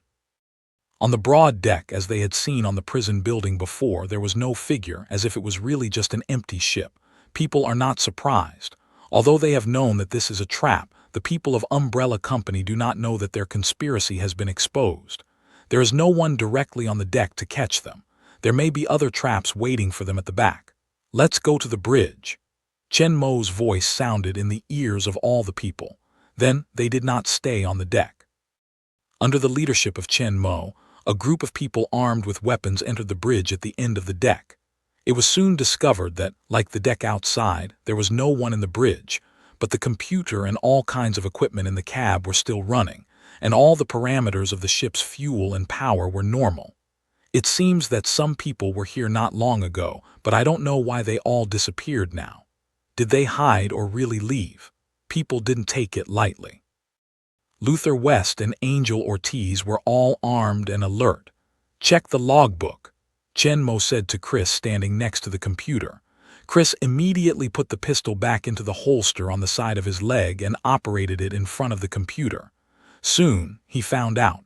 The logbook shows that 3 days ago, all the crew left in lifeboats. Chris said, but Alice suddenly remembered that after landing on the prison building last night, Angel Ortiz told her that the Arcadia radio signal they received had disappeared 2 days ago, so it just matched the time when the crew left. Is this a fake made by the Umbrella Company, or are the crew really gone? As Alice frowned and thought, Chris continued. In addition, according to the above data, there are more than 2,000 survivors on the ship. Chris couldn't help but look up at Claire. If there was no accident, the friends she wanted to save would be among them. 2,000. All the people on the scene were shocked. None of them thought that there would be more than 2,000 survivors on the ship. It seems that before attracted by the broadcast of the Arcadia, there were not a few survivors sent to us. They had always thought that there were not many people alive in the world, and even thought that there were only them left in the world. Now, on this ship, there are more than 2,000 people. Luther West and Angel Ortiz couldn't help but look at each other. It seems that they chose to take risks and come up with Chen Mo to save people before, which seems to be a very correct decision. At this moment, they are more firm in their previous ideas. It's not wise for them to just run away and survive. It's up to them to defeat Umbrella Company and save the world together with Chen Mo. Just as everyone was surprised by the amazing number of survivors on board, Claire suddenly said, "Would this be a trap designed by Umbrella?" When Alice heard this, she could not help frowning and turning to look at Chen Mo. "Go down and have a look." With that, Chen Mo turned and walked directly to the stairs leading to the bottom of the deck. When Alice and Claire saw this, they were no longer entangled in any traps. They immediately clenched their arms and followed Chen Mo. They all walked slowly down the stairs in a row. There seemed to be no lighting in the cabin below the deck. The light from above could only illuminate a small area around the stairs. The more they went down, the darker the light around them, and the darker the cabin was. Many people who had prepared for it took out flashlights from their bodies, and several bright beams of light shot into the dark cabin from the stairs. In the light of the flashlight, the scene in the cabin was shown in front of everyone. Row by row of containers are placed in the cabin in order to block the sight of all people, so that they cannot see the whole cabin. When we went down the stairs, we could only see those containers. The walls of the cabin and the inner deck under our feet were all rusty. No matter how we looked at it, it seemed that it was just an ordinary cargo ship. Alice, Claire, and Chris point forward with their guns in one hand, while Luther West and Angel Ortiz hold their rifles directly and put them on the gun. They followed Chen Mo closely, crossing the narrow passage in the middle of the container on guard, and headed for the deep cabin. Everyone cooperates with each other, watching and guarding the front and back, including the top of containers on both sides. In the slow progress of the team, a beam of light constantly straws around. As long as there is a little wind, it will be found at the first time. Just along the way, around always a quiet, did not find anything unusual. The hearts of all the people are not only not relaxed, but also raised. It's definitely not just an ordinary cargo ship here. There must be something they haven't found. And soon they found something unusual. When they passed through 2 rows of containers, there was no more orderly container in front of them. A heavy steel gate appeared in front of them, blocking their way. But on this seemingly ordinary, rusty steel gate, there is a red and white umbrella pattern that Alice is very familiar with. Umbrella Company. Sure enough, they are. Alice looked at the sign on the door and said coldly with hate on her face. Just as people were gripping their weapons and keeping their heads on guard, the originally closed steel gate suddenly rang. 6 exposed mechanical door bolts moved in a sound of mechanical transmission and opened one by one. Then the heavy steel gate cracked in the middle and slid to both sides. Bang!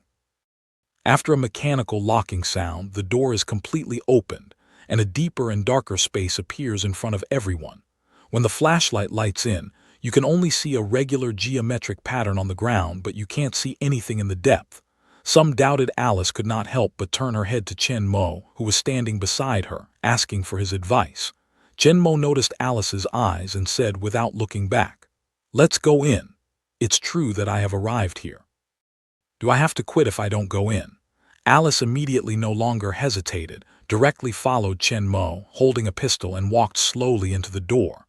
Just after all the people stepped into the gate that had been opened suddenly moved again and soon closed again and locked again. At the end of the walk, Luther West and Angel Ortiz heard the movement behind them. They quickly turned around and pointed their guns at the gate, but it was too late. Looking at the closed door, the crowd did not panic. This time on board, they had no way to go back. All they could do was to move forward. With the closing of the gate, the surrounding space is completely dark, which seems to be more closed than the container area outside. No light can shine in. Although the flashlight in the hands of several people is sweeping around, nothing can be seen except the gate behind them. It seems that it's just a huge confined space. There's nothing in it. Just as everyone was on alert, a dazzling light suddenly lit up from afar. Then, with a series of electrical appliances on, the light quickly spread to this side from afar. They soon found that it was the dense lights on the top of the cabin that were lit one by one. With the light coming from far and near, the originally deep darkness in the cabin was soon expelled, and the whole space became bright as day, and the situation in the cabin was clearly presented in front of everyone. The space is huge, tens of meters wide and hundreds of meters long, covering nearly half of the whole ship. Above are hundreds of lights arranged in order, and the exposed hull frame can be directly seen on both sides. The whole space is white from top to bottom. Even the floor is as white as marble, smooth and bright. However, the floor is not completely smooth. It is carved with neat octagonal patterns. It looks like a square floor with octagonal patterns printed on it. It covers the whole floor neatly. Standing in this wide and open space, people's faces all can't help but emerge a little doubt. It's really weird here. Claire kept looking around, trying to find the survivors, but found nothing. Where have all the people gone? Claire asked in disbelief. I don't know.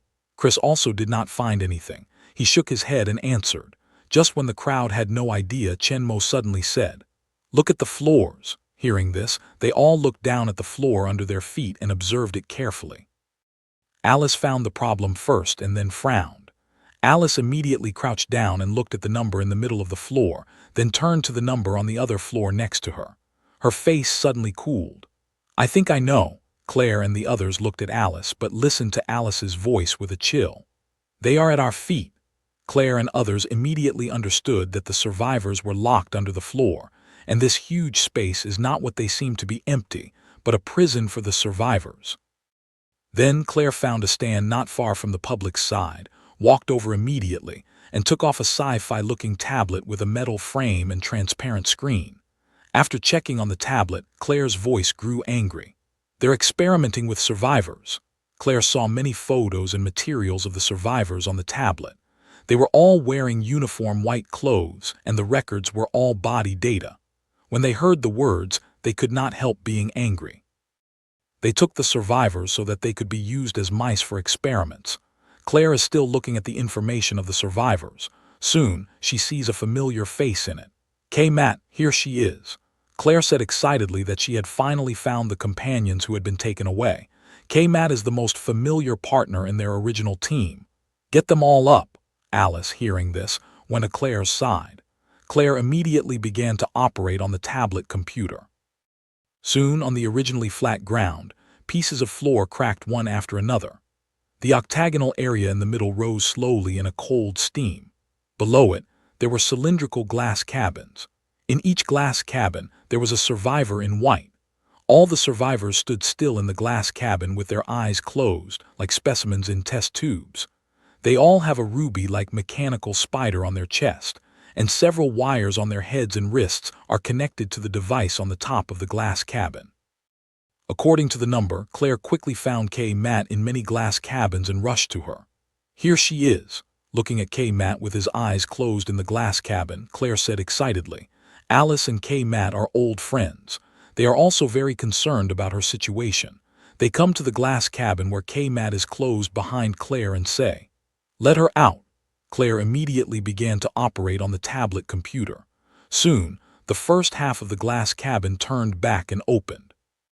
K-Matt, who had not moved as if he was asleep, was awakened at the same time. He opened his mouth and panted hard, but her consciousness didn't seem to be very clear.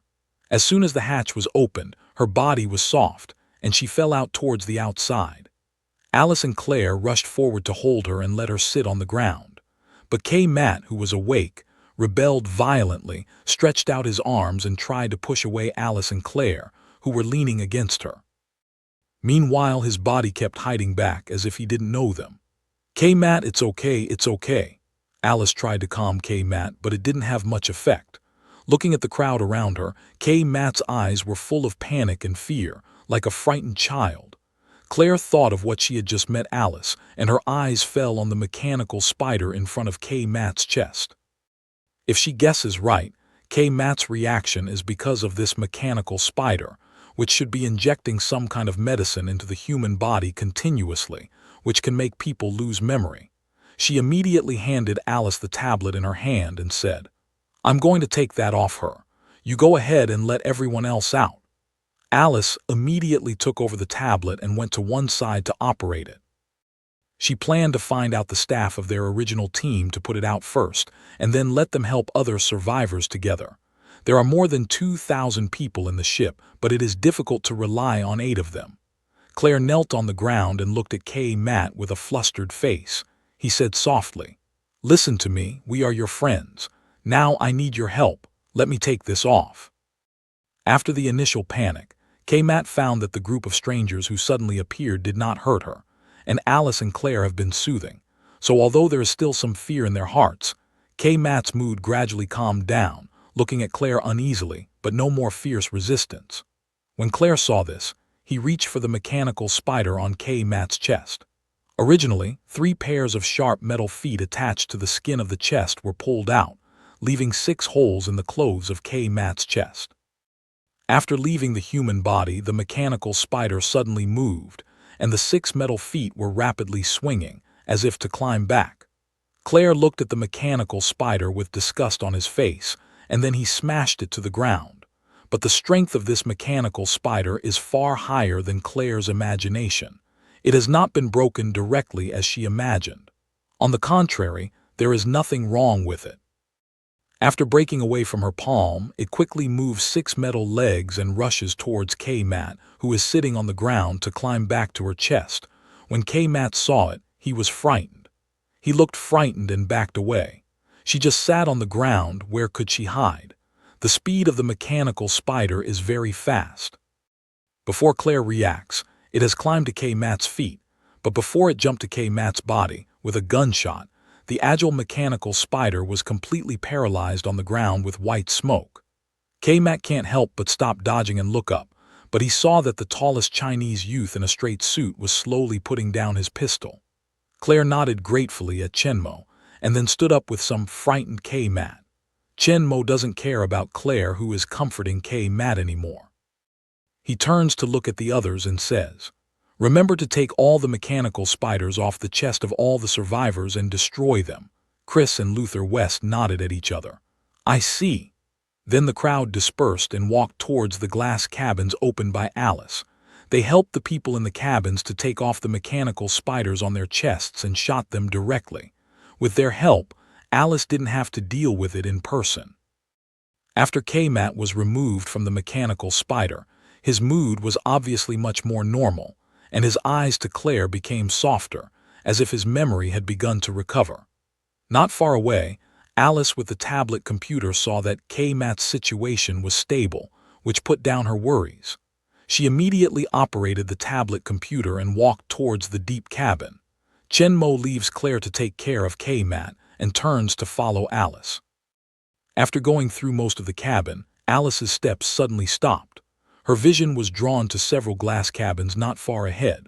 Along the way, there was a sleeping survivor in every glass cabin Alice passed, but there was no one in the glass cabin in front of her, and there was blood in it. Alice can't help but stop operating the tablet and walk towards the glass cabins. Standing in front of the glass cabin, Alice saw the situation in the glass cabin more clearly. Those bloodstains are all inside the glass cabin, and in addition to the bloodstains, there are many black pieces of meat on the glass cabin. Alice couldn't help but think of the terrible scene of the corpse of the survivor who was locked in it, which made her face suddenly change. The tablet in her hand didn't hold firmly, and she suddenly fell off to the ground. But then, a hand suddenly reached out from behind and caught the falling tablet.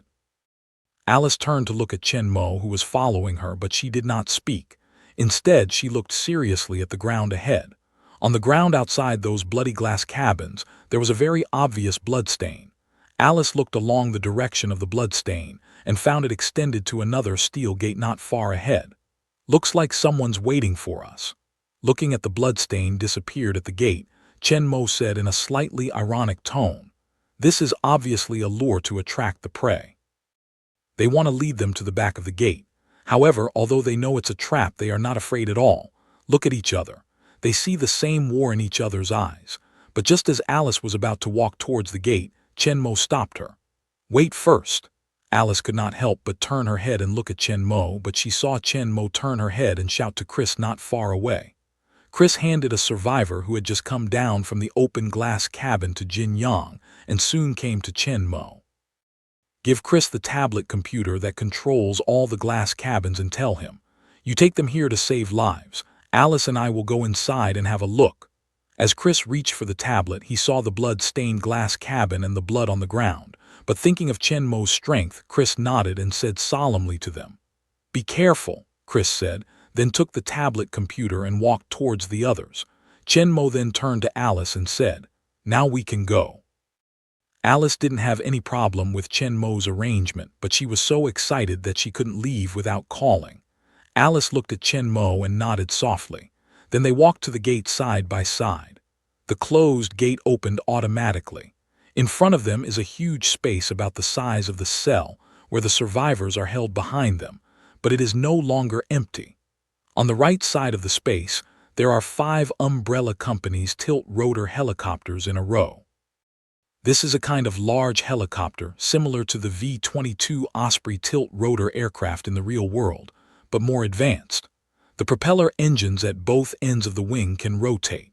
It can fly at high speed like a normal propeller aircraft, or take off and land vertically like a helicopter. However, both of them noticed that there was no hatch above the cabin that could be opened. The hatch for the aircraft to take off was on the cabin wall on the left side. There was a very obvious large hatch corresponding to the position of the 5 aircraft, with numbers from 1 to 5 marked on it.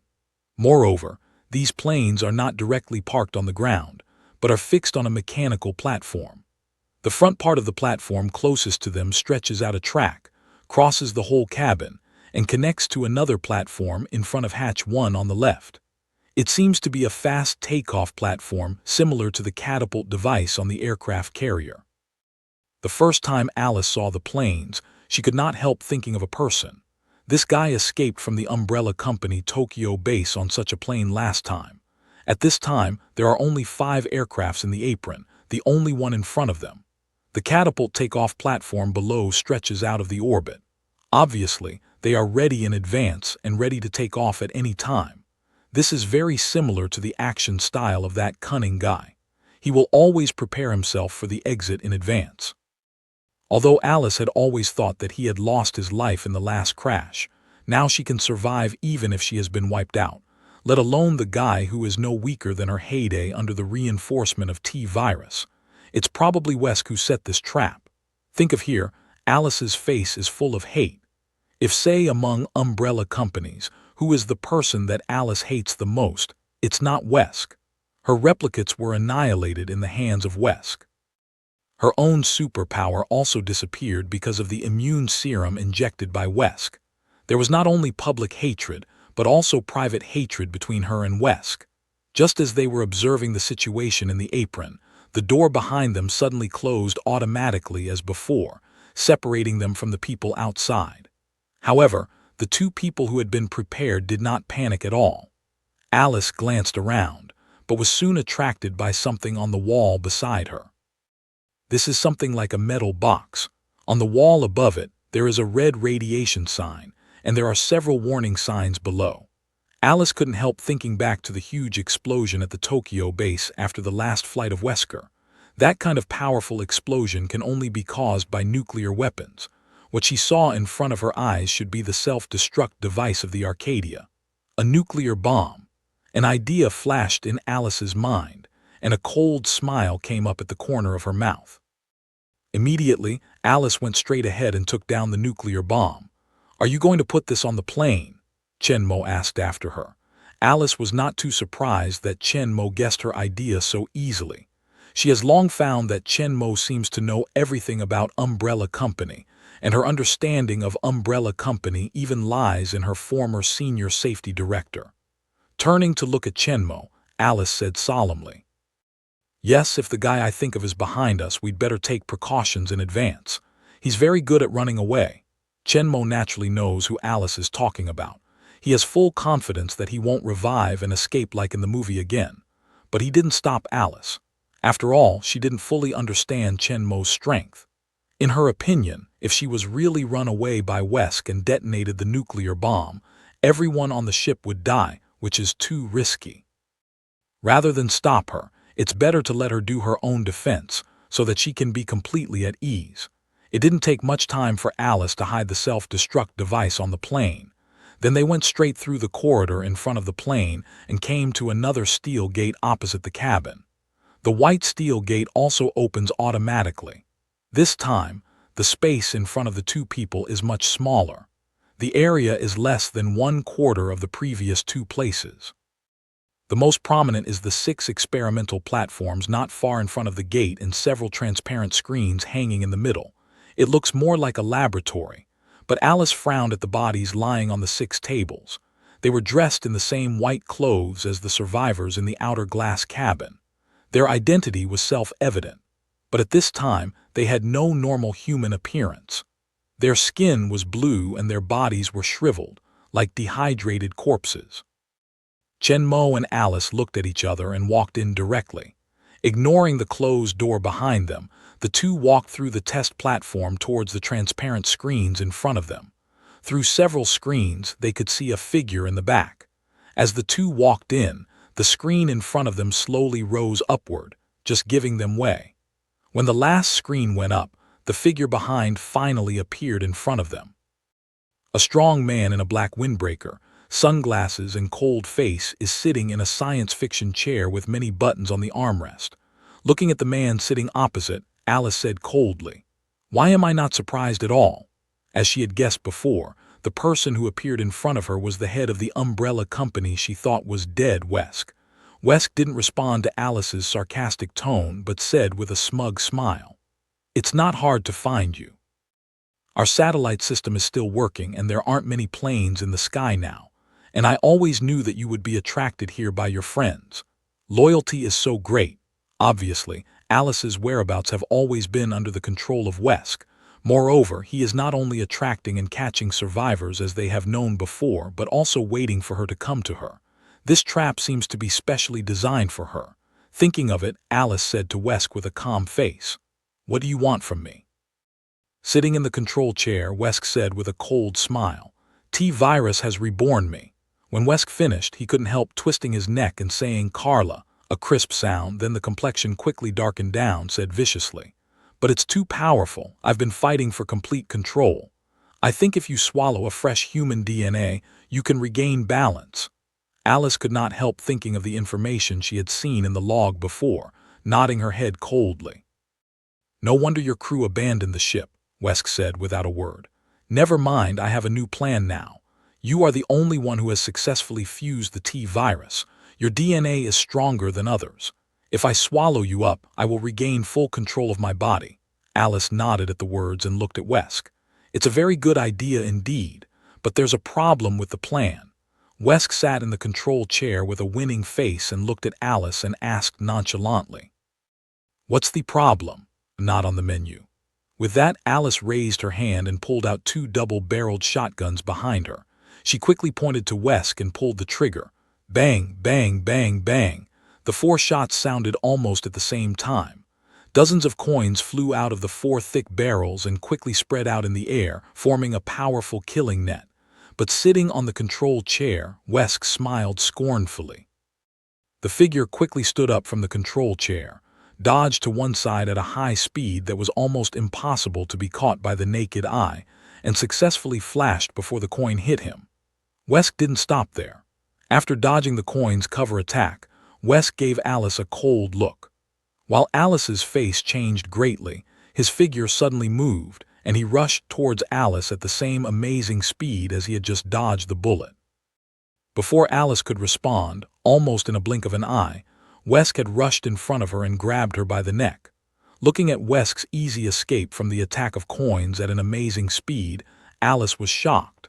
Her eyes could hardly catch Wesk's figure, nor could she see the movement of Wesk at this time.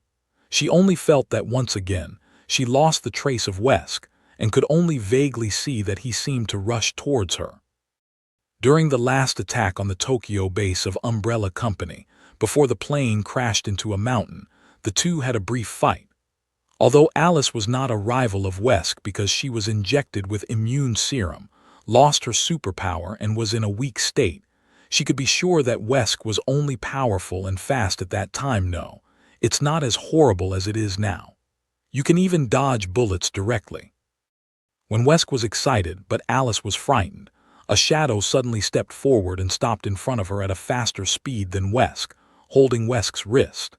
Alice only thought it was dark and wanted to fight back, but she soon found that the figure suddenly appeared in front of her was very familiar. She looked carefully, but it turned out that Chen Mo, who had been standing beside him without speaking, was very familiar. She saw the amazing speed that Wesk had just shown. She was ready to take the attack from Wesk, but Alice didn't expect that Chen Mo could stop Wesk in front of her. This means that Chen Mo's speed is higher than that of Wesk. It seems that there is still a big error in her previous evaluation of Chen Mo's strength. Alice is more and more curious about Chen Mo's real strength. Wesk's shock is more than Alice's.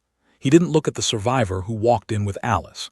In Wesk's view, Chen Mo is just an ordinary survivor who died with Alice. During the previous conversation with Alice, Wesk didn't even look at Chen Mo. From Chen Mo, he didn't feel any threat. Until now, just as he was about to catch Alice and finish his devouring plan, Chen Mo, who had been ignored by him, suddenly stopped in front of Alice. At the same time, a sharp and different momentum emanated from Chen Mo, making Wesk feel an unprecedented sense of threat. Since he received T-virus enhancement, he has never felt such a strong threat in any creature. But Wesk is very clear, his feeling will never be wrong. Before Chen Mo is obviously intended to hide strength, suppress his own breath. Wesk didn't panic because of this. With the strengthening of T-virus, his strength has already reached a very amazing level. Not only is his speed fast enough to avoid bullets, but also his strength has been greatly improved. It is much stronger than the previous fight between Tokyo and Alice. Looking at Chen Mo holding his wrist hand, Wesk took a disdainful pick from the corner of his mouth, and then he tried to break away from Chen Mo's grip. But at the next moment, Wesk's face couldn't help changing. He just earned hard, but it didn't have any effect. Chen Mo's arm was like a pair of pliers, firmly gripping his wrist. His long arm seemed to be cast in steel, which could not be shaken at all. Wesk tried again with all his might, but still couldn't shake a cent. All of a sudden, the way Wesk looked at Chen Mo changed completely. It's impossible for a normal person to have such a powerful power at all. There is only one explanation for this. This is a more powerful T-virus fusion person than Alice. Thinking of this, Wesk's eyes to Chen Mo are not only fearless, but greedy. The eyes behind the black sunglasses are red. The red here is not a metaphor or eye congestion, but it really turns red, and it's bright red. Even through sunglasses, Chen Mo can see the red eyes of Wesk, and the cold vertical pupils like vipers in the middle. Even Alice, the only T-virus perfect syncretic, is not as powerful as Chen Mo. If Chen Mo can be swallowed up, his strength will definitely improve a large part again. As for whether he will lose control because of this, isn't Alice still there? As long as he swallows both of them, there will be no problem at all. Thinking of this, the next moment, Wesk directly waved another arm, clenched his fist and hit Chen Mo in the face. Chen Mo did not dodge but raised his leg directly. Before Wesk hit him with his fist, he kicked Wesk in the stomach and released the hand holding his wrist. Wesk was kicked by Chen Mo and flew back directly. His feet slipped far on the ground and finally stopped. Feeling the pain from his abdomen, Wesk looked up at Chen Mo angrily, but the red light in his eyes became more intense. Although in this short fight, Wesk suffered a little loss in Chen Mo's hands, but he did not flinch. Even if Chen Mo shows more powerful power than him, T-virus gives him powerful power but makes him fearless. In the movie, Wesk is eager to devour Alice, control the T-virus in her body, and have absolute confidence in her own strength. So she doesn't give a hand to Alice, who has been injected with immune serum and lost her superpower. Instead, she stretches out her tentacles in her mouth and wants to devour Alice directly. Alice seizes the opportunity. First, she inserts a scalpel into her forehead at last, he shot his head directly with a shotgun. But these two attacks did not make the real death of Wesk. The first time the scalpel was inserted into his head was just a short time for Wesk to fall to the ground, and he soon pulled out the scalpel and stood up again. The second time, dozens of coins in the shotgun knocked his whole head into an empty shell, but still failed to kill him. Soon after that, he was resurrected under the effect of T-virus. That is to say, Wesk has an immortal body. It's impossible to kill him because his brain has not been exploded. That's why Wesk has the courage to face Chen Mo, who is stronger than him, without turning around and running away. Wesk didn't rush to attack Chen Mo again, but looked at Alice, who was blocked by Chen Mo, and said with a sneer, "It seems that you have brought me a delicious food. Eat both of you, my strength will become stronger." Alice came out from behind Chen Mo, pulled out the submachine gun on both sides of her thigh, and said coldly to Wesk, "You're not our match." When Wesk heard the words, he smiled proudly and said coldly, "Don't forget, this is my place. Meet my pet." Just after Wesk's voice fell, two strong and fierce zombie dogs with flesh and bones exposed in many places ran out of the room behind the control chair, stood beside Wesk, and showed their fangs towards Alice and Chen Mo. Alice could not help but look grim. She used to fight with zombie dogs. They are very fast and powerful. They are full of T-virus. Ordinary people will be infected by bites if they are not careful. It's very difficult to deal with them. At present, these two zombie dogs seem to be stronger and fiercer than what she saw. Obviously, their fighting power is also stronger. The next changes of the two zombie dogs confirmed Alice's idea. I saw the head of two zombie dogs suddenly split from the middle and spread out towards both sides. The whole head and neck of the two zombie dogs are completely split into two parts, which are open towards both sides like a huge mouth. However, the split part inside is not normal tissue, but filled with dozens of white sharp teeth, which looks extremely ferocious. Even Alice, accustomed to all kinds of zombie monsters, couldn't help her face changing. Based on her experience in dealing with zombie dogs, if the two shotguns have bullets, they should be able to kill the two zombie dogs with higher reinforcement. But the difficulty of the pistol and the submachine gun in her hand has undoubtedly increased a lot. She doesn't think that these two zombie dogs can be killed just like those ordinary zombies. Moreover, they have no head at all now, only a bloody mouth comparable to that of an alligator. They didn't give them too much time to react. At the next moment, with the order of Wesk, the two zombie dogs rushed towards them, but not to Alice but directly to Chen Mo, and Wesk himself moved towards Alice. Obviously, after witnessing Chen Mo's strength, Wesk didn't intend to seek abuse by himself, but let the zombie dog deal with Chen Mo, and he was prepared to eat Alice first while Chen Mo was being dragged down and had no skills. Alice, who has no superpowers, seems to Wesk to be just easy to get. This time, with preparation, Alice didn't let Wesk directly rush to the front. Just when she felt that Wesk was going to take action, Alice directly pulled down the trigger of two submachine guns in her hand.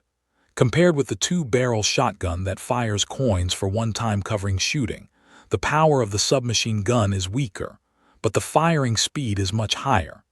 Even the Wesk, who can avoid bullets, can hardly easily avoid the continuous bullets as before.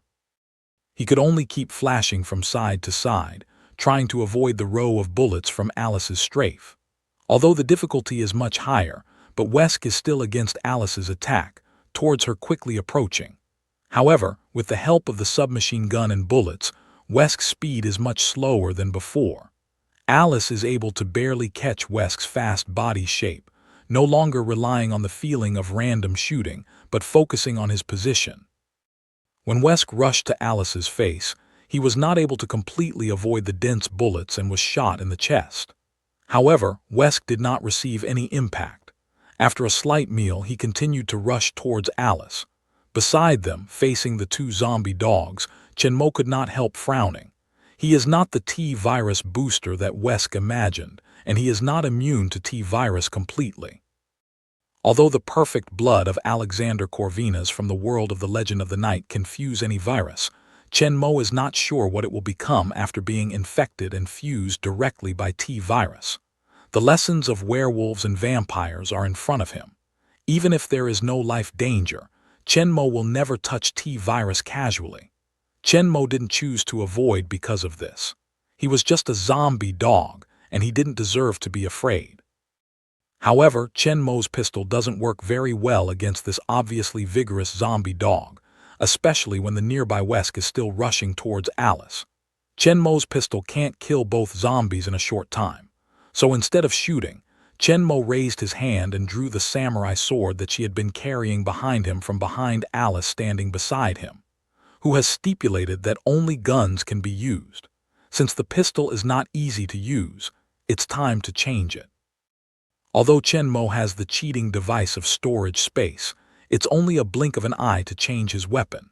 Considering the acceptance ability of Alice around him, Chenmo gives up taking out the king's sword and borrows Alice's samurai sword. With the long sword in hand, Chenmo takes the initiative to face the two zombie dogs that are coming to him. When his arm is waving rapidly, the long sword in his hand cuts at the two zombie dogs. Although Alice's samurai sword is not invincible, but it is also very sharp. With Chen's strong strength and speed, the body of the zombie dog is easily cut like a piece of paper under the blade of the samurai sword. Two shining silver knives flashed, and two zombie dogs were flying towards him. They were cut in half directly from the middle. This time, not only the head and neck split, but also the whole body was cut neatly along the median line.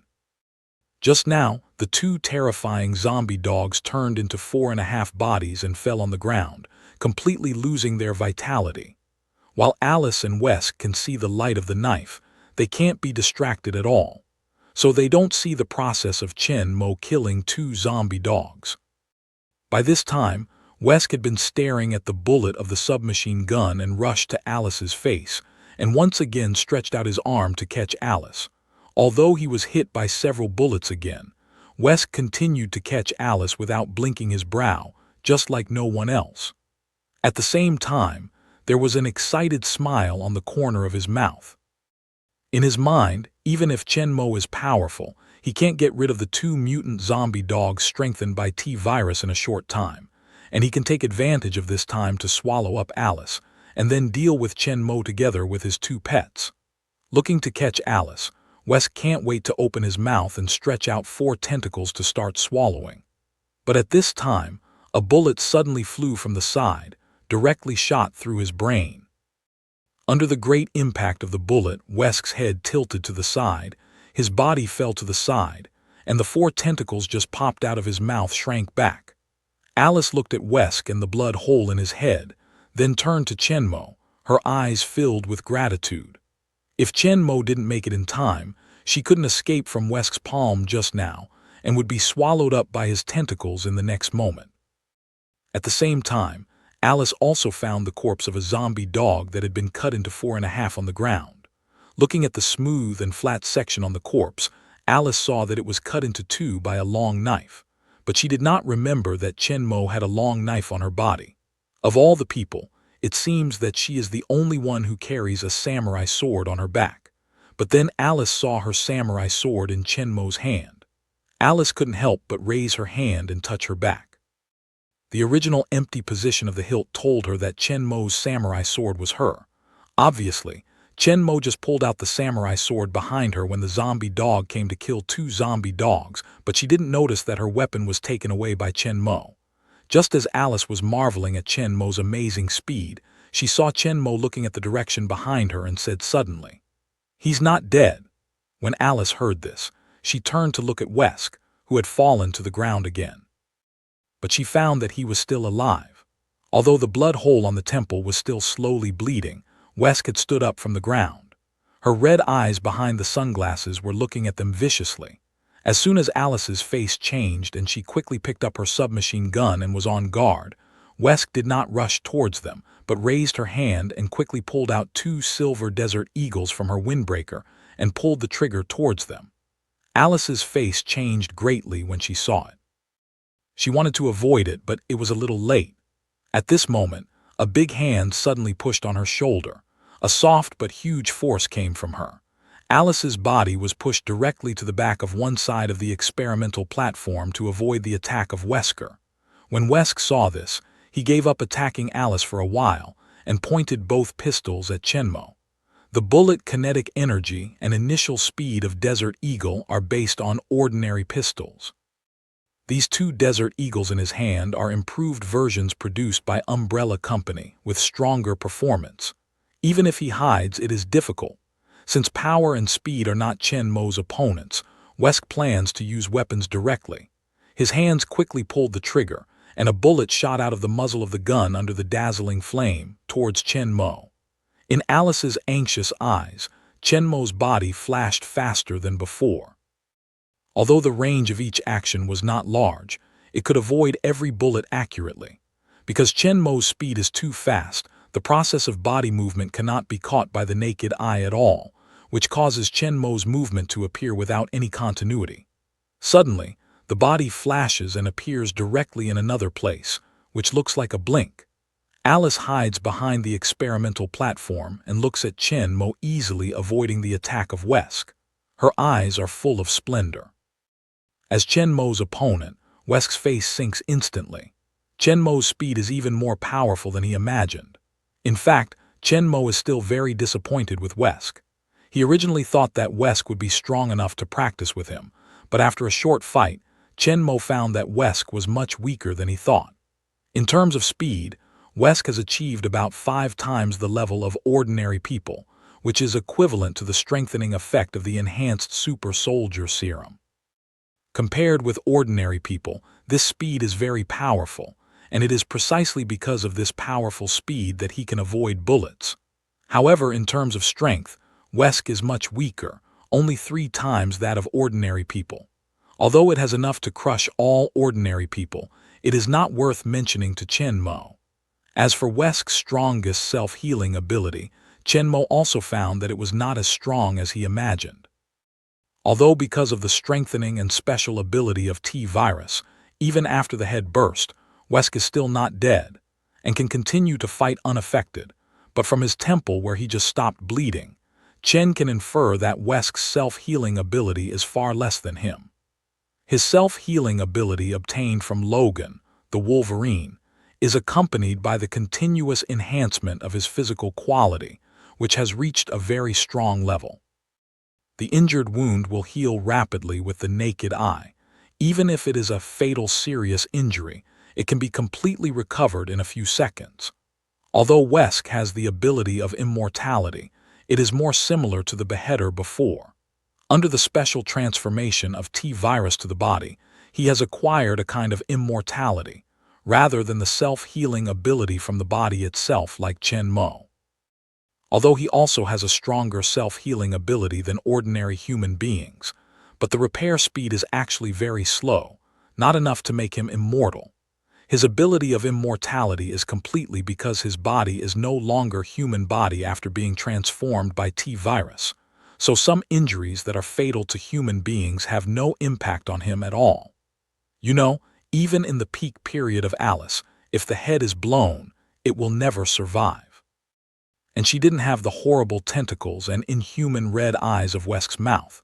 Wesk is not so much a T-Virus booster as a T-Virus mutator. Compared with Alice, who perfectly integrates T-Virus, Wesk is more like a powerful zombie with self-awareness, or to be exact, it's the bioweapons of Umbrella Company. In addition to the immortal ability given by T-Virus, Wesk's strength is not very strong. There is a big gap between Wade and Agent Zero. It doesn't have much combat value for Chenmo, so Chenmo doesn't plan to waste any more time. His body dodged the bullets fired by Wesk. Chenmo rushed towards Wesk and soon came to Wesk. As Chenmo raised his right hand, the samurai sword pulled out from Alice's back flashed the dazzling light again, crossed a horizontal arc in the air, and cut towards Wesker. Just now, Wesk saw the bodies of 2 zombie dogs split into 4.5 by Chenmo. Facing Chenmo's samurai sword, even Wesk, the owner of the immortal body, could not help but feel cold in his heart and quickly dodge back. It should be very easy for him to dodge the attack of the long sword with the powerful speed of avoiding bullets, but it is Chenmo who holds the long sword at this time, a speed more terrible than him. At the same time that Wesk's body retreated rapidly, Chenmo followed up at a faster speed. The distance between the two people not only did not open, but also further shortened. At the next moment, in the startled look of Wesk's face, the bright blade cuts through Wesk's neck, and the action of Wesk's retreat is instant. Under the influence of inertia, Wesk's back body quickly fell back. At the same time, in Alice's surprised eyes, Wesk's head in sunglasses was directly separated from his body in the air and tumbled to the ground. The black sunglasses tumbled down, revealing Wesk's scarlet eyes, which had been covered by sunglasses, and the look of horror still remained. Soon, Wesk's strong headless body fell heavily on the floor, and the two desert eagles in his hand slipped from his hands and fell to the ground. And his head, which had been beheaded, fell on the floor, rolled away for several meters, and finally landed on his cheek and stopped there. Alice looked at Wesk's body, which had been separated from his head, and there was a sense of pleasure in her face. This damned guy is dead at last. The corpse of the axe that I met before outside the prison gate was as fearless as Wesk's bullets. The bullet from the quilt penetrated the brain and could continue to attack, but after Chen Mo knocked out the whole brain, it was still killed. When the crisis was over, Alice stood up and walked back to Chen Mo, even from the back of the evading platform. But soon an amazing scene suddenly appeared. In Alice's incredible eyes, the body of Wesk, whose head was cut off, suddenly moved again. He first sat up on his hands from the floor, and then in his severed neck, a group of tentacles like sharp claws came out of his neck and quickly grew larger and longer, and soon fully extended into a huge mouth with countless sharp teeth. And Wesk's body rose completely from the floor, turning to Chen Mo and Alice. Even if he has lost his head, he still seems to be able to sense their position. Alice was completely shocked by what she saw. A man who has been beheaded can stand up again and grow a terrifying tentacle like a zombie from his neck. This can no longer be called human at all. Now Wesk is a monster. Chen Mo was not surprised. Although the axe executioner who was outside the prison gate died after he shot the whole head off, he didn't think that Wesk would be killed so easily. He can clearly remember that in the movie, Wesk was still alive after his head was blown off by Alice's coin-filled double-barrel shotgun. His skull was completely opened, and his brain was completely blown away. Under the transformation of T-virus, Wesk has not been considered as a human for a long time. Brain is a vital part for human, but it is not fatal for him. Cutting his head does not mean that he can be killed. Damn it, what monster has he become? Alice looked at Wesk with 4 creeping horror tentacles around her neck and said incredulously. Looking at the revived Wesk, Chen Mo's face was a trace of impatience, said coldly. It seems that I can only take out my secret weapon. Alice was puzzled when she heard the words. She looked at Chen Mo and asked, "Secret weapons?" Chen Mo nodded and threw the samurai sword on the ground with a clang sound. Then Chen Mo raised his hand and reached into the suit. In Alice's curious eyes, he took out a cool and sci-fi silver pistol. Compared with the Desert Eagle in Wesk's hands, Chen Mo's pistol is not only bigger, but also more powerful and handsome. Alice looked at the pistol she had never seen before, but there was a suspicion in her eyes. Their previous attacks have proved that conventional weapons are not a threat to Wesk at all, and even her 2-barrel shotgun is hard to cause substantial damage to Wesk. The pistol Chen Mo pulled out at this time, although its shape is cool, its size and caliber are much larger than ordinary pistols, and it seems to be powerful, but Alice still doesn't think it can kill Wesk. In Alice's suspicious eyes, Chen Mo raises his pistol, points to Wesk, who is walking towards them with his tentacles waving, and quickly pulls the trigger. There was no big shot as Alice imagined, accompanied by a low hum similar to a strong current, and a dazzling blue beam shot out of the muzzle of Chen Mo's hand, instantly penetrated the air, and shot into the whacker, who turned into a tentacle monster. The brilliant blue light broke out on Wesk in an instant. The next moment, Wesk's body and the tentacles stretched out from his neck were all burned to ashes in an instant. A wisp of ashes slowly drifted away in the air and soon disappeared completely. Alice looked at Wesk, who was hit by the blue light and then turned to ash in a flash, and said in shock, "What is this?" Chen Mo took a look at Alice and said slowly, "Secret weapon." Alice couldn't help but turn her white eyes, but although she was still curious, Alice didn't continue to ask, but her eyes were firmly attracted by Chen Mo's silver pistol and kept looking at it. Although the scene just happened quickly, Alice saw every detail clearly. In that current sound, a blue beam of light shoots out from the muzzle of the gun. In terms of the final effect, it is absolutely impossible to be an ordinary bullet, but more like a special energy form such as electro-optic or plasma. Obviously, Chen Mo's secret weapon is not a common hot weapon that uses gunpowder to propel bullets, but a high-tech weapon with even greater power and amazing destructive power. Wesk, who was almost unharmed by ordinary bullets, turned into a piece of fly ash in the light of the pistol. Even the so-called ball lightning, it should not have such a huge power. Just when Alice thought it was over, she found out that Chen Mo pointed the muzzle of the gun at the head of Wesk, who had fallen to one side again. Alice couldn't help but look at Chen Mo with a puzzled face. Wesk's body had been completely burned to ashes. There was no need to take care of the rest of his head. But soon Alice found herself too naive. With the energy pistol in Chen Mo's hand pointing to the past, in Alice's shocked eyes, Wesk's head eyes rolled to the ground.